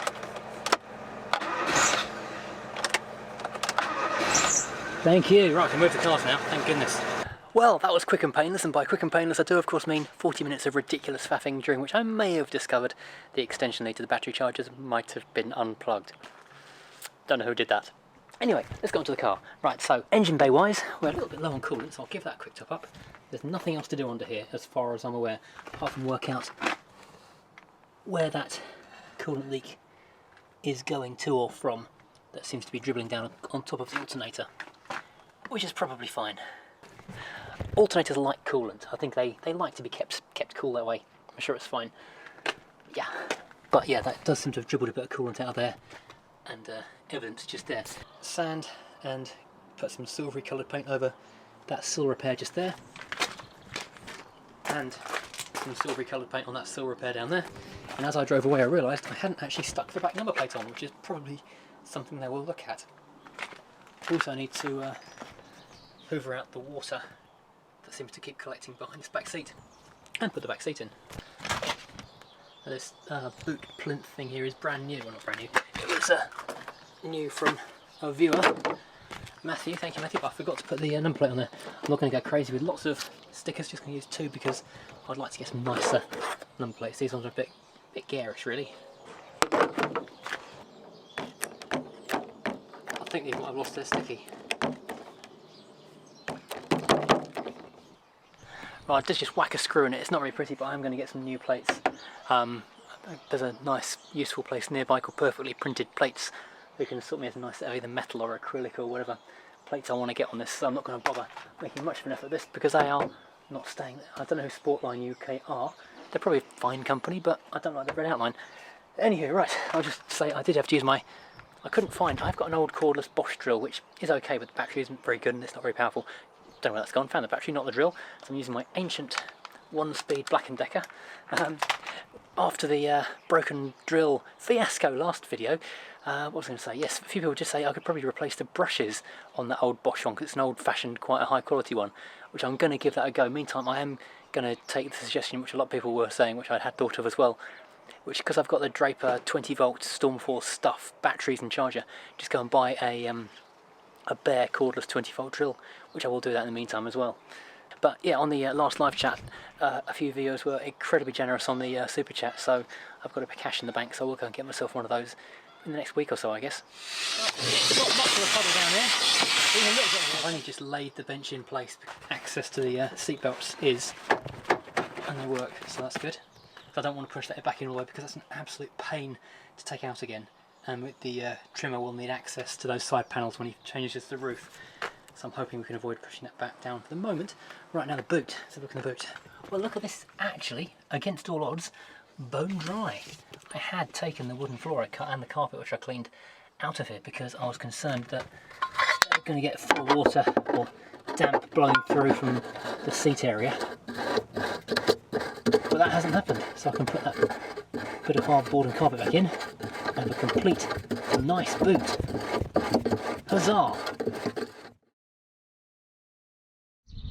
Well, it's not the best weather in the world for taking a convertible with no roof out. That's kind of damp. I've got gloves, I've got a hat, I've got a scarf, I've got a thermal vest on. Let's see if this thing starts today.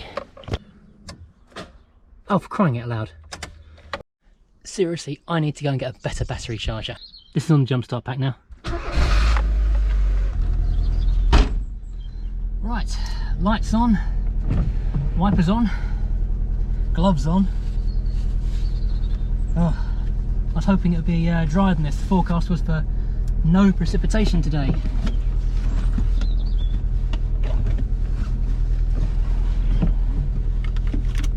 I'm really annoyed the fuel gauge isn't working still. Because if that doesn't bump up, I put an extra 2 gallons of petrol in last night. Maybe a bump or two on the road will free it off.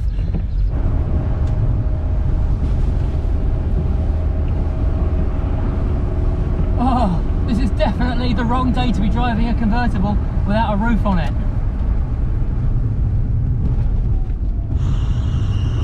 I just remember what the other job I needed to do was. And that was tighten the alternator belt. Fan belt. A bit damp now, and it's actually running for the first time. Maybe that's why it's not charging as much as it should be. So this is the first time Quentin the Convertible has driven under his own power on a public road since I think 2013, which is a long time. Since I've had him, I have changed, done a basic full service, oil, filters, spark plugs, that kind of thing, cam belt, a water pump, drive belt for the power steering and the alternator drive belt, new discs and pads on the front, new exhaust rear section. What else have I done? I swapped the tyres over and the wheels, because the wheels were from MGF, which looked really good but didn't actually fit exactly right, and the tyres were cracking apart. So it's now got the wheels, original wheels of my Rover 220 Coupe on it, which is actually juddering a little bit. I wonder if I've got a flat spot on them from being parked a while, or if the tracking's not quite right. It does need the tracking doing by the feel of it. A little bit of a judder at low speed. I had a new alternator because the alternator wasn't charging. That actually is why the car was parked up in the first place, because the alternator went and the roof and windows were down. So that's why it got parked up and covered over. And then what else did we do? Put a new hood on the back of it because the hood was rusted solid and the outer fabric had just crumbled to nothing. So what was I going to say? Yes, so I put a new hood on there, found a really good second-hand hood, and I've now got a brand new hood cover, the outside, the outer of the 3 sheets of fabric, waiting to go onto it. Amazingly, luckily, whatever, all the hydraulic systems work, so you push the button on this thing, the hood rises up. It's fantastic, it's a beautiful orchestra. And what else have we done? A new front wing, because that was rusted, a little rusty hole on the rear arch and a little rusty hole on the sill. I've plated both of them with the welder. Oh, I changed the fuel pump twice, because the first time I put a new fuel pump in and it ran for a day or so and then it just packed up. So I had to take that back out and get it changed under warranty, which does no work, but that fuel pump is also a fuel sender and the fuel gauge is not currently working. So I've got a horrible feeling. I was hoping if I hit a couple of speed bumps in it, it might free something off in there, make a connection. But it hasn't.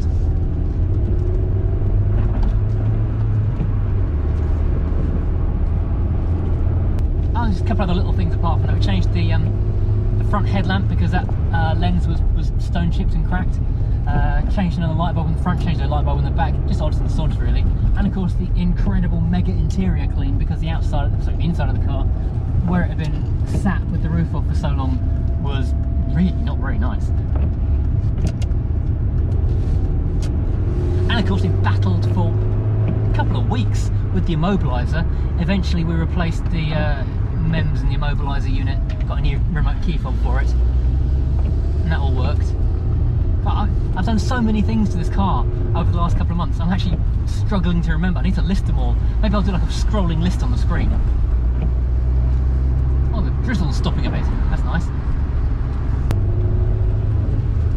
Now I'm trying to drive it around on the way a bit to the MOT station, take a couple of side turnings, try and get a bit of heat in the catalyst. It's the first time the catalyst has been doing any work for the last 8 years, apart from sort of idly on the drive, shuffling up and down the drive a little bit, so it needs to be cleared out a bit. And also it's got brand new discs and pads which have not done a single mile yet, so they need to be bedded in a tiny bit before it goes for the brake test. Oh, let's get some more heat in here. It's blooming freezing. Fan on full, heat on full, turn off that cold air vent. Rover's, oh that smells a bit. Okay, now I'm glad I've got no roof, because the smell coming out the air vents is a bit musty. Once I've got a roof on this, I'm going to do one of those blaster things for the air vents. Well, this car's got 82, well just under 83,000 miles, 82,900. So it's about 50,000 miles less than my 220 Coupe, which is essentially the same car but with a bigger engine and a roof. We are back already. It's not even lunchtime and Quentin has been through his MOT already. You know, I walked back from the garage having dropped him off first thing in the morning. I walked back just in time to put the kettle on and ready for Popmaster, and the phone rang with the good news that he'd obviously failed on, but not too terribly. It's not a massive shock he was going to fail. It was always in the back of my mind that it was a fairly real possibility. I was weirdly hopeful though that the thing might actually go through, having done so many things to the car, and then having sat for so long in the elements, there's always going to be something. In this case, it was just two things, which are probably going to be impossible to fix. First of all, the windscreen washers aren't working. Now, if you cast your mind back to when we changed that red wing, the windscreen washer is up inside there, and it's all kind of hidden away, and I don't remember ever checking that after I finished putting it back in, or even how I routed the wires, and I can't find the filler neck, so I've got a feeling I just mashed it in there and completely forgot about it. So I'm going to take the wing back off again and have a look at that. Secondly, emissions. Emissions is always the bugbear of a retro 90s, 80s car when it comes to MOTs, because they just get absolutely killed on it. In this case, it's kind of strange.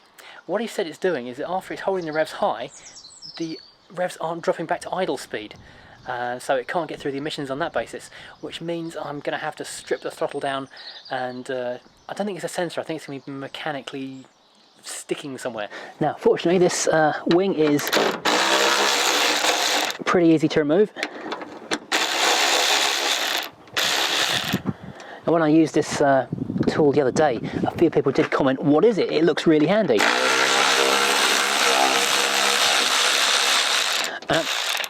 It is really handy. It's not actually branded. It was sent in by a viewer, so thank you very much indeed. That's enormously generous and very helpful. But I'll pop a link to a similar one. That's like Draper do one that's virtually the same, so I'll pop one in the link in the description below. So if you fancy one of these things, you can see what they're about.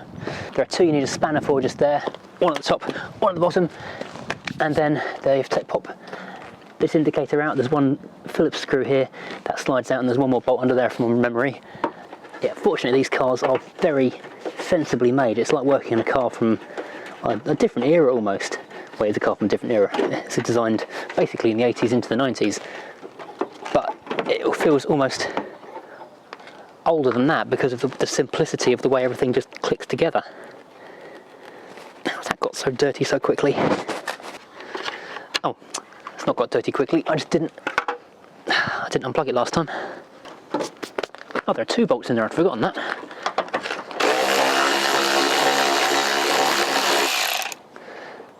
When I reassembled it last time, there are some that were rusty and some that were silver and painty, and I put the silver painty ones where you could see them, and the rusty ones where you couldn't.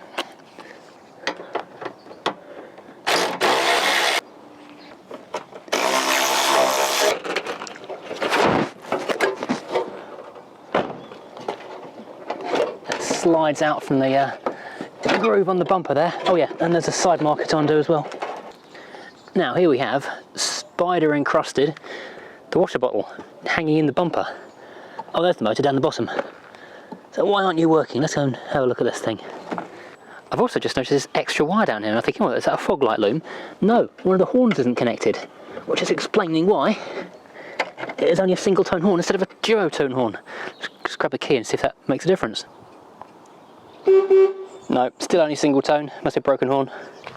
I don't know how this is so oily, but it is. This one was connected to the motor on the washer bottle. This one was hanging next to it, which I thought had a cover over it, but it's actually thick with black goo. Let's give it a quick clean up.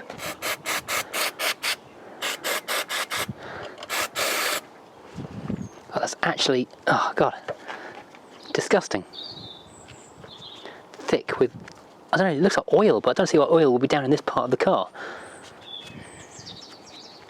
Disgusting.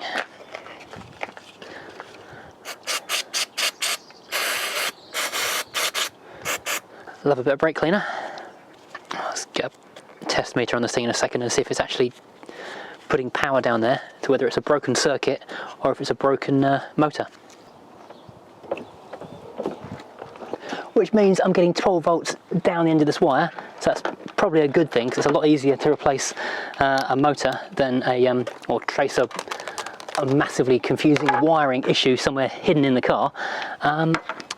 Let's have a quick try. Now I've cleaned this up, I might just give it a quick try with the clean wires on it, because it might just make a difference.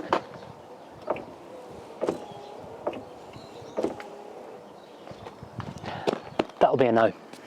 Okay, so that means we need a new washer motor down there, which is not a biggie. We can order one of those. Hopefully it'll be with us tomorrow, if I next day it from overnight it from Japan, or whatever they do with, you know, proper cars. Right, so the second thing is going to be the emissions.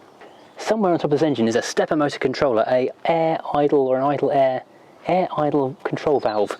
It's this thing here, and these things get bunged up, filled with soot and grime, and they stop working. The other thing it might be is an air leak on one of the hoses. So the quick thing I'm going to do first of all is start the car. I'm going to squirt a bit of brake cleaner around the air intake areas, and then if there's any air leaks going in, it will change the running pattern of the car.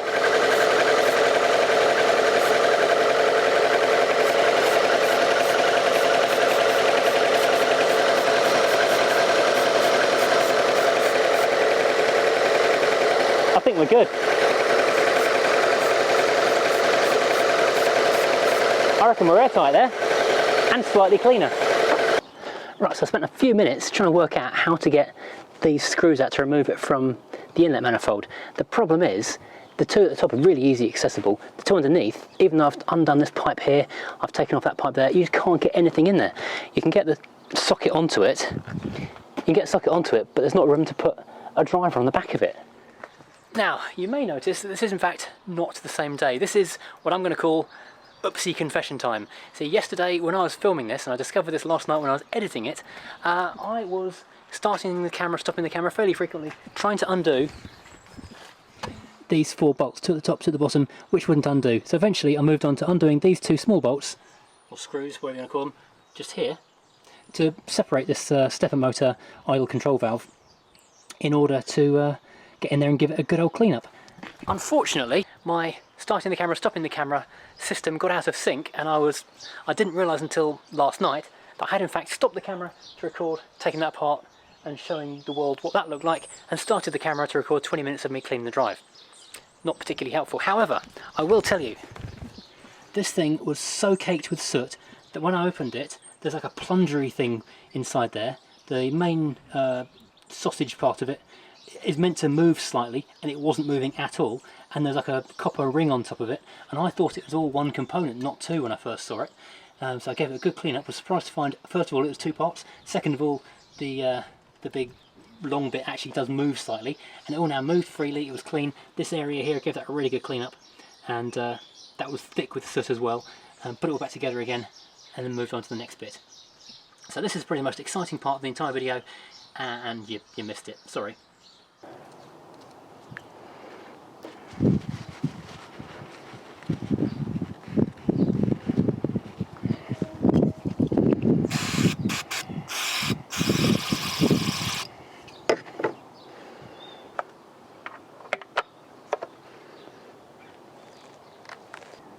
going to give the alternator a quick clean and tighten that fan belt, because it came from the second-hand car, kind of oily and grubby, and I don't like that squeaky noise it's making on the fan belt.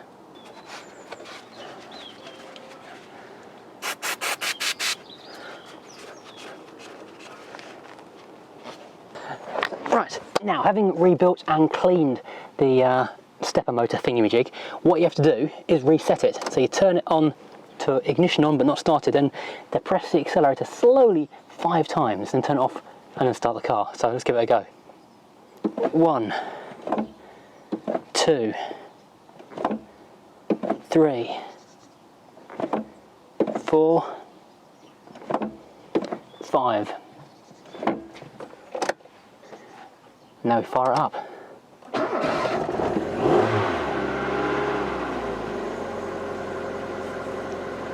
The idle speed is now 1500 RPM.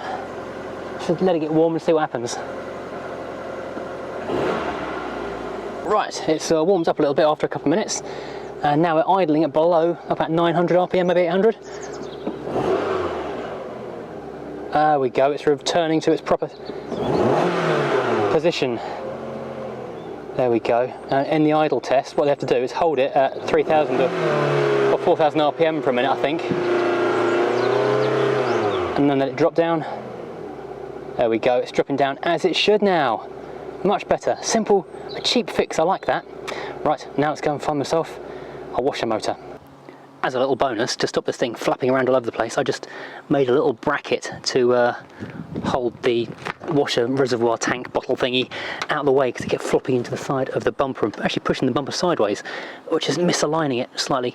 This little groove on the back of the bumper slots, or the wing slots into a little peg, and that holds the bumper in position. So that's an improvement. Right, so I just need to go and find a new washer motor to replace that one, and then we're ready for an MOT. I did just pop that motor out in preparation, just to double check it, preparation of replacing obviously. I'm using a good 12-volt battery. I can test that it is stone dead. These useful clampy wires are actually bits of a dead battery charger which I've binned recently. They're quite handy for doing tests like that. And one final thing before I go and order that new washer pump. This is a brake and stop tail light I stuck in there so it would actually work and get through, and that is the correct kind of bulb that actually wants to be. Right, so just popped out and didn't have exactly the right washer pump, but got a nice generic one which is very close indeed. Unfortunately this just has a standard little pipe inlet, so I've had to make from the old connector from the old pump to some wide fuel line to some narrow fuel line, which will plug into that. Hurrah! That I think is dripping from when I've poured it through. I've got no cap on here, and it's a bit of a long drop, so I did pour a lot over the side of the tank. Maybe that was self-filling when I'm on the road. Let's give this a try now. Go on, work, damn you. Right, it wasn't working. I couldn't figure out what the reason was. So I took it all out, took it all apart, make sure nothing's blocked. This has got in and out written on the back of the pump, so you know which way it's going. Out, I would assume, would be out towards the washers. In would be in from the reservoir. So I've now put it the wrong way around. Let's give it another whirl. I can hear it. It's pumping. It's making noises. Like it's been raining. Nothing's coming out. Why is nothing coming out? I knew this would be the harder thing to do, so I'm now unconnecting each connector in turn to see how far the water's getting. Right, that one's working. That pipe must be blocked. Nothing's coming out of there at all. Where can I get pipe from at this time of night? I just gave this pipe a tug and it was snagged. I think when we had the engine mount off to do the timing belt, it must have got caught and pinched. A second ago I couldn't blow through it. Now but I can, and it wiggles when I wiggle it, so I think I might have success. Yay! Hurrah! Just put the wing back on, go for a retest, got ourselves a legal car, assuming the emissions work, and there's no guarantee of that, but let's hope the emissions worked. And done. Wings back on, water bottle, I hope still works because I don't want to take the wing off again. Hopefully the emissions are good. So now it's back to the MOT testing station, see if we can get a pass. So now day 2 of the Rover's MOT, fingers crossed. We've got the washers working, trying to get the engine warm enough that it's going to be a pass. It's not going to fail on the emissions. Hopefully, having reset the stepper motor and cleaned it out, we're not going to have emissions issues today. And yeah, it'll all be good in the hood. Why am I stuck behind old man doing 27 miles an hour when I actually needed to be going quite quickly to clear the cobwebs out of this thing and give an Italian tune-up on the way? This is very frustrating. Alright, let's try and clear the cobwebs out of this thing. It's actually running a bit smoother, having cleaned all that stuff up in the engine yesterday, so hopefully that will be enough to give it the pass we so need. Hopefully. That's Furious Junior in the passenger seat. Stop calling me out. This is a pass certificate. This car has got an MOT for the first time since... Yay, it passed! Yay! 2013 was the last time it passed, so it ran out of MOT in 2014. It's now 2021, so it's like 7 years off the road. It now runs and drives actually really, really well. The gear change is nice and smooth, the engine revs lovely. I was right with the stripping down the stepper control motor and then resetting the computery thingy. It is raining and I've got no roof and I don't care, it's brilliant. I do, you idiot. Okay, that's Furious Junior, who is less excited about driving in a convertible with no roof. He's less into this project than I am, perhaps. Well, I have just had some slightly sobering news. Went over to the trimming place. They're a specialist in these cars. I actually remember these cars really, really well. I've done hundreds of them in the past. The thing is though, they also remembered there used to be, or there should be, a metal plate just in here, which I vaguely remember being a big pile of dust on the old hood.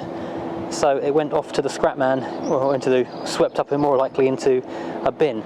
So basically, I can't carry on with fitting the roof until I've found the left and right little ones of those plates, which are thin metal, which will rust to nothing on pretty much all the cars.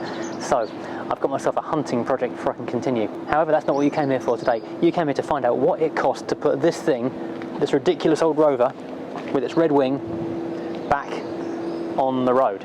Right, let's grab a tripod and my notebook and let you know.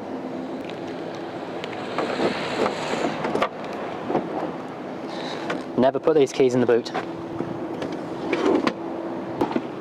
Right, so this is the stuff that I would never normally admit, even to myself, because you know, it gets depressing. We do these cars because we think they're fun, we love them, we enjoy them. It's a hobby. In my case, it's kind of my job fixing cars on YouTube. But realistically, this made no sense financially. And I was kind of, well, not massively surprised, but it was a cold jolt of realisation when I realised what this £100 car has actually cost. So that's where we start. First of all, the car cost £100, which is what the previous owners had it sat on their drive after the alternator and battery died, roof down, the car was dead. They left it there until they were sick of it and basically said, they're going to get £100 from the scrap man, or I can give them £100 instead, take it away. So I gave them £100, took it away. I nearly fell through at that point because shipping it back, I went on Shipley to get a quote. It was coming in quite a lot of money because the car was the other side of the country.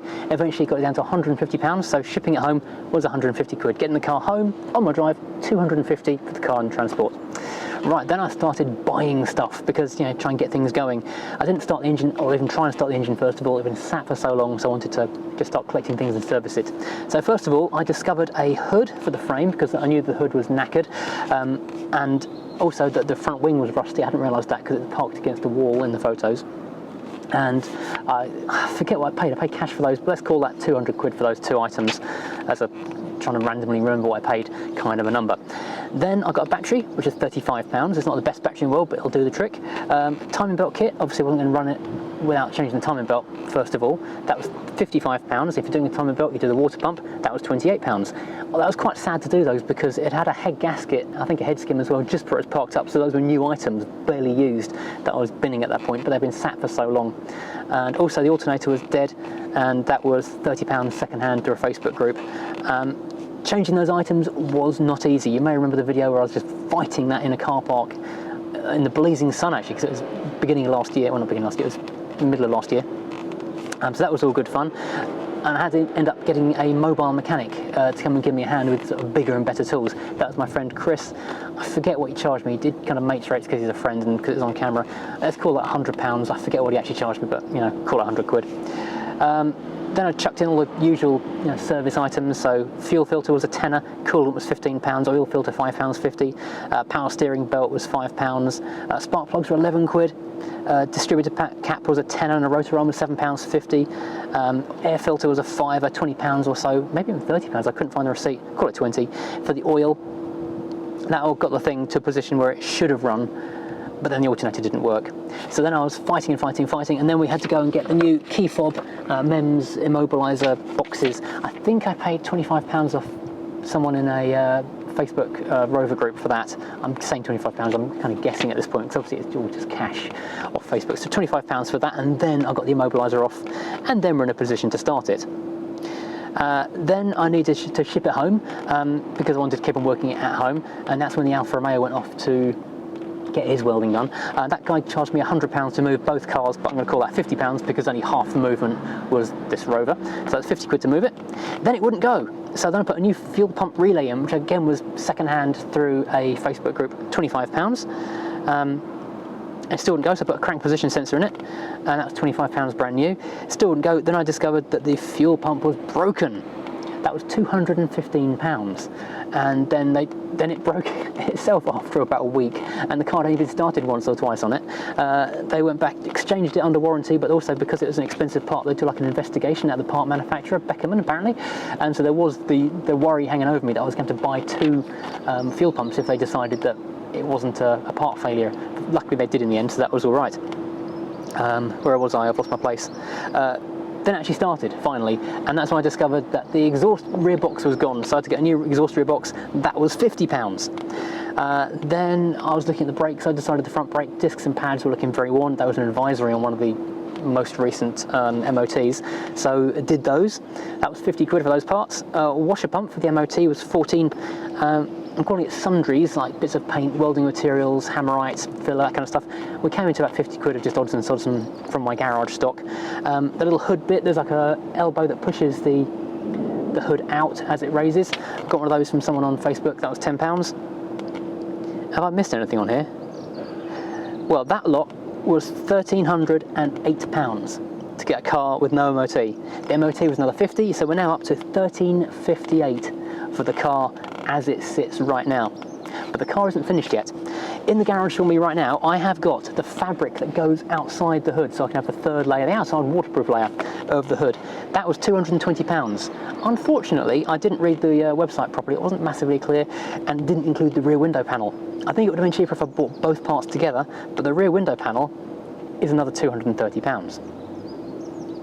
So it's another 550, which puts us at a grand total of, with this car having a roof, but not including those bits that I've just discovered are missing, £1,858 for this car, plus the fitting costs of putting that roof on. And the guy has said it's only a very much of a guesstimate because it's a bit of a piece of string job with trimming. He's guessing around £500 to trim that roof onto here. So that's going to take us up to £2,358. It better be worth it. And then, sorry, there's one more thing. This is my Columbo moment. And then we've got to paint the front wing and paint the front bonnet. There was only one bonnet on the car, but yeah. So there's a bit more painting there, which is going to run into a couple of £100 more. So we're going to be pushing over £2,500 by the time this ridiculous car is done. And I know for a fact that I'm not going to get that much for it when I sell it. The problem is, if I sell it as an unfinished project, I'm either going to have to sell it for absolute buttons and lose out even worse, or it's going to go to someone who's just going to break it because it's a good source of parts as a half-finished car. Someone who wants that hood frame or wants some other component. So yeah, I'm kind of in a hole with it ever so slightly, but we've got the satisfaction that it actually works. Well, as this car has cost me so much and is going to continue doing so, I better get out and drive it and try and do that with a smile on my face, hey? I'm enjoying driving Quentin now. I'm not thinking about how much it's cost to fix this car.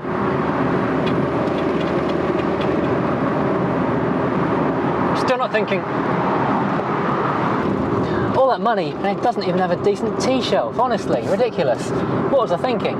But we don't do it because it's sensible, we do it because we like the cars, we want to save the cars, it's a hobby. I look at what someone who goes fishing a lot spends on fishing rods, it's ridiculous. At least doing this I don't have to touch fish. And let's face it, if you do go fishing, surely that is the worst possible outcome. You actually catch a fish, then you've got to deal with a fish. Ugh. So yeah, the Quentin journey is not over. I will continue to back up the money truck and onto the bonfire of cash that is Quentin. And the question is, if I wasn't doing this for a YouTube channel, so I'm going to have to put the fans on for more hotness. If I wasn't doing this on a YouTube channel, would I have given up, or would my sort of natural tenacity have pushed me on and kept me going regardless? I think I probably would have done it regardless, but at least with a YouTube channel, it is partially funding. I'm not sure it's going to get... And given the size of my YouTube channel and what each video earns, I'm not sure we're actually going to make a profit on this car in the end or not. Of course, the other thing is that had I been paying for all this work to be done rather than doing it myself at home, this would have cost double the amount, because the hours that have gone into faffing and finagling little fiddly stupid things like fixing the cubbyhole armrest thingy where the hinge had seized up and then snapped off the plastic. That was a bit of time just messing around with WD-40 and Araldite. No, it wasn't Araldite, it was that American stuff I forgot the name of. The powder and syrup, which is very strong glue. So yeah, it hasn't been cheap, but I do feel very rewarded in that the car is back on the road. I have got a working car that so many people had said I should give up on, and sensibly, if I was paying other people to work on it, there would be no option but to give up on it. It just wouldn't have been worth it. But I'm glad it's back, and I'm finally driving the car, and it does drive really nicely. I think the coupe's old tyres, which I reckon are about 10 years old, are a little bit dry, and I can kind of tell when I'm driving it that they're not as flexible as they should be. So a new set of tyres on this would be lovely. And that's a question. I don't know whether to sell this car with the coupe rims that I've got on it, because I don't really want to let go of them, because if I ever want to set my coupe back to standard, I would like those wheels back.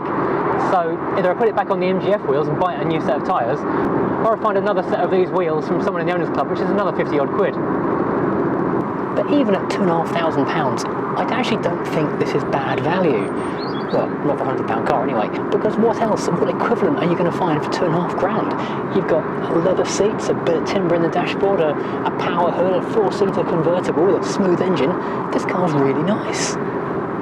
It's actually a bit of a bargain. Do you know what? I don't begrudge spending the money on it. Also, going through the paperwork for the car, which I hadn't really gone through that thoroughly in the past, it was interesting looking at the car's history, because the eBay auction from when the last owner bought this car in 2008, I think it was, it was all printed out and folded up in the MOTs and things. And I'd never noticed that before. And it's apart from the fact that the values of these have actually really gone up a bit. I think he paid just over £800 for this in 2008. And these cars are now worth $1,500 to $2,000 for a really nice one, and this was a really nice one. But at the time, it was sat on some aftermarket 17-inch wheels, which I had never realised before. And the owner, prior to the person I bought it from, was the person who fitted all the audio gear, the radio that I took out of it because it had broken, the amp, the subwoofer, all that stuff, and the speaker upgrades in the doors. It was all the owner bought wonderful. I thought that the person I got it from had done all that, but no, it was even older than I expected. So it's actually not surprising that that JVC head unit had finally died, given it the age it was, must have been, well, 12, 13, 14 years old. And being out sort of in the partial damp for so long does those things no favours. Well, so now you know. Now you know what it costs to resurrect a dead car. I mean, if this was a hard top, it would have been significantly easier, and obviously about £1,000 cheaper. Not all cars are going to have the same level of difficulty. Some cars will have survived better, been stored differently, who knows what else. Every car is different. You never really know what you're getting into. But I will say thanks to everyone who has watched along the way and given me support and motivation. Even the people who said give up on it, scrap it, even that was a bit of a kick to kind of say, I can show you, I can do this. So even that was helpful in its own way. I've not taken the direct route home, gone a little bit further because I'm still shaking down the problems with this car. Number one being, well, obviously no roof. but that's now booked in for 2 weeks from today, so depending when you watch this video, that'll be less than 2 weeks from today. I need to sort out the fuel gauge because that's still not working. It's going to take the wiring off the bottom of the car, and hopefully it's a bad connection somewhere, because I really don't want to have to send the fuel pump back out again and redo all that malarkey, because that was a pain to do. Got no radio power, no power to the clock apparently either. The driver's mirror is pushed in too far, so it'll go in even further if I want it to, but not out really far enough to see where I'm going. The heater is fantastic, that's a major relief, because I don't get convertibles, it's way too cold to be doing this, and when the sun comes out it's way too hot. That's madness. Why to the roof of a car? Insanity. But on level 2, nothing seems to be coming out, and that's a fairly common problem with these cars, is that the blower resistor is basically just resisting wire burns out. Fortunately, unlike the Alpha where you have to take the entire dashboard out, you can just reach through the back of the glove box. It's about £9 to fix it, so I'll get onto that fairly shortly. But the main point of coming this way today, apart from shaking down problems, finding problems really, so I can get everything addressed on it, is I'm going to go and see if there's a paint shop I know is open and able to give me a quote today about painting the wings, because he's one of those people who's very good and he's not too expensive either. That's what I want for this car, because I could go to the place near me which did the roof of the convertible and the front end of the Mini, and they are really, really good, and they're fast too, because they're like mainly an accident repair place. They do new cars all day long and churn them through really rapidly, but they're not cheap. So you're basically paying insurance prices for fast turnaround. So there's maybe a bit of a delay, but if it saves me by half the price, then that's worth doing.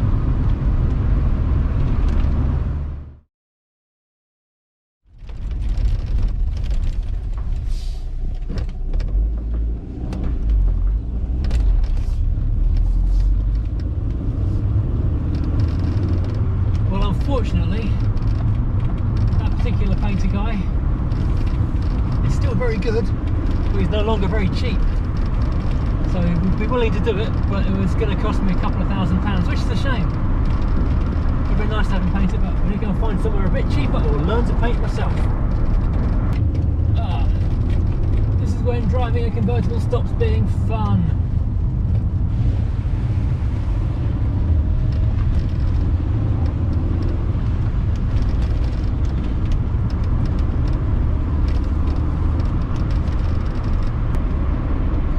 Pointing me in the way of another painter who's hopefully going to be a bit more cost effective for me.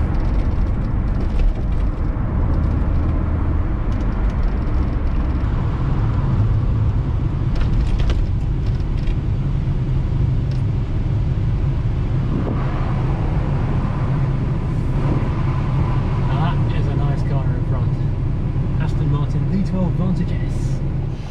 Well, I'm back at home again, and once again ensconced in the leather-clad comfort of Quentin's interior. As you can tell, I'm wearing the black hat of garageness, which means I'm going to do some work on this thing. But before I crack into that and tell you all about what I'm about to do, I will complete what I was doing the day before yesterday. Yeah, getting quotes on painting this thing. Well, basically, the last guy who I spoke to was very keen to do the job. He was quite enthusiastic and quite helpful, very helpful in fact.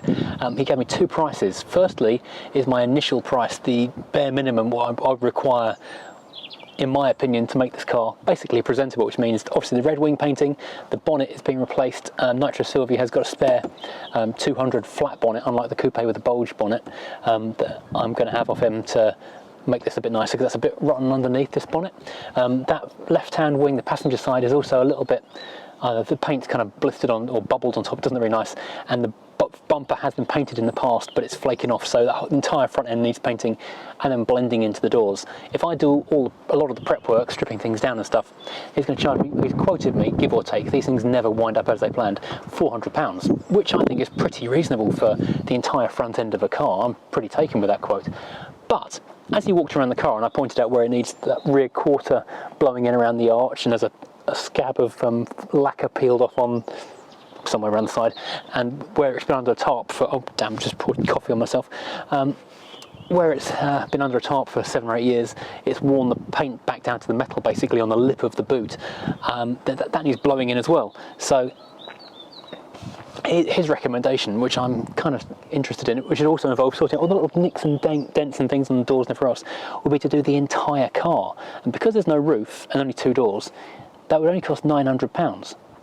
And I can hear you saying, 900 quid? That's just yet another £1,000 basically on the cost of painting the car. So I am tempted to go that route though, because the car would then be so nice. It'd have a brand new roof on it, brand new paint, all the work I've done to it.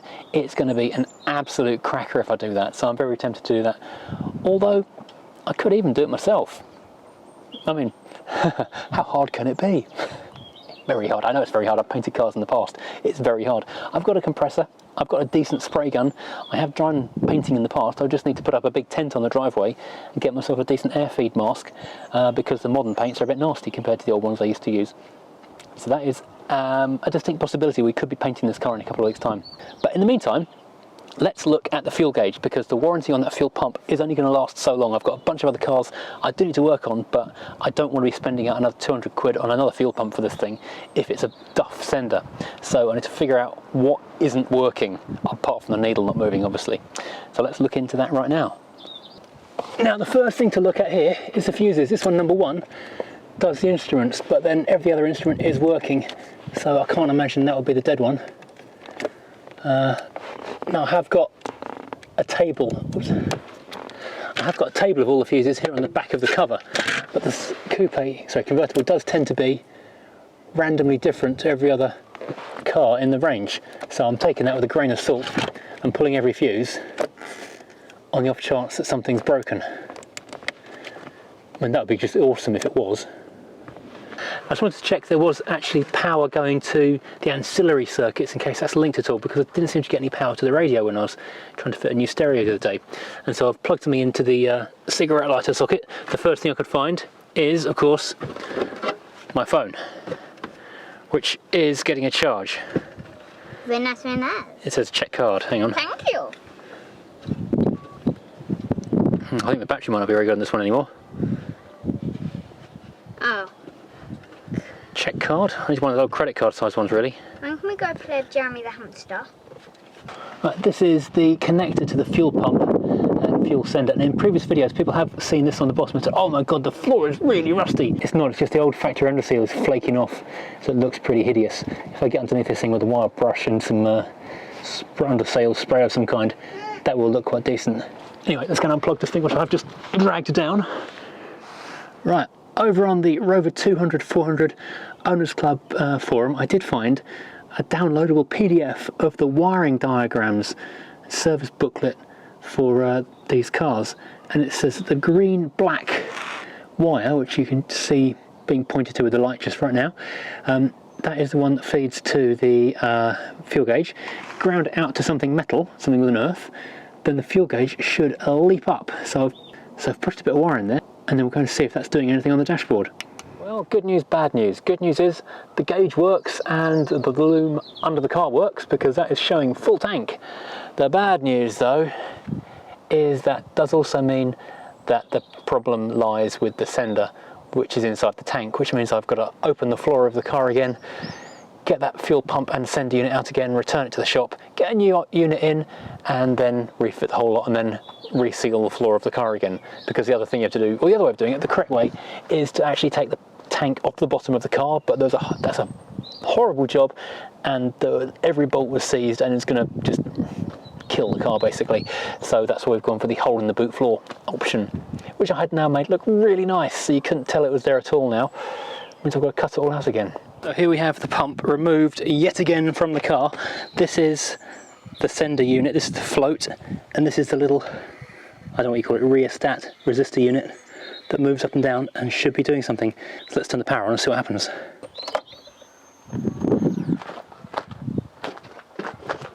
So currently it's showing empty on the dashboard. If I move this to the top, it is still showing empty on the dashboard. So we've now got the pump out of the car again, and the car is immobile again, and I'm going to have to go back to the car to suppliers and say, please can we have one that works again. Well, when initially I cut a hole in the floor, I was really berating myself for doing it the bodgy way, doing it the bad way rather than actually dropping the tank, which was proving to be an absolute nightmare. But having had this in and out several times now, I'm actually really glad that's the route I took, because this has been an absolute nightmare of a job. Right, I'm going to make a phone call and come back to you later.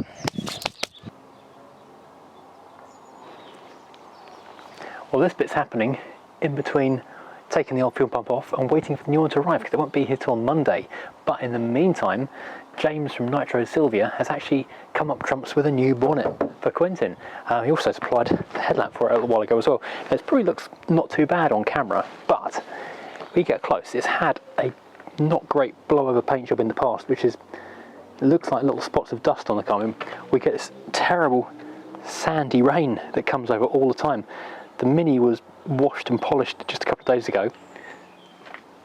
The Alpha, is this showing up on the camera at all? Yeah, the Alpha hasn't moved since the beginning of February, and yet it is absolutely filthy. This is disgusting here. So it looks like it could be dirt. So it looks like it could be dirt on the paint, but in fact it's not. It's just this paint is peeling up. Same as on the top of this wing here. I think this has been repainted, but also it doesn't really show in the camera too much, but it is blistering really badly all along the front. Let me open the bonnet and show the inside. Yeah, the inside of the bonnet is actually just crumbling. Every time you slam the bonnet, you get a rain of crust. The coupe has got a bit of rust up behind this area here as well, but this one seems to be worse around the edges. Since I'm painting the car anyway, I might as well whip this off and put something nicer on. So this is one of the rare occasions Mrs. Furious will be seen on camera. But I did actually manage to enlist her help getting to lift off the old bonnet and bolt on the new one. An easy 5-minute job. I think she was even actually impressed at this. That's nice. Okay, so changing a bonnet is actually a very easy 5-minute job. In this case, it just dropped straight in, lined up perfectly, all good. Except I went in to go into the finishing tightening by hand with a ratchet spanner, and two of the bolts sheared off. So I've got to go and get a drilly outy malarkey thingamajig to drill it out, possibly retap it and put new bolts in there. Thanks, Quentin. Before I scrap this bonnet, I do need to go and get this cover off it, and look how rusty the back of the grille is on this one. That's properly toast. I'll save it for the garage wall though. So I need to just prise these little clips out, and then we can transfer this over to the other car. Trim tools are invaluable for this kind of thing. We need these ones to put the washers back on. Now this is interesting to see. This big blue patch in the centre of the bonnet here does suggest, in fact not just suggest, it shouts it quite loudly, that this was a blue bonnet from a different car originally, which tallies in with the fact that the bumper is also blue, which suggests this car's had like a minor knock of some kind at some point in its past, and it's been repainted with donor second-hand parts, which is an interesting bit of its history, which I was not previously aware of. I was going to leave this off for the moment, but to be honest, it's not difficult to remove it and put it back on again. Interestingly, it's easier to work from the inside out because at the edges it droops in and the holes don't line up. Something new to learn. Oh, washers are interesting little two-piece clippy things, so you have to release the washer from inside it, then take the clip out afterwards. Bizarre. Now here's a bodge I hadn't noticed before. The end of this particular nozzle had broken off, so someone has cable tied a bit of fuel line to the right, so there's a bit of hose, so it'll just slide on there. Well, you know the old adage, any 5-minute job is only one broken bolt away from a 10-hour swear fest. I've got 2 broken bolts, so let's get drilling.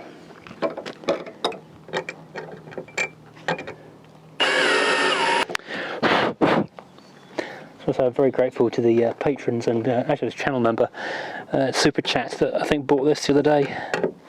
So I just went and salvaged the old grille off the previous bonnet, have a nice little garage wall ornament, because the back of it is too rusty to put back on a car. And of course, another bolt sheared off that as well.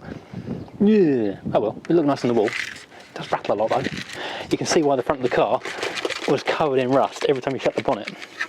I just had to run down and go and grab a new set of drills because I had a 2mm, which is too small, and a 6 or 7mm, which is way too big, like bigger than the back of this bolt, because everything else had just sheared off and snapped. I think when I was trying to tackle that heater hose in the V8. So need to make a 3mm hole in this. Doesn't need to go too deep. Then I can go and get my new stud extractor. I did have a bunch of stud extractors, but all the little tiny ones were basically missing. This is the 3mm one I've got here. So let's set this one to slow and reverse, and hopefully this will screw this thing out rather than screwing it up.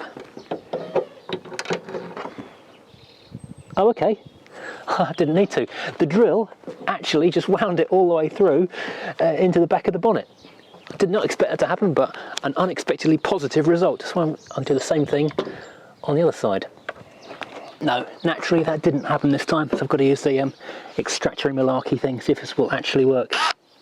Now, while I'm busy messing around with these broken bolts, I will quickly mention something I've recently discovered, which is e-manual online. Because if you've got old cars, unusual or rare cars that aren't necessarily covered by the usual maintenance manuals and workshop books, this is a great online resource where you can go and buy and download workshop manuals for your unusual, rare, retro car. I've now got them for the Alfa, and I'm going to be getting them for the Volvo, and whatever else I turn up in the future as well. There's a link in the description below where you can go and find some for yourself. I've never had any luck with these things working. Let's try the next size up.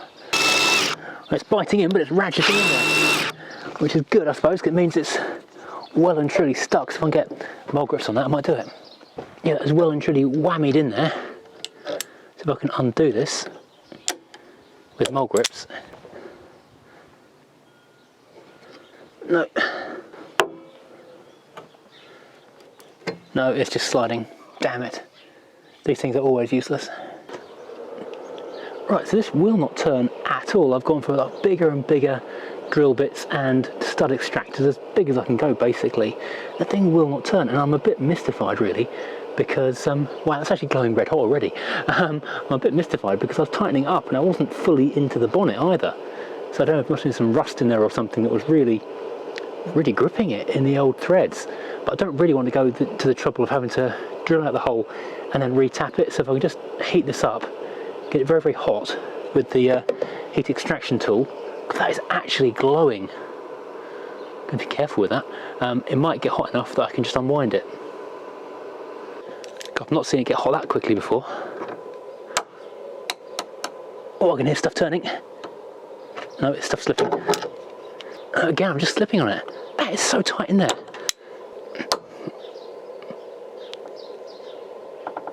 There we go, it's turning, actually, finally it's turning. So I'm going to shear the stud extractor off and have to go and get a stud extractor. No, it's twisting, the thing is actually twisting. The stud extractor got so hot, it is now twisted and bent. It's like a spiral down its entire length. So I think I will be drilling this out and retapping it. Wow, can you see that actually glowing hot? That's insane how fast that is. I mean, can you imagine how long that would take if I was doing it with a blowtorch? There's a link to these things in the description below. They are awesome. Well, it's turning easy this time.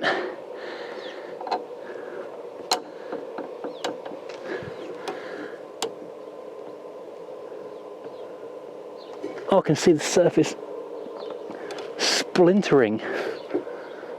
Ouch, basically, of this thing. Is it actually coming out? All I've done is succeeding in bananaing the stud extractor. I'm going to have to drill that out. Well, amazingly, it's come free. I went in with a tap and die, or tap, to go in and try and make an M6 size thread into the remains of the old bolt because it was so welded in there. And that was what finally freed it off. And I was able to poke the remains of that stud through the back, so I can now, like on the other side, steal this middle wing bolt and get the bonnet on fixed properly, and then I can go and talk to someone in the club because a few of these cars R8s being broken, so I can nick one of those, a few bolts off them for spares, and done. What's the betting that won't open again? Now, you may have seen the Alpha video the other day when I had a flat battery on this thing yet again. Well, this is a 4-year warranty battery. I wasn't sure if I had a receipt for it anymore or not. Luckily, Halford's email you the receipt, so I was able to, how did this come out? I was able to take the dead one back to the Halfords last night and get a new one, which won't go back in the car. Well, it came out, it must go back in. There we go. So yes, as I was saying, so yeah, Halford's very graciously and without any kind of quibble at all changed this under warranty last night, so now I do have a functioning battery back in the Alpha. Now these terminals do look a little bit meh, so before I connect this up properly, I won't bother doing this on camera, it's a bit boring. I will take these terminals apart, give them a really good clean up, and my new charger did also come with like a permanently wired adapter, so you can not use crocodile clips, just plug it straight in. As this car did seem to be draining itself a bit in the past, I will do that option as well. So yay, score one more for the Alpha. Well, it's now Monday morning and this plugged in under the car is a shiny new pump again. Now before I actually get it dirty and plug it into the car, I'm just going to turn the key with it plugged into the wiring loom just to make sure everything works, because that would be really annoying again. There was a noise number two. Just want to make sure I just lent this over slightly to the side, whoops, so I can activate the floating arm. And we've got half a tank of petrol. So yes, just need to insert this thing back into the tank, carefully obviously, and then finally we've got a working car again. Yay! Now the moment of truth, it is plugged in again. Let's see what happens when I turn the key. Pump makes noises. It's in neutral. Fuel gauge is showing a very filled tank of petrol, which is extremely positive. I thought I had a flat battery then. No, the car is running. Fan-bloomin-tastic.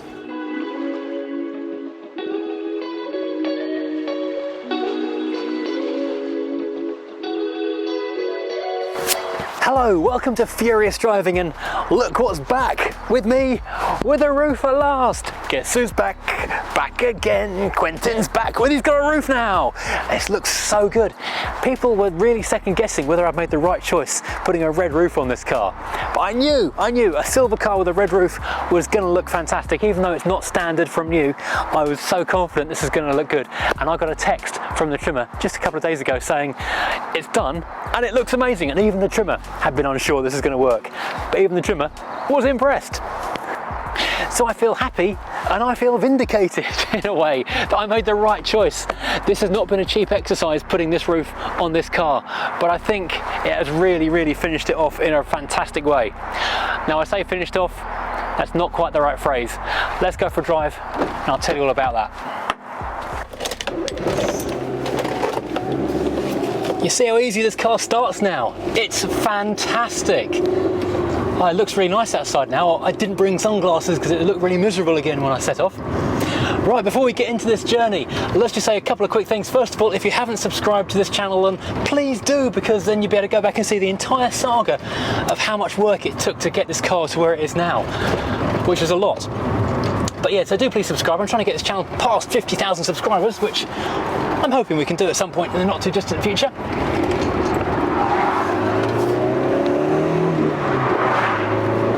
Window up. And I am wearing a T-shelf t-shirt in honour of the fact that this car ironically no longer has a T-shelf in the facelifted Rover R8s. Right, so yeah, this does look absolutely amazing, doesn't it? I am so impressed, so happy, so pleased with how this car has turned out. It has been an adventure, but you may be wondering why I'm driving my newly virtually complete convertible with the roof up. Well, there's a number of reasons which I will now detail for you. First of all, the sheer novelty value of it. In the, I guess, 6 months or so I've had this car, I've never had a roof on it. It's only ever had the broken one that wouldn't go up, the new frame which didn't have an outer roof, nothing. And every time I've driven it up until now, it's been raining and there's been no roof on it. It's pretty grubby on the outside because it was raining when I dropped it off at the trimmers earlier, well not earlier, 2 weeks ago. So yeah, this is real exciting novelty value. I'm reveling in the fact that it's really hushed. It's quiet, it's nice, it's civilized. It actually almost is too warm in here. This is a really good roof. The mechanisms are complicated as hell and just stupid. The trimmer did say how how ridiculously fragile they are, and how they rust and how they rot and all kinds of other things. But the roof itself, it's the nice headlining we've got here. There's an interliner which goes in between the layers of fabric, and there's the outer liner, which is what we just had put on because there's no outside seal, no ceiling effectively on this car until now. And then in addition to that, the guys at Car Hood Warehouse in Sevenoaks who did the work, I should mention that, they did a really good job. They added some extra padding in there so that the metal framework wouldn't damage or mark the outer vinyl of the roof. So it's a really thick, nice, warm roof. It's probably the most watertight of all my retro cars now, ironically. Secondly, I'm not really a massive open-top car fan, so even if I do have a convertible, I tend not to drive with the roof off anyhow, so they're kind of wasted on me. And thirdly, there's something I didn't realise about this. I knew obviously in cold weather you need to be cautious with vinyl-roofed rear windows, but apparently these ones are particularly vulnerable. So if it's below 10 degrees centigrade, you need to not be putting these roofs down because it will crease or crack that back window. And that window, oh, it's beautiful. I was going to say, it's like glass. It's like it's not there virtually. So often when you see a 20 or 30-year-old convertible, that rear window is just an opaque mess. And that being brand new, it's beautiful. It's absolutely delightful. So yeah, this roof. So yes, this roof is absolutely amazing. I got the actual outer part of it and the back window section from a company in Wales. They make it to order. You tell them what kind of car you got and what colour you want, and also what material, whether you want mohair or if you want, in this case, vinyl, which is a little bit cheaper. They then make it to order, and then you either fit it yourself or you take it to a trimmer to fit. I was really seriously thinking of doing it myself. I did speak to Chris, who I got the roof frame from, about doing it, and he taught me through how to do it. And I just thought, you know what, this looks fraught with disaster. And I spoke to my friend Mark, who is a car trimmer, and he did the interior on my Rover 2000, and really, really good work. And he actually said, this particular roof, it's kind of tricky. You basically want to be using someone who's done it before and has got at least one other pair of hands with it, because it's the kind of thing you need 2, maybe 3 people tensioning it in different directions and everyone knowing what they're doing. So that's why he recommended Car Hood Warehouse in Sevenoaks, who, when I rung them up and explained what I wanted doing, they went, oh yeah, gosh, Rover 200 convertible. We used to do them all the time, but haven't seen one in absolutely ages. That's because there's only about 30 of them left, it turns out. So I took the car over to him. He then pointed out that I was missing a couple of side brackets, which I then managed to find online. I think you may have seen, if you've been following the channel for a while, one was on Rimmers. Apparently they only have had left-hand ones in stock for about 20 years now, and then refurbished from Chris, the same guy who I got the roof frame from. He had one of them ready to go, so that was all right. Then they started the work, and then they found there was another panel missing. It's like a bracing bar which fits up in the top back corner of the hood, and they said, could I find one of those? If this was TV, so suddenly the entire project was thrown into doubt. If this was a TV show, we would have been, you know, going the full-on drama, head in hands, slamming phones, in cutaways to searching on the internet, making it into a real drama, into a crisis. As it was, I just emailed Chris I bought the other bits from and said, have you got one? And he said yes. 2 days later it was here. So it turned out something that could actually have been a real disaster because it's not available new anymore was actually not really a problem at all. And so I took the part around that. I'll show you my my visit midway through, and I thought I could maybe go and have a look at the car in progress.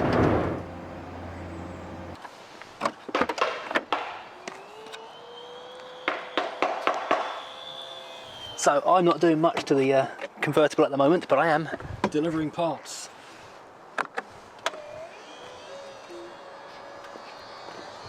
So here we are with a random bit of stick and Nick. Lovely, thanks Matt. Thank you. Well, can you show us where that goes in the car? I'll leave you in. Oh, of course not. No, no. I'm so sorry about that. Oh, okay, if we look over there, it goes under that red bit. So yeah, obviously because of COVID I wasn't allowed in, so that was a shame. But yeah, we got to see the car partly done, and now it is done. So the car is now completely finished. No, it's not. It's not completely finished at all. That's actually a fair amount more to do. Obviously, there's the red wing, which kind of gives Quentin his character. If I was keeping the car, I might be tempted to leave that ring red. That ring red. I can't talk. And just have it as part of the car's character. So whenever we go to a car show, everyone knows what car this is. But the thing is, I'm I'm going to sell Quentin. Sorry, Quentin. You need to hear it from me at some point. Quentin will be for sale, so it needs to be for sale. And the thing is, this hood looks so good now that the rest of the paintwork just looks really quite shabby. I was always going to do the front end of the car as a complete paint job anyhow, because as you look at the bonnet, you can see it's been painted previously and it's not lasted that well. Also, the front wing on the passenger side has gone a bit meh too. So that needs doing as well. And then if you're doing those two or three bits, then you need the bumper doing too, which is also looks like it's been painted in the past and that's flaking off.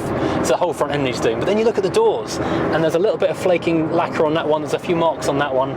Then on the back wing on that side, no, that side, there is some sort of surface rust, which I've given a light sand to and put some hammerite over to stop it getting into bad rust. Oh, and then the boot. You can see where there's been a tarpaulin tied over the top of it for many years because that's rubbed the edge of the boot lid. So ultimately, if you're going to do that one wing, you kind of need to do the entire car. So now my question is, do I tackle it myself as a DIY home job, which I think I probably could do. It's a time-consuming thing, and you need a few days of good weather, but I reckon I could do it. Or do I go and pay the £900 I've been quoted, which is a really good price, by the way, for an entire car, and pay my money and get it done properly by a professional. But having said that, if that's the £900 do it fast price, is that going to be rushing it job? I don't know. I don't know that particular company at all, so it's hard to know. Oh, questions and expense. I mean, if someone wanted to jump in and buy the car as it is with the red wing, we could maybe talk, drop me a message. There's also many other things which do need to be done. I've got a radio waiting for this. I've now got the adapter. Finally in the post, I've got an adapter so I can put that awesome radio CD player, genuine Rover from the late 90s, which is apparently quite a valuable item used in BMWs as well. So thank you to the viewer who sent that in to me. I've got another set of wheels. These tyres on this car right now from the coupe. And I think they're about a decade old and they don't look that good if you look too closely, so don't look too closely. So whether I leave it on these wheels or stick it on those other wheels I picked up for it and then get them refurbished or refurb them myself, it needs a new set of tyres. So yes, we've got paint, we've got wheels. This leather is really not bad at all. It's got a little bit of a kind of a cracky patina in it, but aside from that, it's pretty solid. It's not torn or ripped or anything like that. So I do need to go and get a leather reconditioning kit, which I think I've spoken about in the past, to recolour it and go over all the cracks and where it's rubbed a little bit on this bolster. So it's actually going to be a really, really nice, beautiful interior. Oh man, this job's never going to be done. This is going to be far too nice to sell when I'm done. I'm really going to struggle to part with it. And that's even from someone who doesn't like convertibles. Oh, there is one more thing, sorry, yes. In the back of this car, and on the rear side quarters of the headlining, there were some elastic bits which need to be shackled down in the bottom corners next to the seat squab. In order to have done that, they were going to have to take the side panels out of the car, and that was going to boost the job up quite a lot more. So that's been left to me, basically to keep the cost down and the time down on there. Yeah, one more little job for me just to finish off buttoning up on the inside. So the car is virtually there, apart from the paint, the wheels, the interior. The car is done. Yeah, okay, it's not quite done. But never mind, but I cannot get over how good this roof looks. I just keep stopping to look at it.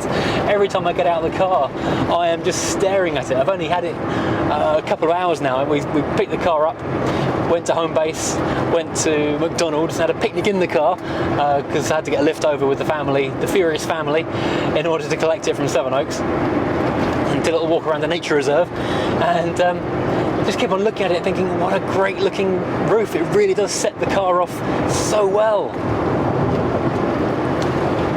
I'm very happy.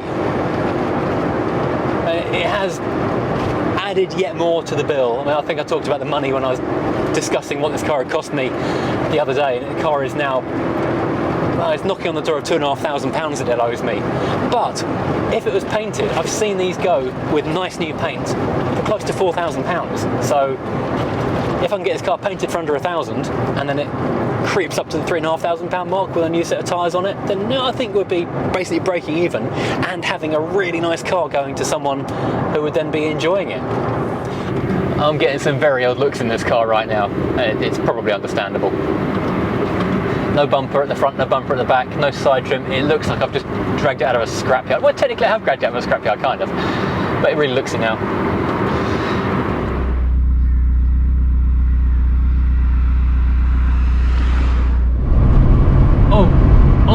rattling and wind noise, I've just heard another noise. I think the arch liners are flapping on the road. I'm going to have to pull over and deal with that before I run out of arch liner. I meant to do this last night, I completely forgot, but obviously these arch liners were flapping on the ground and were pulled underneath the car. So I had this blue wire, which is from the old AV audio setup that used to be in the back of it. This is a trigger wire for the amp, I think. So he snapped a bit of wire off that, tied that up there, hopefully no more terrifying noises. Well, you join me today at the wheel of Quentin the Rover Convertible, and you may notice the interior is a bit more Spartan than usual, and there's a lot of wind noise going on. In fact, a minute or two ago there was a lot of terrifying noise going on. Why am I driving in half a car? Why am I in the lightweight racing spec Quentin? Yes, today we are going for paint. So I spent most of yesterday tearing this car apart, because to get the price down on the paint job, something they've asked me to do is to prepare the car. So it is now not much disassembly needed. They just need to sort of just crack straight in with the sandpaper basically and get on with the painting. I've done nearly all of it. I'm not quite sure how much extra this would have cost on the overall bill at the end of it, but as I say, it took me the best part of a day to get all the bumpers, side trim. I took the mirrors off. I had to put this mirror back on again because it occurred to me I'm not actually legally allowed to drive without a mirror. And just pulled into a dual carriageway where it was surprisingly useful. So yeah, mirrors turned out to be a good thing. Who knew? So yeah, we're currently in convoy with my buddy Jace, my colleague, who's got the bumpers of this car in the back of his Saab. My buddy Jace, you may remember, he has owned a few Saab cars actually have been on this channel. He had a Saab 9.5, then he owned the Omega, which we did a review on this channel as well. And he's now got a Saab 9.3, which is actually quite handy because it's got a nice big hatchback, so we can fit two bumpers in the back of it. Now, by the time you watch this, this car will be off in the paint shop getting shiny. However, before it goes, I've got a few quick things to do. I've got to spend a bit of time undoing all the body trim, getting the car ready to go into the body shop to save a few pounds by doing a bit of prep here at home. So side trim, grille, hockey sticks, all that kind of stuff's got to come out. Bumpers off as well before it goes off to the body shop. Well, dodging rainstorms is the ideal way to be stripping the interior of a car, but I have started, as I said on a previous video, got a few of these new dishes now, so I can have a different dish for each project named, so I know which screws go where. And this is even like positioning where they go in the car. That's the front near side headlight, so I put the door screws here, rear trim screws here, rear bumpers, so I've got everything organised for when it goes back together. That is genius, like a diamond bullet genius. Come Pinky, we must prepare for tomorrow night. Why, Brian, what are we going to do? We're going to paint the Rover.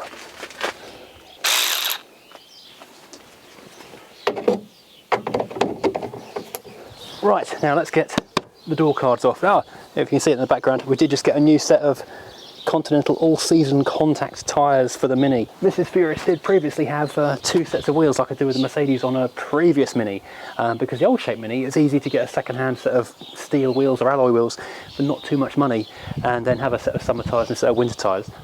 But this particular shape seems to be really expensive to get wheels for, so I've stuck a set of all-seasons on it because the front tyres were basically on the way out. They were no longer going to be legal in about a week's time. So yeah, nice new set of all seasons on there, so hopefully rain, snow, shine, that car will be lovely to drive. Now the side trim comes off nice and easily. There's just little clips, you squeeze the two pins together and off it pops. Really easy on the wing because you can reach behind the inner wing and away it comes. I actually had been really hoping I could find some way of getting this side trim off the car without having to take all the interior panels off, because that is a whole bunch of no fun. But I did a bit of an ask on one of the forums last night on Facebook, and the general consensus is unless you want to buy a complete set of new clips of these things, you've got to take the door cards off and the rear side panel. But actually, I didn't ask the paint shop if they wanted the door handles out or not, but if I have got the door cards off, then they've got the option of taking the door handles out if they want to do it. I don't know how in depth they're going to go. I think they're going to come into the door jambs, not all the way, but certainly a little way in. Don't forget to undo the little 10mm plastic bolt on the end, otherwise you're going to wind up snapping it.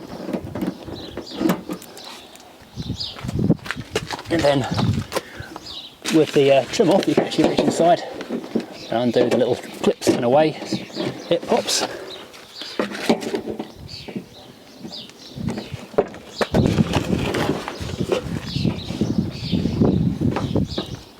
course, the last one at the end, you can't reach all the way down, so you do have to pull the speaker out.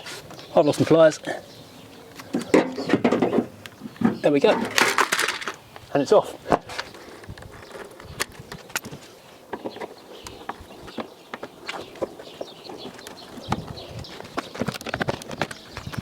Right, so I have found out you actually can take the exterior trim off from the outside by using a very thin screwdriver, long nosed needle nose pliers.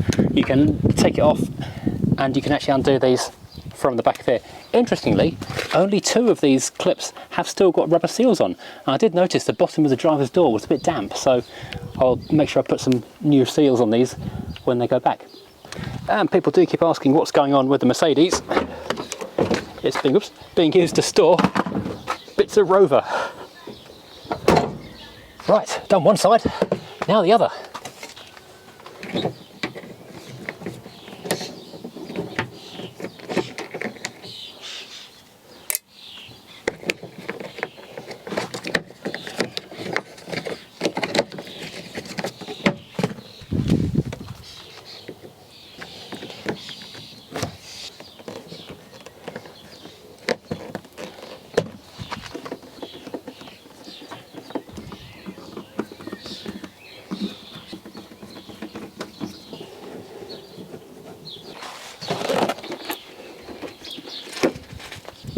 Well, that's not good. That captive nut is no longer captive, but I'll get off in a second.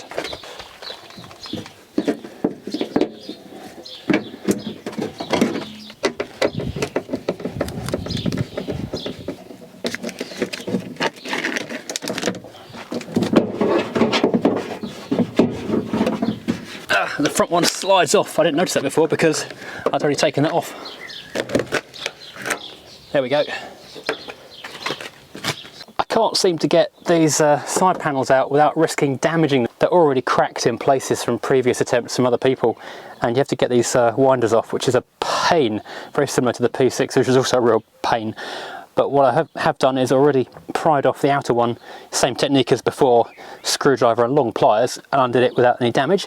But while I'm here, what I need to do is put this elastic strap down here, because it's lost its elastic but needs to be anchored down the bottom. But while we have everything partly disassembled, I can cable tie it. I can tie it in a knot shorter and then cable tie it around this bracket here so that it will hold this corner taut, which needs to be tight, otherwise it will get tangled every time the roof goes up and down.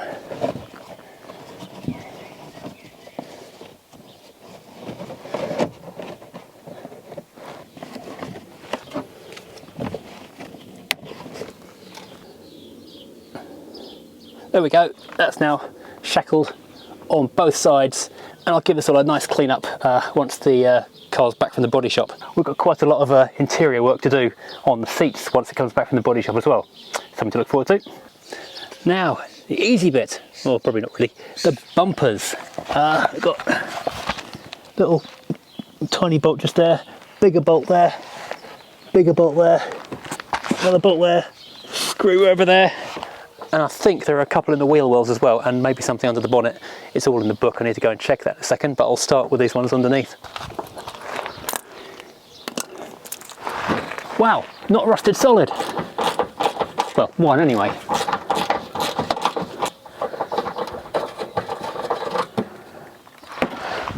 Now I think this car has had, well I know it's had a new front bumper at some point because there's blue paint under the silver and it's flaking off, which I guess that's why this isn't completely rusted solid.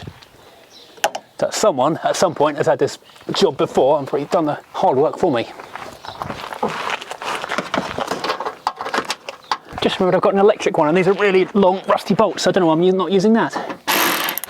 And finally there are 2 little screws that just sit on either end just under here. Fortunately they don't seem to be too rusted in either, which is nice. It was going so well, I just had to undo 4 more bolts, or slacken off 4 more bolts, and I've had the front bumper off.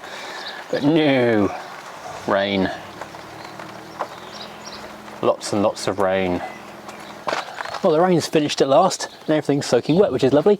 Now, to get this bumper actually off, there are just 4 bolts, which apparently I just need to slacken off, which are under the headlights. You can reach up and get them just about, but it looks a lot easier to go in with a, well, from above with the headlight removed, I think. So that's a bit of a faff taking the headlight out, but it's not the end of the world. So I'm going to try that, which is annoying because I took the headlight out last night to get this little hockey stick out.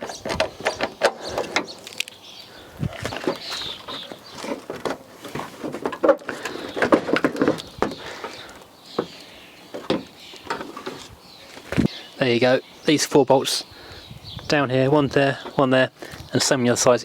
You just slacken these off and then the bumper just pulls away. That's actually really easy.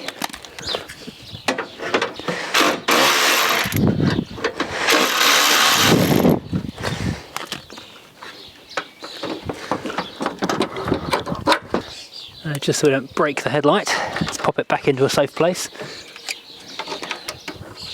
This should just slide straight off.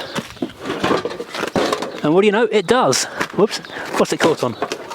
Ah, damn, it's caught on a peg on the other side. Well, this is quite interesting because although I've got the blue paint flaking off just here, I've also got, not very well painted at all, red underneath the silver just here. So this, I don't know, it had a blue undercoat on it, or this bumper has been painted twice in its life. Meantime, I'm going to quickly whip off this old number plate with the horrible red outline, because it really does look really cheap and nasty. And I'll pop this in the windscreen when we're driving, obviously, because you do have to have a number plate on a car. It's quite important to do that. Also, when I arrive at the paint shop tomorrow, I'm going to whip off the indicators and this red wing for them and the tail lights. What am I going to say? Where are we going with this? And they can paint the inside of the red wing, all the shuts and things around that wing, and obviously get into all the crevices.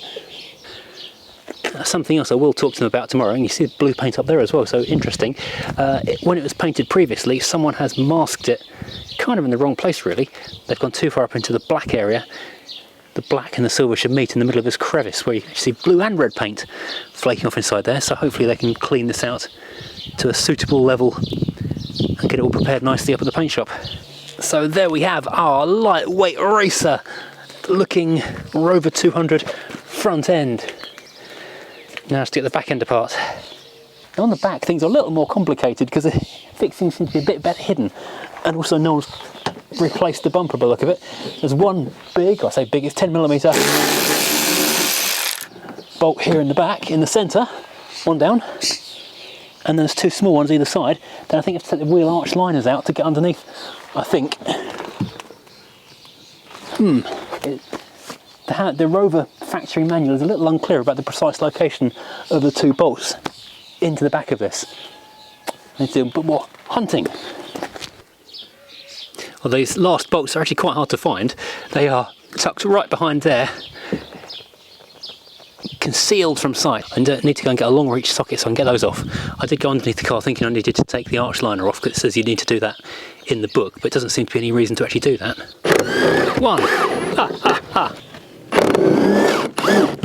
2. Ha ha ha. So now it should just slide off. So there's bags of kindling that someone's taken off us in a minute. We had to cut down or prune heavily an apple tree. There we go. Job done. Yay! Sorted.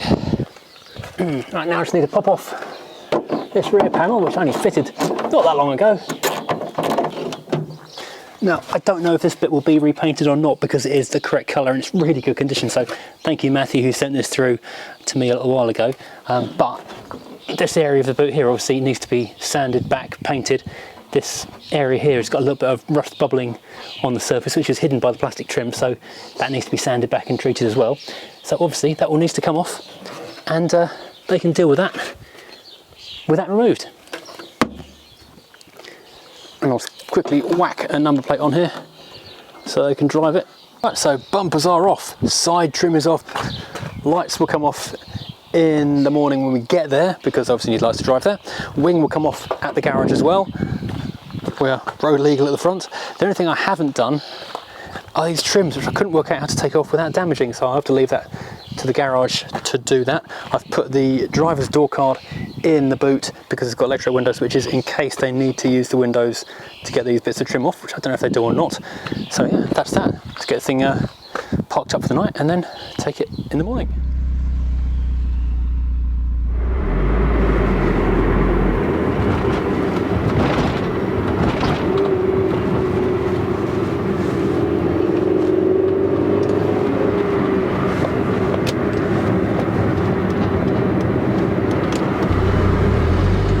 Right, so here we are, we're at Full Circle in Marden. The car is stripped, looking vaguely terrifying. Lights are off, mirrors back off again. This is the last we'll see of it for a couple of weeks' time. I'm really excited now to have this thing actually looking like a fresh new car again. Well, me and Max have turned up here at Full Circle to have a look at Quentin, because Quentin is done. Would you look at that? I think that is money very, very well spent. Look at the finish on this thing. It is absolutely beautiful. The guys at Full Circle have done a bang up job. That's not a drip, that's rainwater, it's been a bit damp. A bang up job. This thing is absolutely gorgeous. The colour is superb, the finish is as smooth as you like. I've not used this body shop before, so I didn't know what kind of quality. I didn't think it was going to be a bad job by any means, but I didn't know how good it would be, and this is really, really good. So the silver and the red just look astonishing side by side. It's been sat here since the weekend and lots of rain's happened over the weekend. So it's actually looking worse than it could look because of the stuff from the atmosphere. So this will come home and have a good wash and then be absolutely amazing. They have done us proud. Quentin, you look good. But Quentin would not be Quentin if he made life easy for me. The battery went totally dead whilst it was parked up. And now it won't start. Turn the key. Oh, hang on. And it nearly shuddered into life. That's the best we've had so far. That's what we've had so far. Go again, Matt. Did any fuel come out? I don't know. Because we have had no fuel coming out of here. We can hear the fuel pump, but nothing is coming out of that pipe from the fuel filter. Anything? Nothing, nothing. So once again, Quentin has beaten us with a fuel system malaise. I don't know why. I thought this car was ready to roll, to just make it look super pretty, super lovely, and just drive and enjoy, for me or for someone else. But no, there's nothing. There's a little bit of a splash of fuel when we disconnected this and made us think for a second that maybe we did have petrol coming out of here, but no, we haven't. And the fuel pump, as I say, you can hear it buzzing under the car, so there is something happening. We've got to put an extra gallon of petrol in there, but no, Quentin's going to come home on a trailer. So that is one front bumper, modelled beautifully. Well, this wasn't how I planned to bring it home. I thought I'd be bolting the bumpers and lights on over in the yard, but no, it's come back on a lorry, and we'll try and figure it out tomorrow morning. In case you're new to this story and need a quick catch up, here goes. This car arrived to me on the back of a trailer nearly a year ago. It had been parked up with the roof down and a broken alternator for the best part of a decade. On the plus side, it had a good interior and most of the exterior was rust free. It also came with a set of natty MG alloys I was able to sell for half the price I paid for it. On the downside, it was at least a decade overdue for a cam belt and a service. Battery was dead, the alternator was dead, everything was seized solid from being sat outside for so long, the roof frame was rusted solid and the roof fabric was also rotted through. Plus, to keep things interesting, the immobilizer was completely broken and the boot lock was seized. And we went through several fuel pumps which broke one after another. Lots of people said I should give up on the thing and just scrap it for parts, and they were probably right, but now here we are, the thing is back from the painters and back on a lorry again. So the car is now home, it's hooked up to the charger, and I'm hoping that with a battery level as low as this, that's no power whatsoever, it might just be that even with the jump pack on it, there wasn't enough oomph to power the fuel pump, run the electronics, run the starter motor, run everything else. So if we leave it on charge overnight, and once the battery is as flat as this one appears to have gone over the last 6 weeks, what you need to do is the old double jumper trick, where you hook up jump cables to a second battery, hook the charger to that second battery, and that tricks the charger into starting the charge. Otherwise it doesn't register that there's a battery attached at all. This feeds the power from there to there to there, and then hopefully you get enough juice in there. After a couple of hours you can just hook the charger directly to the actual battery you want to charge. Right, so we've had an overnight charge. Will this make a difference? It's still no. That's an improvement. Let's pull the bonnet and see what charge we've got in there now. Well, 14.4 volts. Looks like it's taking a charge. Let's just pull it off a second and see if this will fire up. Oh, cross your fingers, people. Cross your fingers a lot. Yes! Ha ha! It was just a dead battery. Oh, the joy is real. Fan-bloomin-tastic. We didn't tighten that filter back up properly. Deep joy. I'm going to turn this off. Yes, the joy is real. This thing isn't dead. I've not got to spend an entire weekend lying under this thing working out what's wrong with its fuel system. It was just a very dead battery. Now I can go and concentrate on putting all the bits and pieces back on, because let's face it, bits of car that are lying around the house are in strong danger of getting damaged. So the sooner I can get stuff back on the car, the better. And also the sooner I can do things like putting the weather strips and things back on, also the better, because all this had to come off in order to be painted properly, so there's water getting in there when it rains. This kind of stuff isn't good. Now I do have bits of car scattered absolutely everywhere, and it's the worst way to keep a car because they get lost and they get broken.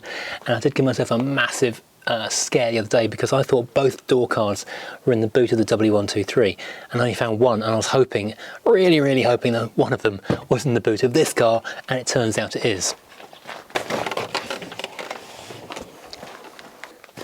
Now I will, as always, take a moment to say, don't forget, Quentin mugs are available, even though it's no longer got the red wing. I kind of feel sad about that, but the car does look absolutely spectacular.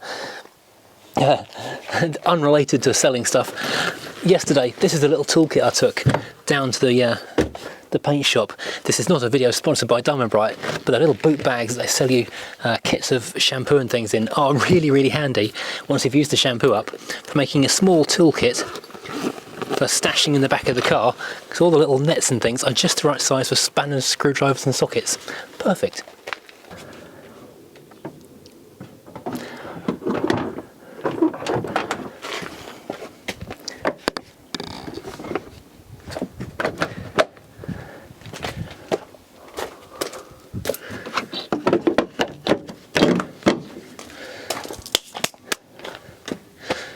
Let's find the washers. I assume there are washers here somewhere. Well, now it's a matter of putting everything back together as it was before, trying to remember what all these little nuts and bolts did, where they went previously. And it should have been about 2 weeks work, they estimated, but there's always delays at body shops, and the painter got COVID, so that was ultimately about 6 weeks. It's a bit of a head scratcher to try and work out what went where, but there's one 10mm socket bolt thingy in the bottom down here. There are a pair of screws that go through the bumper to the arch liner, left and right at the back, and everything else is kind of roughly as far down the car as it goes on this magnetic tray as it was in the car. So that's the back, that's the front, that's kind of the middle, and hopefully everything will make sense as I go along. What doesn't make sense is why there's a cat keeps deciding to poop in the gravel exactly where I want to put my knee. Doesn't make my day. Now, next, tail lights. These are super useful as they stop the boot filling with water. Rather cleverly, for me, I put the little nuts on the back of these things actually back on the threads they came from. Whoops. Because that means I knew where to find them.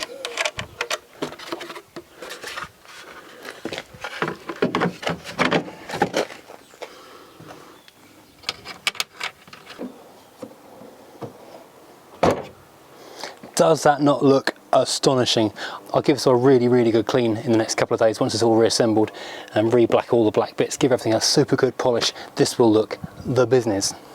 So the camera once again did its wonderful trick of letting me think it had started recording and then recording interrupted, so I lost the bit where I was explaining that the bumper has been repaired a number of times in the past. I could see blue paint under the silver paint, but apparently there was other paint below the blue paint. It's all been taken all the way back on the painted areas now, repaired properly and painted body colour the same as everything else, so it now looks absolutely fantastic.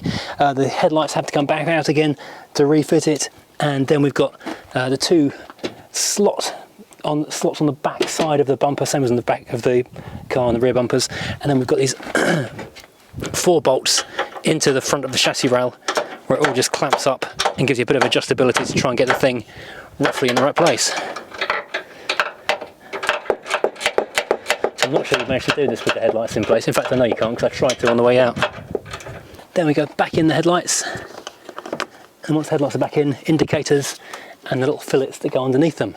So it's not too big of a job putting all this stuff back together again. Where did that go? Now just snap that back in, that's all good. It was going pretty smoothly, but I just found a broken connector. What did I do with it? This just snapped off the end of this wire here, so what kind of wire connector should that be? I'll have to find a similar one and crimp this all down to make it a new connector for the indicators. Actually, I'm surprised the indicators were even working at all. Look how corroded that bit of wire was. Ugh.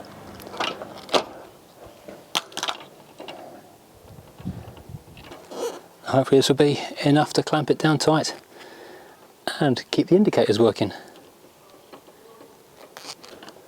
Now there should be some kind of something to screw the back of that onto on the inside of the wing. It's not there. I think this is from a P6, so we're getting some quality componentry in there.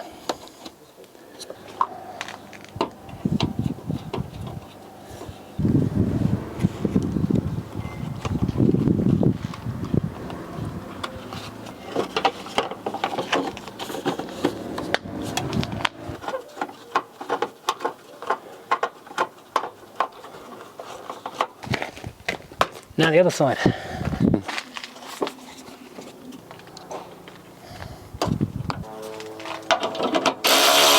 There are little slots underneath the headlight that these clips just slide into, grip it in place, and then you are done. Ta-da, and all that.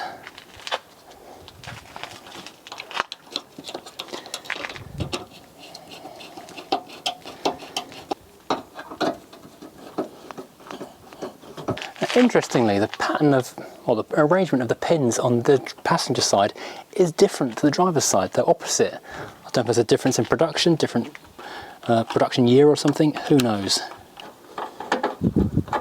Cool, right, now let's try and remember what I did with the grille, then we've got ourselves a front end. Now, kind of the beauty of this car is just big Meccano. The grille is just, I think, 5, 6 nuts and bolts across the front of it.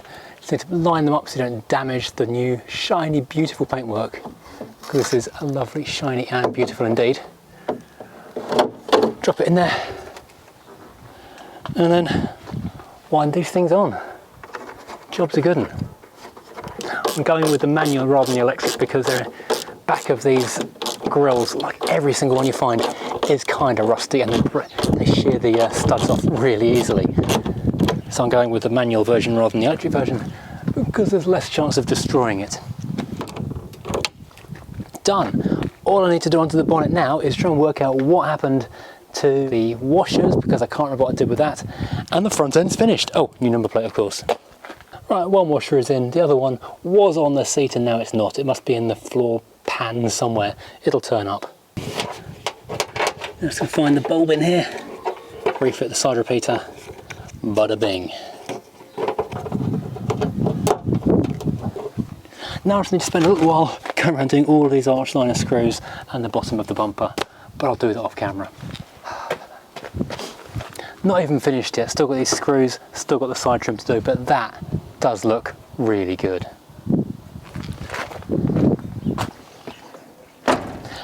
So now we're very much into the home straight of putting Quentin back together. There are two minor flies in the ointment though. First of all, the weather stripping which goes along the top of the doors and into the windows, these plastic clips are not possible to remove without breaking, and I forgot to go and order any because there's a few different kinds and I wanted to make sure I got the right ones, so I didn't order them until I got the car back. I've just ordered 16 of these because every single one is broken, so those will have to be replaced before I can put the weather seals back on the car. And secondly, we do appear to have brought the mirror caps home, but not the mirrors. They must still be somewhere in the body shop hiding from us on a shelf, so I have to go back over to Full Circle in the morning and have a look around for them. In the meantime, I can crack on with kind of the last bit of the exterior of the car, which is just clipping on. That's easy. These external bits of trim, although mustn't forget this one does have the captive screw at the back.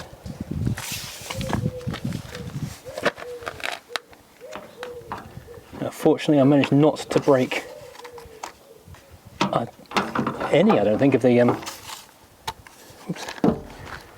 clips that go into the door.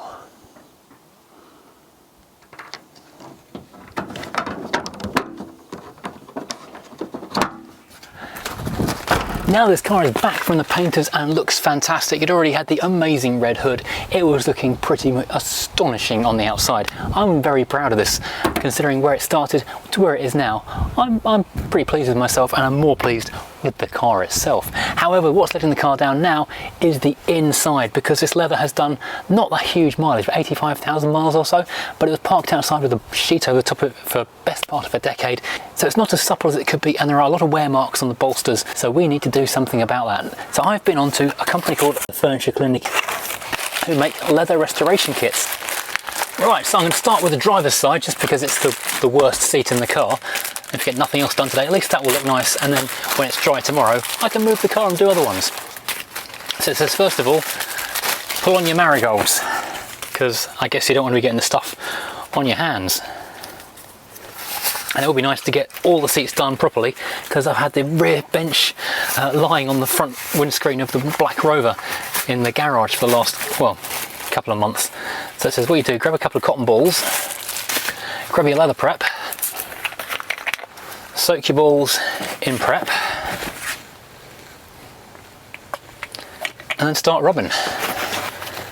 So basically you're scouring the surface, and you can see the colour coming off already. It does say if you've got particularly dirty seats to give them a wash, or not wash, give them a decent clean with leather cleaner before you started. But something I've been doing, well, on and off for the last couple of months actually, is giving these seats really good cleans, deep cleans even, with lots of Diamond Bright stuff.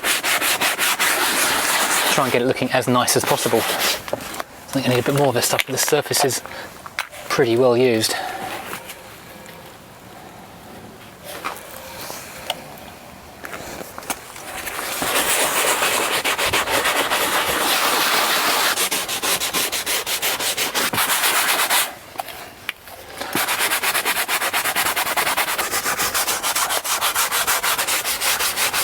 I'm curious to know if this car was smoked in or something, because the leather has got quite a dark tan colour to it.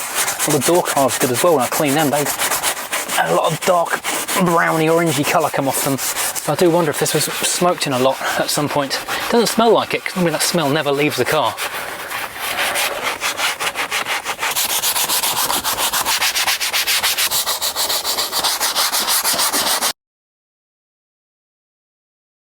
Right, so stage 2 is... Right, so now we need to get the alcohol cleaner and a clean cloth to wipe off... I've got clean cotton cloth, I should add. Wipe all over the entire item of leather. This will remove silicons, waxes that are soluble in alcohol, whereas the prep removes silicons and waxes that are soluble in solvents. It also says keep your gloves on, because leather will absorb natural oils from your fingers.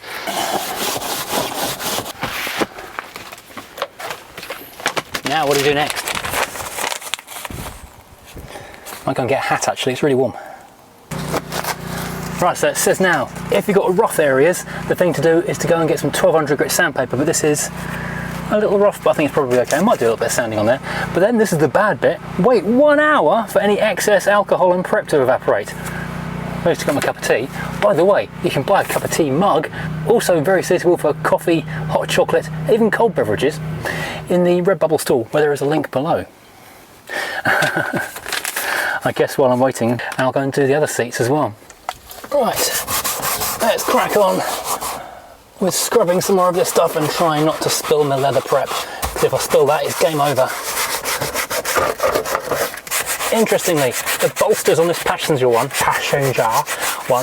are not as badly worn as on the driver's side, but the main swab has got a bit more cracking in the surface. I have to say, the driver's side already feels an awful lot softer now I've scrubbed the old crispy surface off it. The soft leather underneath is actually coming through already. Now, while it's all drying inside the car, I can do the door cards as well.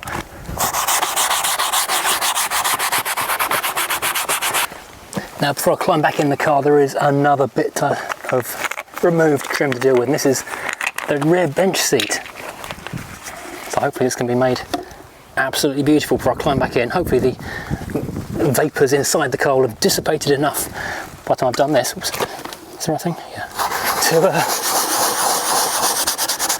go and do the rear seat back, which is obviously still attached to the car. Let's crack the windows open first, because it's a little bit smelly. By a little bit I mean very, of course.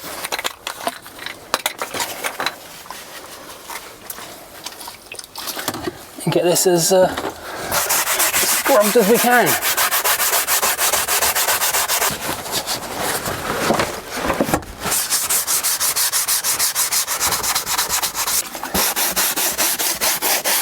And that is the last thing done. That's the armrest that got sent off to the furniture clinic in the first place. Right, so now it's all been given a good hour plus to go off and dry, and I shouldn't have just touched that.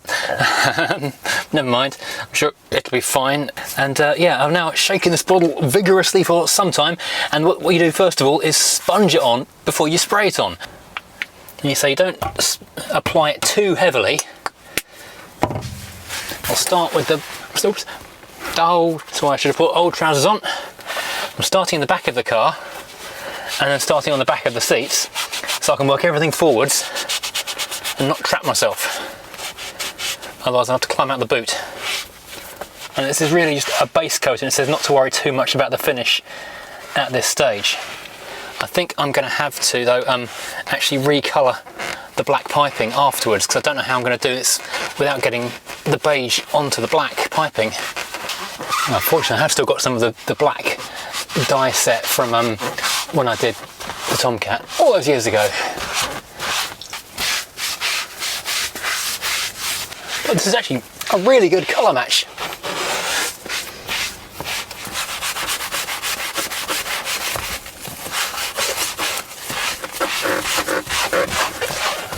Now this is kind of a tricky bit because I need to do bits that touch each other, so I guess I will do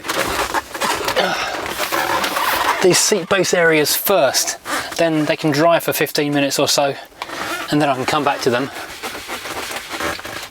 That colour is so nice. If ever you can call beige such a nice colour. It's so much nicer than the old dark, dirty, messy colour. I'll do the seat back as well while I'm here.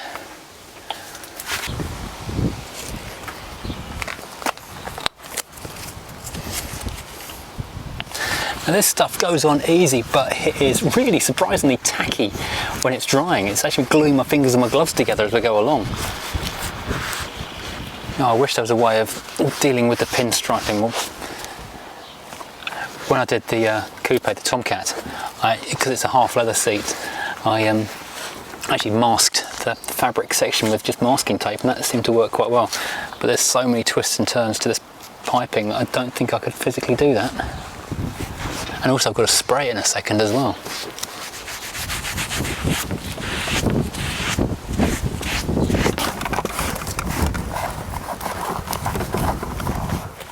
Well, as so often happens, today has become tomorrow. I spent a lot of yesterday evening playing with this thing, which is an airbrush that comes as part of the kit. They do supply absolutely everything for you, so you don't have to go hunting around for anything else. You get this and you get several cans of propellant, because using this was something I didn't film yesterday because I was trying to get the hang of it. First of all, I sponged on, as you saw, the first coat of colorant, and then the idea is that is just filling in the cracks, getting into all the nooks and crannies, and then you do the nice smooth factory finish with this thing. However, there's quite a learning curve with this thing. You have to just fine-tune the pressure nozzle. The propellant is incredibly cold, so it freezes up the can as you use it, and every, well, a panel or so, the nozzle here bungs up. I'm not sure if it's bunging up with drying colorant or if it's actually freezing as well, but you have to take it indoors, give it a really good wash out, and then carry on. So it takes a long time. So far I've done the rear bench, I've done the door cards, I've done both front seats. Now I just need to do the rear bench, and now I've got the hang of it. I'll show you how that goes. It does look really quite pretty as it goes on, just delicately all up over the seats.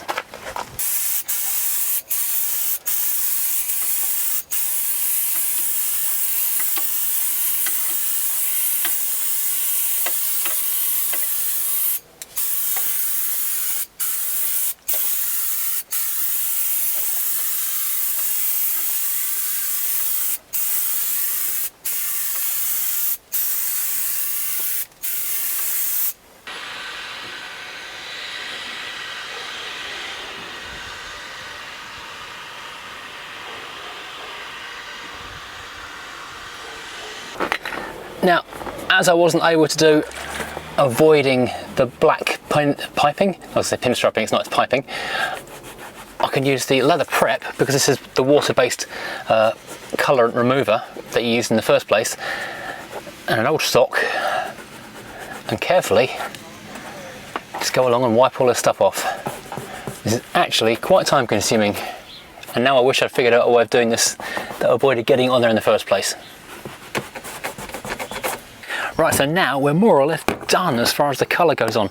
It's not too bad of a job getting all the brown off the black piping. It'll never be perfect, but if you go too hard with it, you can take all the new colouring off the leather as well. So now you need to put some finisher off so it doesn't stick to your clothes and just peel off as soon as you use it.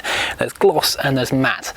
Cars tend to use about a 75% 25% mix, mostly towards the matte side. So let's mix up some of that and then spray it on, and then the car's good to go. I had a measuring thing.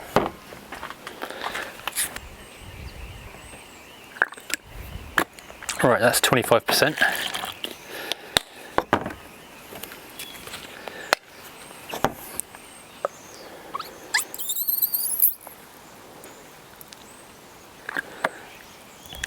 There's a mark inside this lid, that's what I'm measuring to. I'll be happy if it's more, even matterer than the standard amount. I'm hoping that's going to be about enough to do these chairs.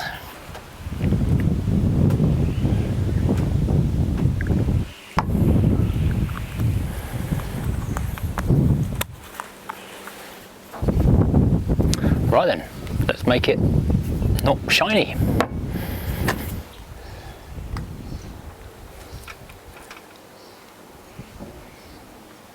Yeah.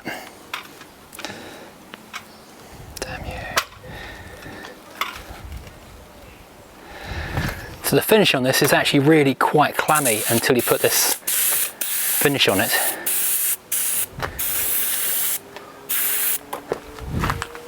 It takes 2 coats.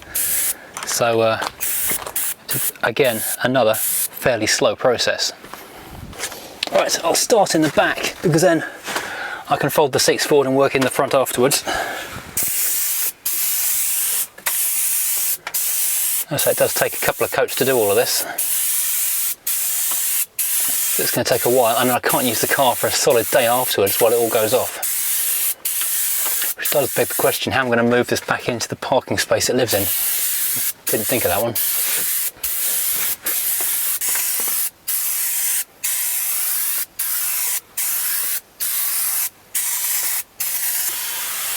You can tell it's starting to freeze because the coverage suddenly stops being quite as even as it was. Yeah, I've lost it.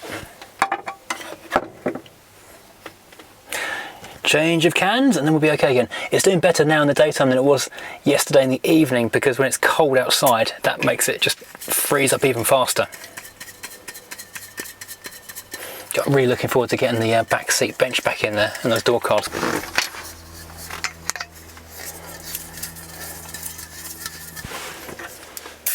That's better. Non-frozen aerosol can. That's why they give you several cans of this stuff.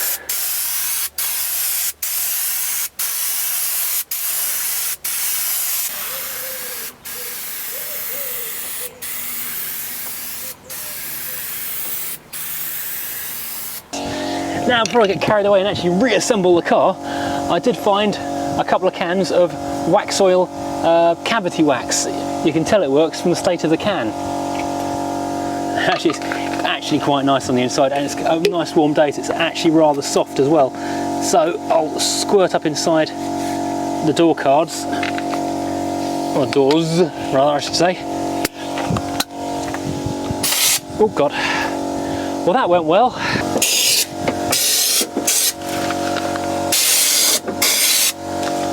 Oh, it's drippy. It's actually super drippy all over the floor.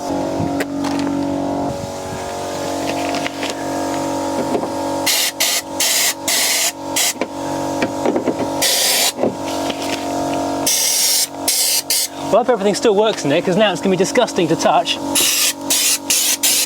But at least it should be rust free. Oh, it's dripping there instead now. Missing the cardboard completely. Next thing to do, clean the dashboard and the window in the back of the door. This is why you always have several cans of brake cleaner, in this case carb cleaner, because it's a little more gentle, on hand, just because you never know when you might have to be cleaning wax oil off your speedometer.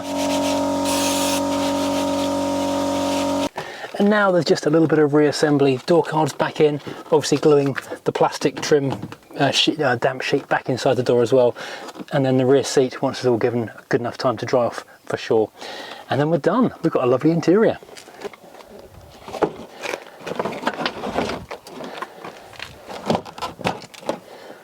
What a transformation. Suddenly the car looks so much better. Where's that glue gone? This carpet's coming away, so just a little bit of this trim adhesive.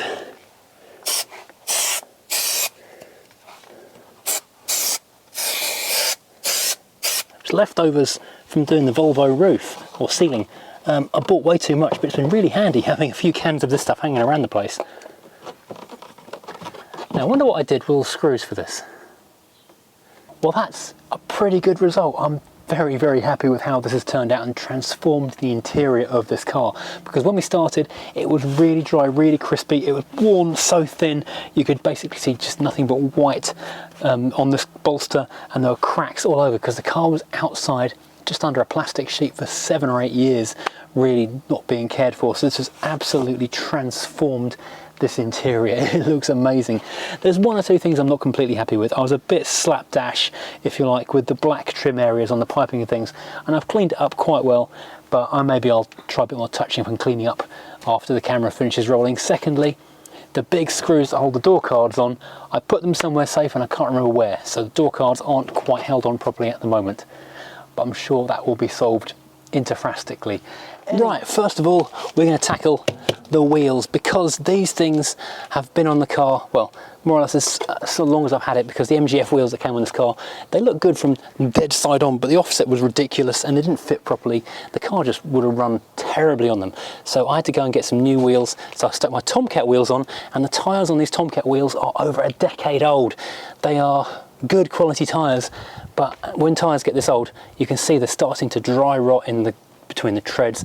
They are actually getting close to the wear limiters, and this one in particular is actually slow puncturing, so it's losing air. So this has actually made me not want to drive the car, because I'm constantly in fear of it going down or bursting or just losing traction on a bend, and so binning the car would be a terrible thing to do. So I've not really been using the car very much at all, really, just because I'm fearful of these wheels. So these will live on in the shed with some new tyres in a later date. However, in the meantime, now for the surprise reveal, of these. They're a bit dirty because they've been in the shed for about a month and a half. These wheels, if you will follow me on Twitter or Instagram, you will have seen me filling the boot of the Mercedes with this set of 4 very nice Rover. I think they're called, not Phoenix, are they? There is a name for these, I've forgotten what they are though. These are high-end, late 90s, top of the range 200, 400 alloys. So the same fitment and offset and everything as these wheels, so it's all good. They are very nice indeed, but they were shabby as hell. I paid £35 for a set of 4 of them, which is a bit of a bargain on Facebook Marketplace. And I started refurbing them myself at home. There may even be some B-roll of that happening in the background if I've managed to find it. But then I quickly found out 2 things.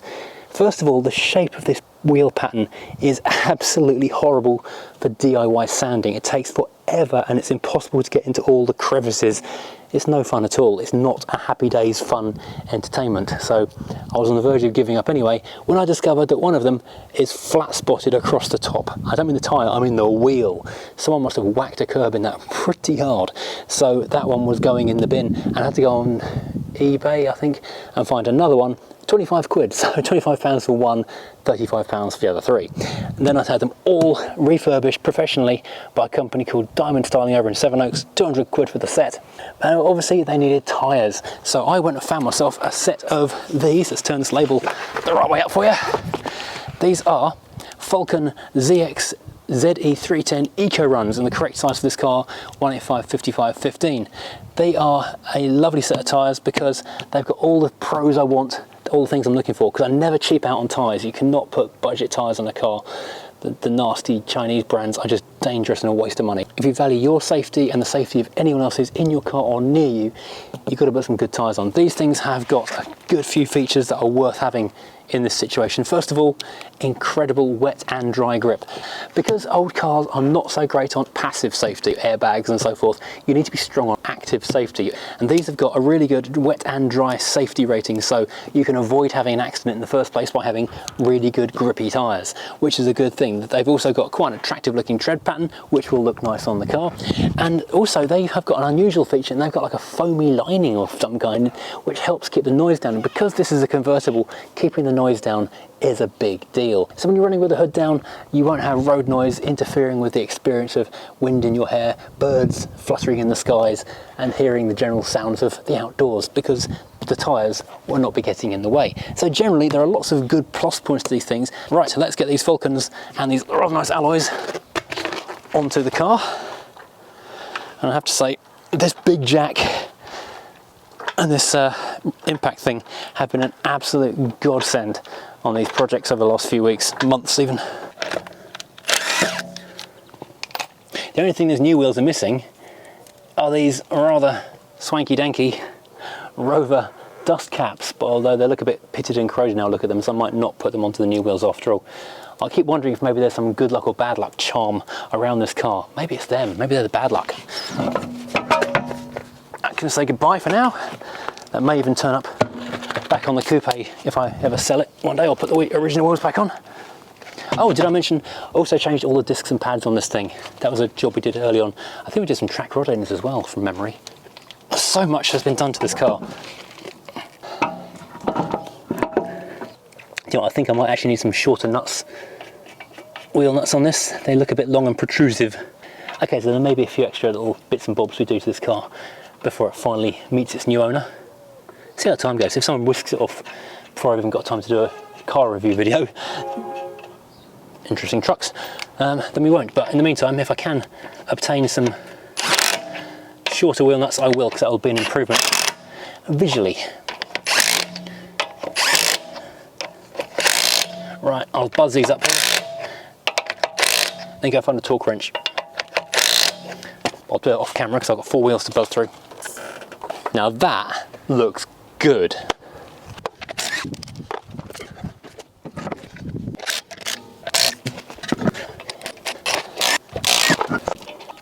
And finally, a finishing touch are the centre caps. Don't forget there is a little 5th point along there. You have to get into that groove, otherwise it won't go in. There you go. Snap these in and we're done. This is just yet another incredible transformation. This car just keeps on getting better and better all the time. I know people jokingly say in the comments all the time, I won't want to sell this car, but it really is kind of getting to that point that I don't want to sell this car. This is just yet another thing where the car just looks, again, even more special. This car has had so many transformations. It's the ultimate Phoenix. We shouldn't be calling it Quentin, we should be calling it Forks. That's, oh, I'm so pleased with yet another incredible transformation. Right, let's sort out the interior, clean up, and then get on to the outside cleanup, and then go see what this thing's actually worth. Right, one annoying thing that happened just after the thing had its MOT earlier in the year was this little plastic trim cover that goes around the seatbelt decided to snap off. So I was going to refit it with a little bit of modelling type Airfix glue stuff, just to make sure it's not going to fall off again. Because we really are into the final stages of nitpicking the niggly stuff to make the car as perfect as possible. Practically perfect in every way and all that. Right, hopefully that will stay together this time. I did think I'd lost these bits of trim that sit over the top of here and in there and hide all the workings and gubbins of the hood. Turned out they're all tucked right under the driver's seat. I really tucked under there. And so now I've got them back, I can refit them and it'll look a lot tidier in the back as well. Now the interior of this car shouldn't be too bad to clean up, because when I first got it I did spend an awful lot of time deep cleaning it with several bottles of this interior cleaner because it was utterly manky. I also used a couple of cans of upholstery and carpet clean because the carpets, having been stood outside for so long, were utterly manky. A thing I discovered, which actually quite surprised me, was that even with like a tarpaulin type cover just draped over the car and tied down, without the roof on it, the interior gets absolutely disgusting. Just atmospheric dirt finds its way underneath the cover, dust, dirt, I don't know what else, gets blown in by the wind and just sits everywhere. So the car was disgusting. So I gave it a really good clean, but it is now just thick with dust. So I'm going to go over it again with interior cleaner, get all the windows nice and shiny with the Ultra Glass. I'm going to do the hood lining, which is actually really nice condition. It's like a vinyl-y material with the interior cleaner. And then once I've vacuumed the carpets, I'll see if I need to give them another treatment with upholstery cleaner. And I'll also be using an awful lot of these microfiber cloths, which Diamond Bright do sell in big bulk packs as well, because you need a lot of them to make the car interior and the exterior very nice. With the best will in the world, body shops are pretty disgusting places. All the cutting and sanding and work on the cars just makes it a very unpleasant place to be in terms of dirt and cleanliness. The cars do rise Phoenix-like from the grime, but while they are there, they do get extremely dirty. Now all of these products are of course on the Diamond Bright website, which is linked in the description below. God, that's just that one little tiny area. And I'll get into those air vents in a minute as well. Oh, that's something else I changed. I changed this air vent because that was broken. The list of little things we've done to this car just goes on and on and on. Oh yeah, the backlight on the clock. I need to figure out how to get the clock out to change the backlight on that. Wow. Brand new cloth to that in just one wipe. That shows two things. First of all, how dirty a body shop is, and secondly, how much dirt this stuff will lift off. I love these detailing brushes because they are soft but fairly firm filaments on them, whatever you call them, and they get all the way into the nooks and crannies of the air vents and places like that that you can't get a cloth into, and you get all the cruddy dust out that makes the car look just so rubbish, and so the car then looks like new again. Fantastic.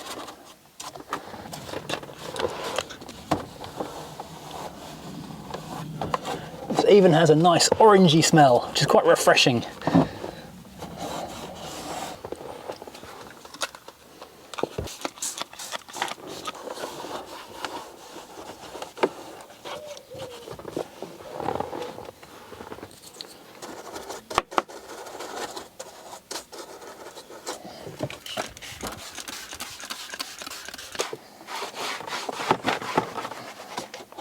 So much gunk in little hidden places like the fuel filler cap down there. It's ugh, and the crevices around that are disgusting. And the seat has even got adjusters for like height and rake and things, so those all get dirty too. Everything needs a really good clean on this car.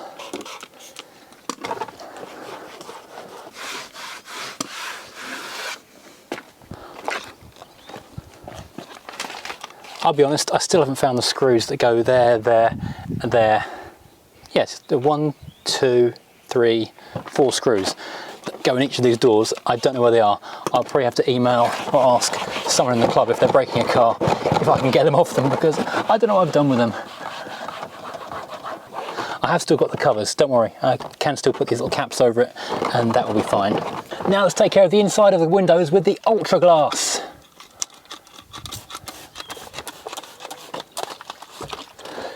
I probably won't look too clean just yet because the outside is still pretty miserable, but at least we can get the inside looking nice.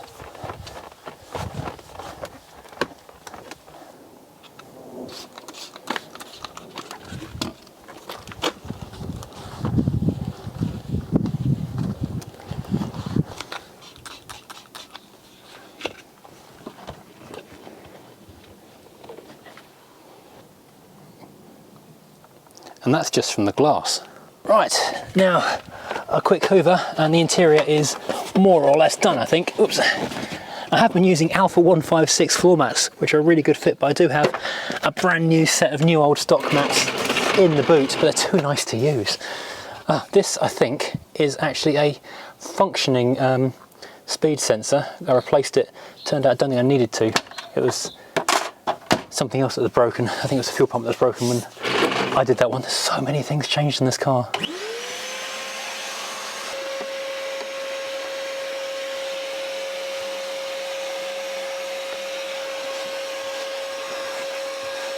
Now, one really unusual place we had to do a lot of hoovering was up in the parcel shelf. All the drillings from getting the rusted in screws and bits of rust from the old hood frame were just still sitting there even after a couple of cleans. Now it's lovely. Well, the other carpets have come up sparkly enough that I can get away. I don't think I need to upholstery clean them, but the driver's footwell obviously is the most heavily used one and it's still a little bit on the brown side, so I'm going to chuck in some upholstery and carpet cleaner and that will just lift a bit more grime out.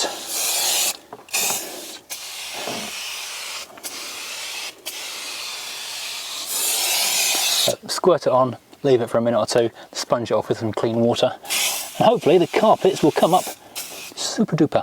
Let it soak in and then sponge off with a damp sponge, and hopefully it'll all look absolutely spiffy.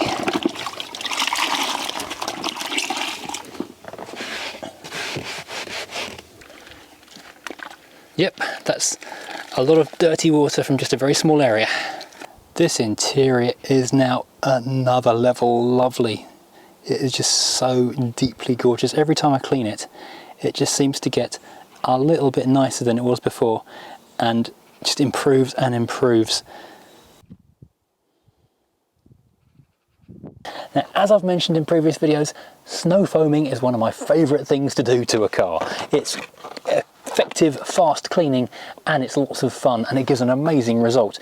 This new one from Diamond Bright is called Ceramic Blast, and it actually works in conjunction with ceramic shampoo as a follow-up, and it's got little bits of ceramic, whatever they put in, ceramic coating in the Ceramic Blast, and it leaves a ceramic trace on the car. It makes it easier to clean next time, which is awesome. And then ceramic shampoo does the same, so you get a bigger level of ceramic on the car, and then you follow it up with the ceramic glaze, which then means the car is not only very shiny and polished in a matter of minutes, it stays clean up for longer and the dirt just falls off.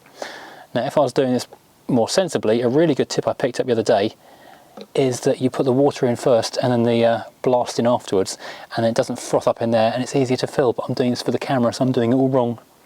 Now, normally I'll be starting any wash with some ruby red wheel clean, but as these wheels are brand spanking new, I don't need to bother today. This stuff is great because it's not an abrasive or an acid type thing that etches the dirt off.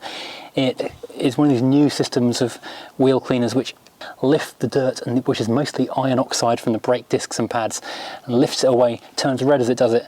But we don't need to do that today because it's all shiny and new. Now, one other finishing touch I added before I started filming this was to add these new number plates from Perfectly Printed Plates. These are the ones that were on the car with the red outline, which I just thought looked a bit tacky, a bit over the top, just too much attention grabbing to the number plate. These are the bubble ones which divide opinion. I personally think they look really nice.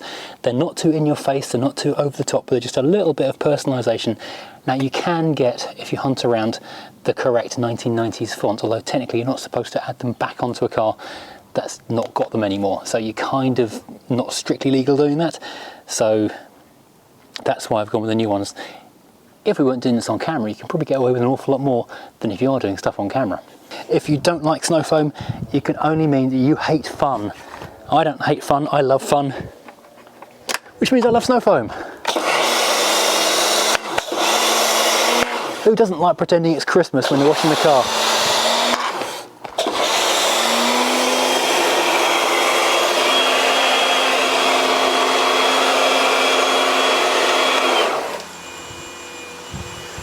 I don't think my jet washes very well.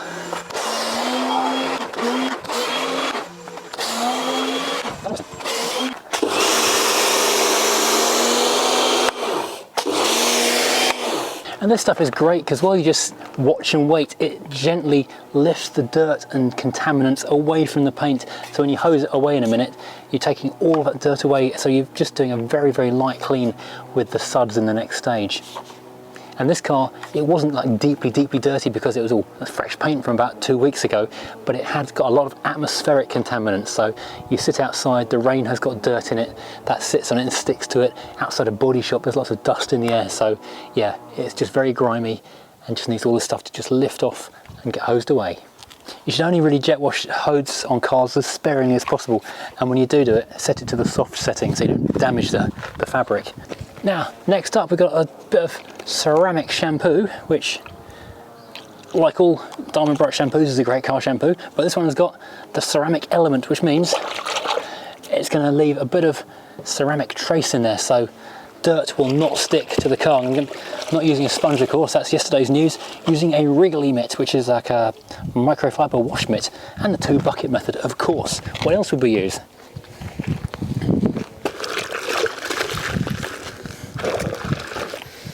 This paint looks so lovely. This is such a massive transformation for this car because it was just all different colours. Oh, just nastiness everywhere. Now it is a joy to behold. The other thing about owning this car as a convertible is I never want to put the hood down because I don't like being out in the open that much, to be honest. But this looks so good with this red roof. I don't want to put the hood down because I think it looks so much better with the hood up. Now we just jet wash this all off and marvel at how shiny it is.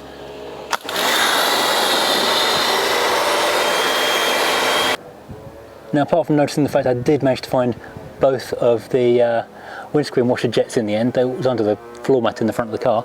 Look at how this water is beading up on the car. That is the ceramic element of that shampoo just working so perfectly. So now I just need another handful of microfibers to get this all nicely shiny and perfect. Looking extremely good now. Now it's all dry, we can go back in with the Ultra Glass on the outside of the car this time, so it'll be crystal shiny.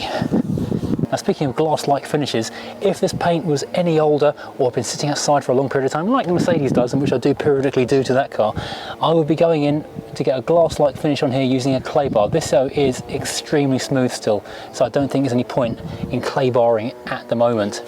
One of my favourite products, Replenish, is one of my all-time ultimate favourite products.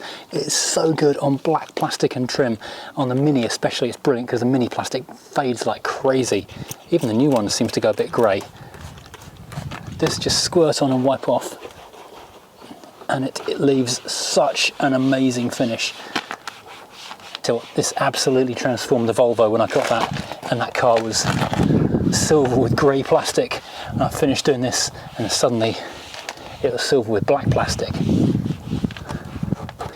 Now here is a challenge. Look at the state of this back bumper. It is really badly faded. Put a quick squirt of this stuff, mist it on, wipe it off, and this is transformed. And that is just such an impressive visual impact to change the way the car just looks and feels. When you look at it, when you walk up to it, the impression people get of it. A bird just pooped on my arm.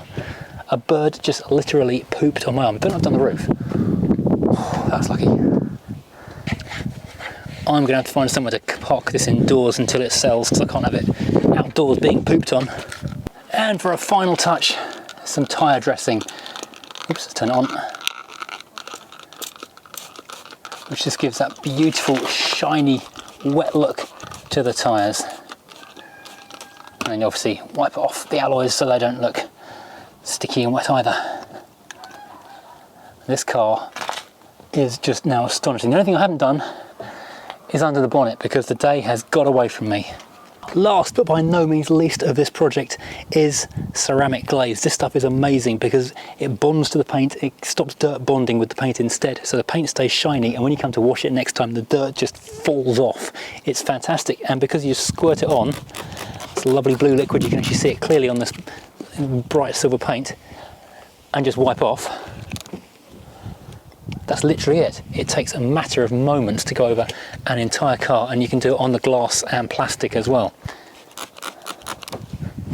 And the car stays silky soft, silky smooth for a long, long time. And we are done, and that was quicker to do that than to boil an egg. That is such a fast and worthwhile effort putting into making the car get shiny and stay shiny.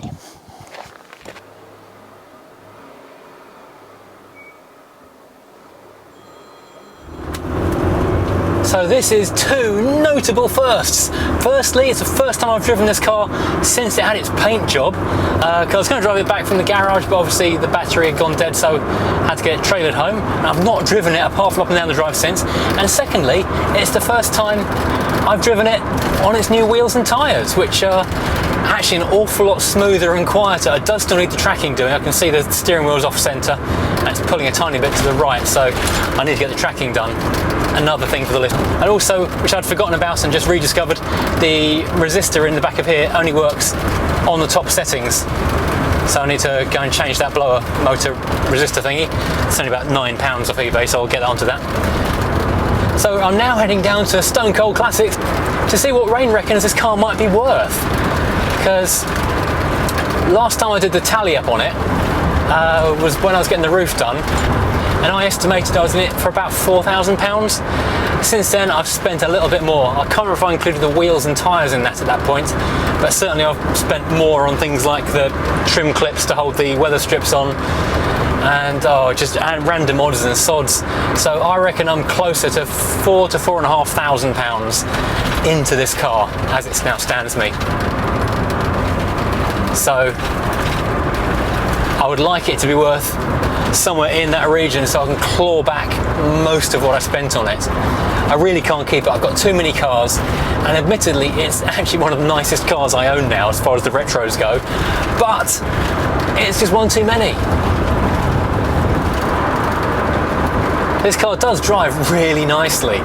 That is the amazing thing. For a car that was sat for so long, utterly neglected, it really does drive smoothly. Those new tyres are nice actually. They've got a real, as promised on the tin, nice smooth ride. It's nice and quiet as far as road noise goes. There's almost none. A bit of wind noise from above, but not much either. Just filled with petrol for probably the last time. Well, I say probably because my local petrol station was shut, and the next one was shut as well for some reason. Power out, I think. So I'd stopped for fuel on the motorway, and it was £1.65.9 a litre of E5.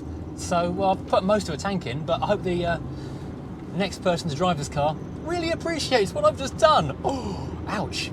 So yes, I am in Quentin, for the last road trip. In fact, the only road trip I've done in Quentin. So it shows the level of faith I've got in this good old Rover R8 convertible. Because, and a lot of people have been saying for the last year or so, I've got to keep this car, I've got to spend the summer driving this car and enjoy it and all the rest of it.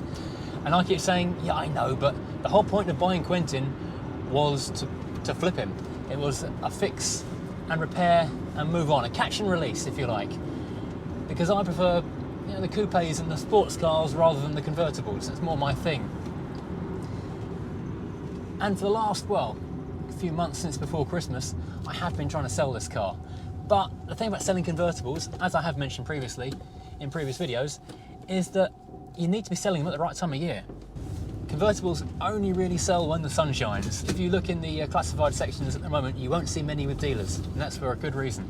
They don't get good money this time of year. So I've been storing, as you've seen in previous videos, I've been storing this in a friend's parents' barn, if that makes sense, and having to pay to do that. So it's an ongoing cost of keeping this car on the fleet, not even on the road, just on the fleet. I spent all last year making this car as good as it possibly can be. Unfortunately, the painter who was going to be doing the painting in the booth, he caught COVID, and so the car sat until autumn. And finally come autumn, it came back to me, but the wrong time of year, so it was just sitting around. And it hasn't seen the road since it went into storage way before Christmas. But before I got the chance to do all of my getting Quentin ready to sell series of videos, as it probably would have been, giving it a fresh service, fresh MOT in February, going through and fault finding all the little niggles that I'm sure are here. I know are here because I'm discovering them now, because I haven't really driven the car and there are niggles emerging as I do so. I had a message from someone who I know on Facebook and through car circles, and it was actually kind of a relief to get that message, because when you've done a car like this, and in particular Rover R8, you always worry how they're going to get treated after you've done it. Is it going to be an advert in 6 months' time saying the power steering pump's gone, I'm now breaking it because I can't be bothered to fix it? And you thought, oh, I've spent a year and thousands of pounds fixing that car, and now you're scrapping it because of something really inconsequential. And you dread that kind of thing happening. So anyway, when this particular person messaged me, said he was interested in the car and what was I asking for it, I was really relieved, because I know he is a serial collector of good 1990s cars, and he garages them, and he's careful about who he sells the cars to, and I know he's been burnt by that in the past, and he's bought the cars back rather than seeing them broken. So I know Quentin will be safe. So it's like finding a foster home for a child almost when you do this kind of thing. So what are your intentions for my daughter? And all of that. So I told him what I was after for the car, and he was, well, that's quite a lot. I am interested, but it will have to be a while before I can do that. And we both went away and thought about it. And I thought to myself, well, if he'll take the car as it is, I don't need to spend the money on the service and the MOT and yada yada yada. If I just knock off all of those costs and offer it to him as is, maybe he'll accept that. And so I did, and he was quite interested. So I thought, great, we've got a sale. But he said he had to get rid of a car. Like so many of us in the weird world of owning too many cars, his situation was he needed to get rid of something before he could take this car on. So he said, as soon as I've sold my car, which I'll reveal shortly, I'll be up for that. So in a spark of inspiration and foolishness, and missing the point of getting rid of a car to make a space on the drive and get some money back, I said, well, why don't we do a part exchange deal? And he thought that was a good idea. I thought that was a good idea. So now I'm driving to Grantham in Lincolnshire to swap cars. And Grantham in Lincolnshire is about 150 miles north from me. It's about 2.5 hours drive on a good day. Luckily, it is a good day at the moment, so we should be there on time, fingers crossed. And he's actually coming from about the same distance north of that, so it's worked out quite well. He's getting a final road trip in his car, and I'm getting my final and first and only road trip in Quentin. So it's worked out quite well that I've finally got to take this car on a bit of a drive somewhere. So fortunately, I remembered last night to put this car onto my Dart Charge account so we can just sail through the Dartford Tunnel and not have to worry about paying it. I even remembered to add the new vehicle on there as well, which I must though remember to take this car off my Dart Card account tonight, because I've done that before. I've given back rental cars, press vehicles with the Dart Charge number plate still valid, and then they've driven back to the Press Fleet garage and I've paid, and then they've paid as well, and Dartford have had 2 lots of payment from me. Now into the second county of our journey. We started in Kent, we're now in Essex. And I'm pleased to report that the car is really nice and easy and stable on the motorway. There's a little bit of wind noise, well, quite a lot of wind noise, but then it is a convertible, so that's to be expected. But the engine is nice and smooth and quiet. The ride's surprisingly firm. It feels quite soft on a country lane, but here on the motorway it feels quite firm and composed. Just a little gentle waft over the wibbly bits in the motorway every now and then. And we've got the sun on our rear quarter, and the silver paint looks so nice in the mirror. But as I say, this is the first time I've driven this car any real distance. So I'm noticing a few things that are wrong with it that some I knew about and I just completely forgotten. Other ones haven't really occurred to me to notice because I haven't driven anywhere. The clock, I think it may be the back light has gone in that because I can't see the clock working. I think that's a fairly common fail on these cars. And also in the dial situation, this I did know about and I planned to fix when I got the car back out of storage and ready for summertime. The blower heater resistor has gone, which is a really, really common thing on Rover R8s and also the Hondas, which they share pretty much everything with. So it only works on level 3 and 4, so I can turn the fan on and be warm and everything, but then you can't hear what I'm saying. Heater though is very good. I can happily report the heater is excellent. Other things that are not quite right with this car, this little bit of trim on the door isn't quite as snug as I would like it to be. That's again a fairly common Rover R8 problem. I've seen a lot of these things. There's not really much else to complain about with this car. It seems really good. But I've got to say, so far this car is proving extremely good and making me wish I wasn't determined to sell it because it's just driving really nicely. And now I won't have a convertible on the fleet. And I will have something I wasn't really sure I wanted on the fleet. 6.5 miles from the M11 and we're coming to a complete halt. That's not a good thing. At the roundabout, take the 4th exit to merge onto the A1M towards the north. So we're now on stop number, well, first stop, 3rd County, Hertfordshire, I think, at South Mim Services, bottom of the A1. Car is performing incredibly well. It's been absolutely faultless so far. Loving Quentin, loving that Porsche over there even more. But yeah, I've topped up my coffee. It's in the sports cup holder. So let's get back on the road again. We're running late as it is now because the traffic has been so bad.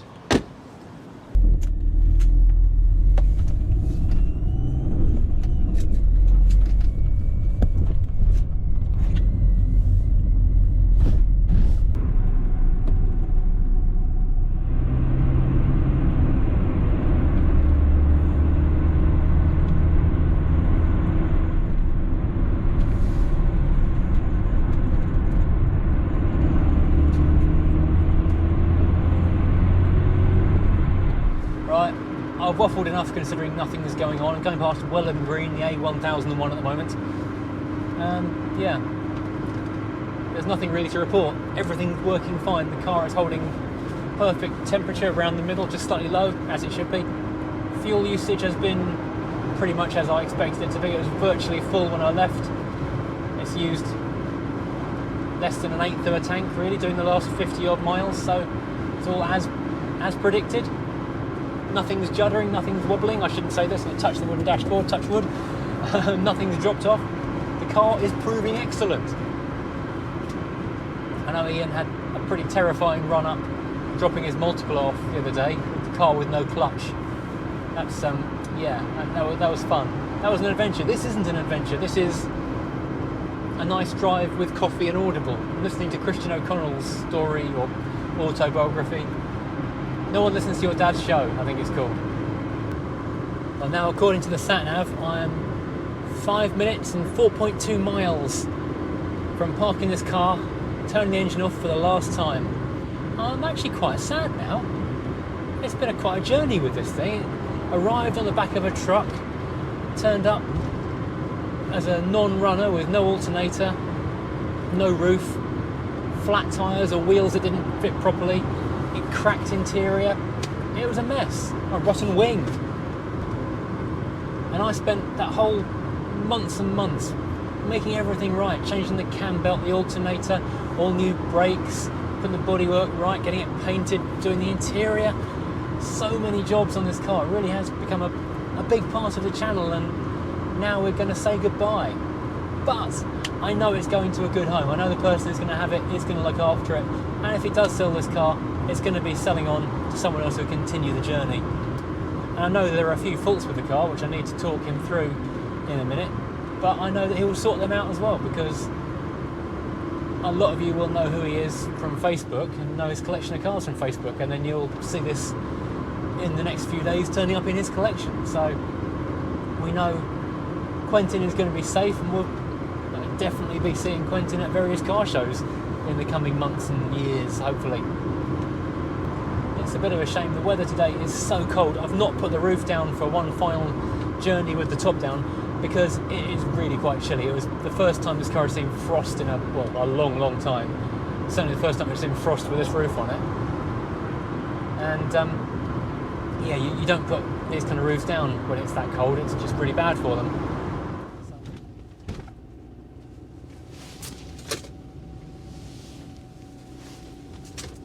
Now where is he? Where is he?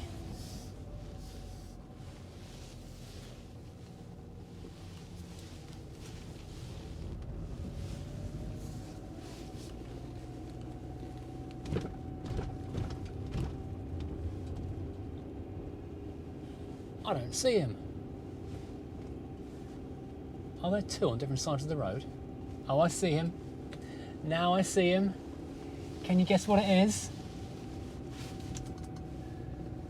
It's a Freelander. I've got myself a Freelander.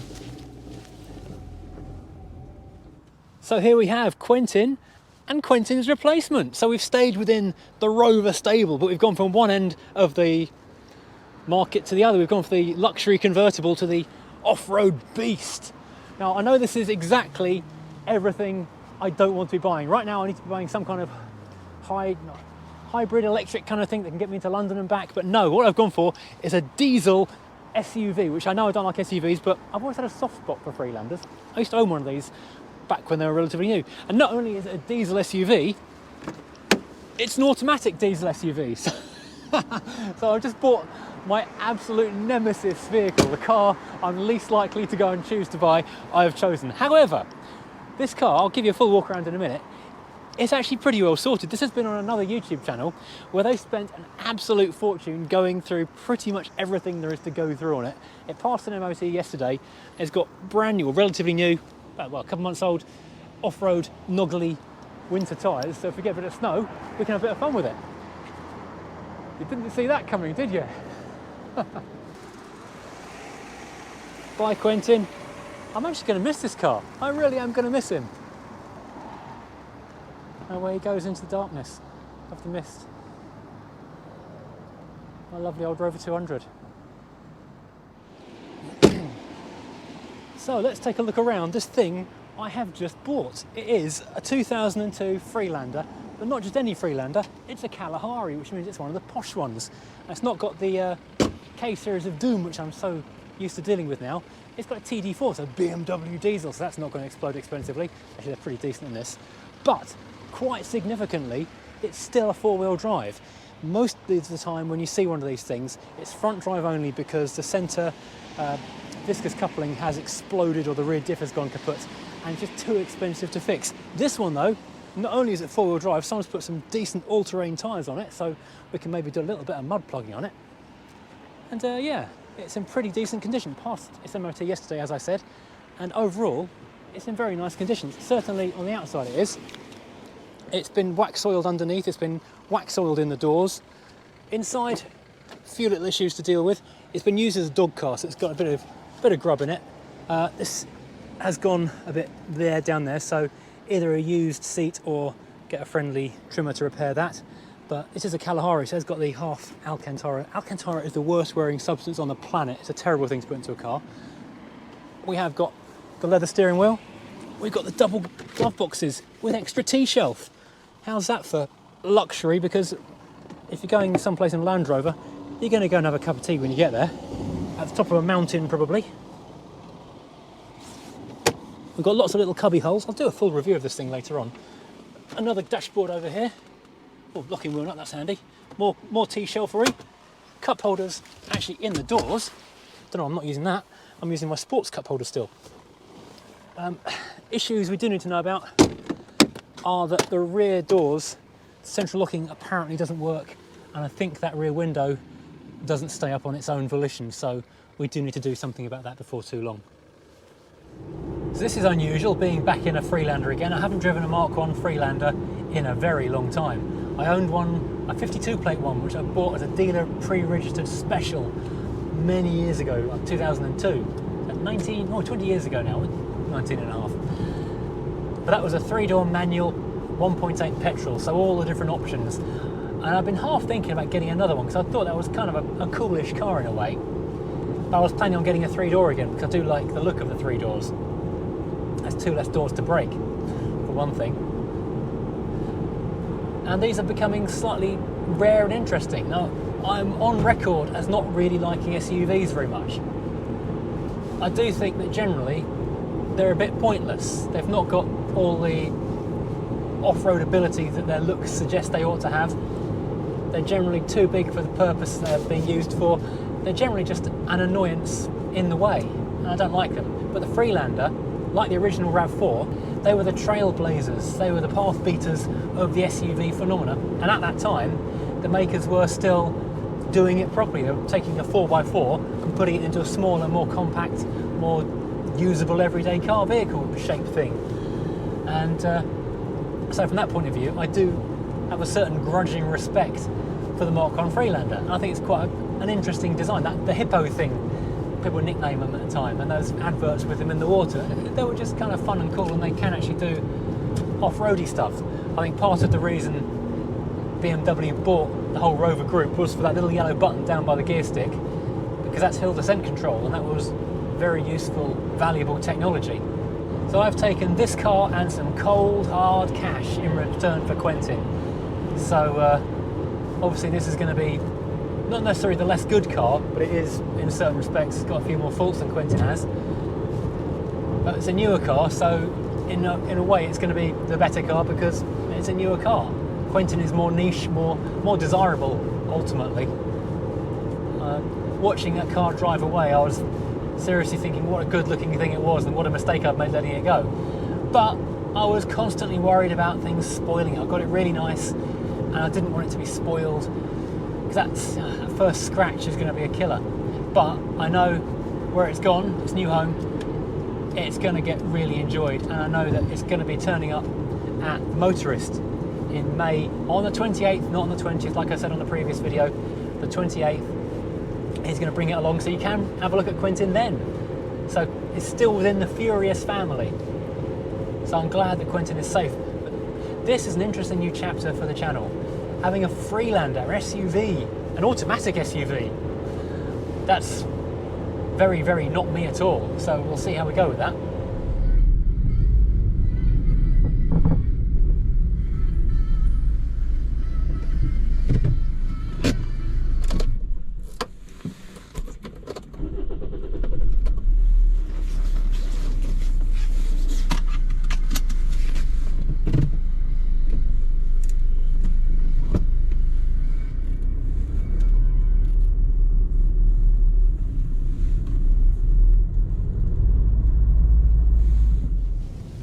Right, so done about 50-ish miles down from Grantham to just outside Peterborough now for our first fuel stop. The most expensive diesel I think I've ever bought. I was going to treat this to a few gallons of V-Power, or super diesel, not super unleaded obviously. £1.59.9 a litre of diesel. I really thought I would be able to find a petrol station that wasn't on the motorway between here and, well, where I started from. Sorry, that's me moaning about the cost of fuel. It's ridiculous. Right, well, 50 miles in. Are me and this car going to be friends? Do you know what? I think we probably are. I'd forgotten how much I actually quite enjoyed the Freelander when I had one before. Because unlike the newer generation of SUVs and things, where they're basically a very tall car, but a wobbly tall car, this does have a very much off-roadery feel about it. It's got a chunky, solid grrriness about it, which I really quite enjoy. And the new ones, they're just tall cars with rubbish boots. This is, yeah, it's a bit of a fun thing. I like the chunky looks. I just walked away from it and looked back at the petrol station forecourt after I filled up. And I sort of looked at this, I looked at my coat and my hat and my my boots, and I thought, do you know what, this car actually quite suits me. I shouldn't be saying that as of a SUV, but this is, I'm going to go on a limb and say this is less of an SUV and more of a 4x4, because, you know, it is. This car has had loads of work done. It's got to be running into the low thousands, the amount of things that have been done to it. I won't go into that right now. I'll do another video in a day or two's time showing all around this car in proper detail. For now, we're just going to drive it home and see how good of a car it actually is that I've traded half of Quentin for. The off-road chunky tyres are a little bit wearing on terms of volume on the motorway for a long drive, but I do like the look of them. And when we get over to maybe do a bit of off-roading in this thing, then they'll be definitely coming into their own. I think it's this one. I think it's Huntingdon and St Ives, the A1307 they've renumbered. There's a whole new, really confusing bit of fast dual carriageway with lots of speed cameras, typical, which takes you down onto the A1. But you can join the M11 that way as well. But this is the old way that goes past the old Flying Saucer McDonald's. And I've not been down this way since they redid all the roads.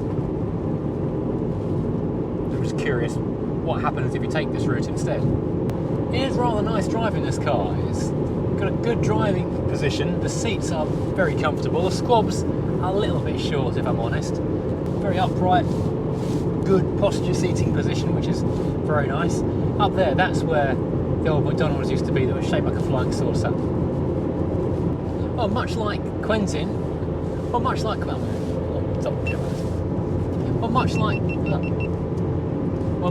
Quentin, this is proving to be a very easy and relaxing drive. No problem at all. The temperature gauge is sat in the middle, not moving. The car's performing exactly as it was intended, and actually the fuel sippage on this car seems to be pretty decent as well. Being a 2-litre diesel, it's really rather good.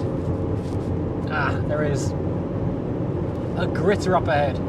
Stop blowing holes in my ship and all that. I might just have to nip past that, so I'm not driving in a sea of rock salt. Oh, I'm going to hate this. So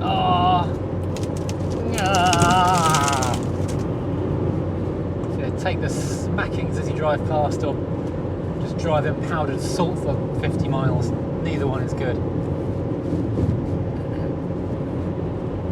So what do you think of this car? Is it an admirable replacement for Quentin? In terms of stuff to do, there's a few little odd jobs. It's not the same level of restoration and recovery and salvation that Quentin was. This is very much more of a just fix a few jobs to make it a little bit nicer kind of a deal. Is it an admirable replacement, or have I completely lost my mind? I do think these early Freelanders, so weirdly a 40-mile-an-hour limit for absolutely no reason along here. The Freelander, original Freelander, is now, well, this one's 20 years old, being a 2002, which incidentally is the same year as the one I had a 52 plate. This is an 02 plate.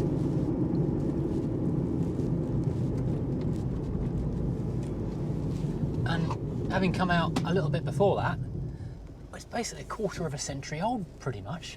So that's a surprisingly long time ago. So it's definitely edging its way into the modern classic territory. Do you like it? Do you think I've made a crazy stupid thing? Is this so out of my ballpark of cars I should like that I'm going to hate it and flip it? Or is it a good thing? I've opened my mind to owning an automatic, which so far is proving to be very dull and not very exciting or interesting at all, and I'm not really enjoying one little bit. I don't see the appeal, it's just lazy. Let me know in the comments, and I'm going to carry on driving. I've got another 1 hour, 50 minutes and 105 miles to go. In the expectation that nothing exciting is going to happen, I'm going to sign off right now. So I'll see you all back in Kent, a mere 3 counties away. Oh, by the way, this thing does cost £29 a month to tax because it's a dirty diesel, so it's now my most expensive car to keep on the road in terms of tax by quite a long way. So that alone might mean it's not on the fleet for too long.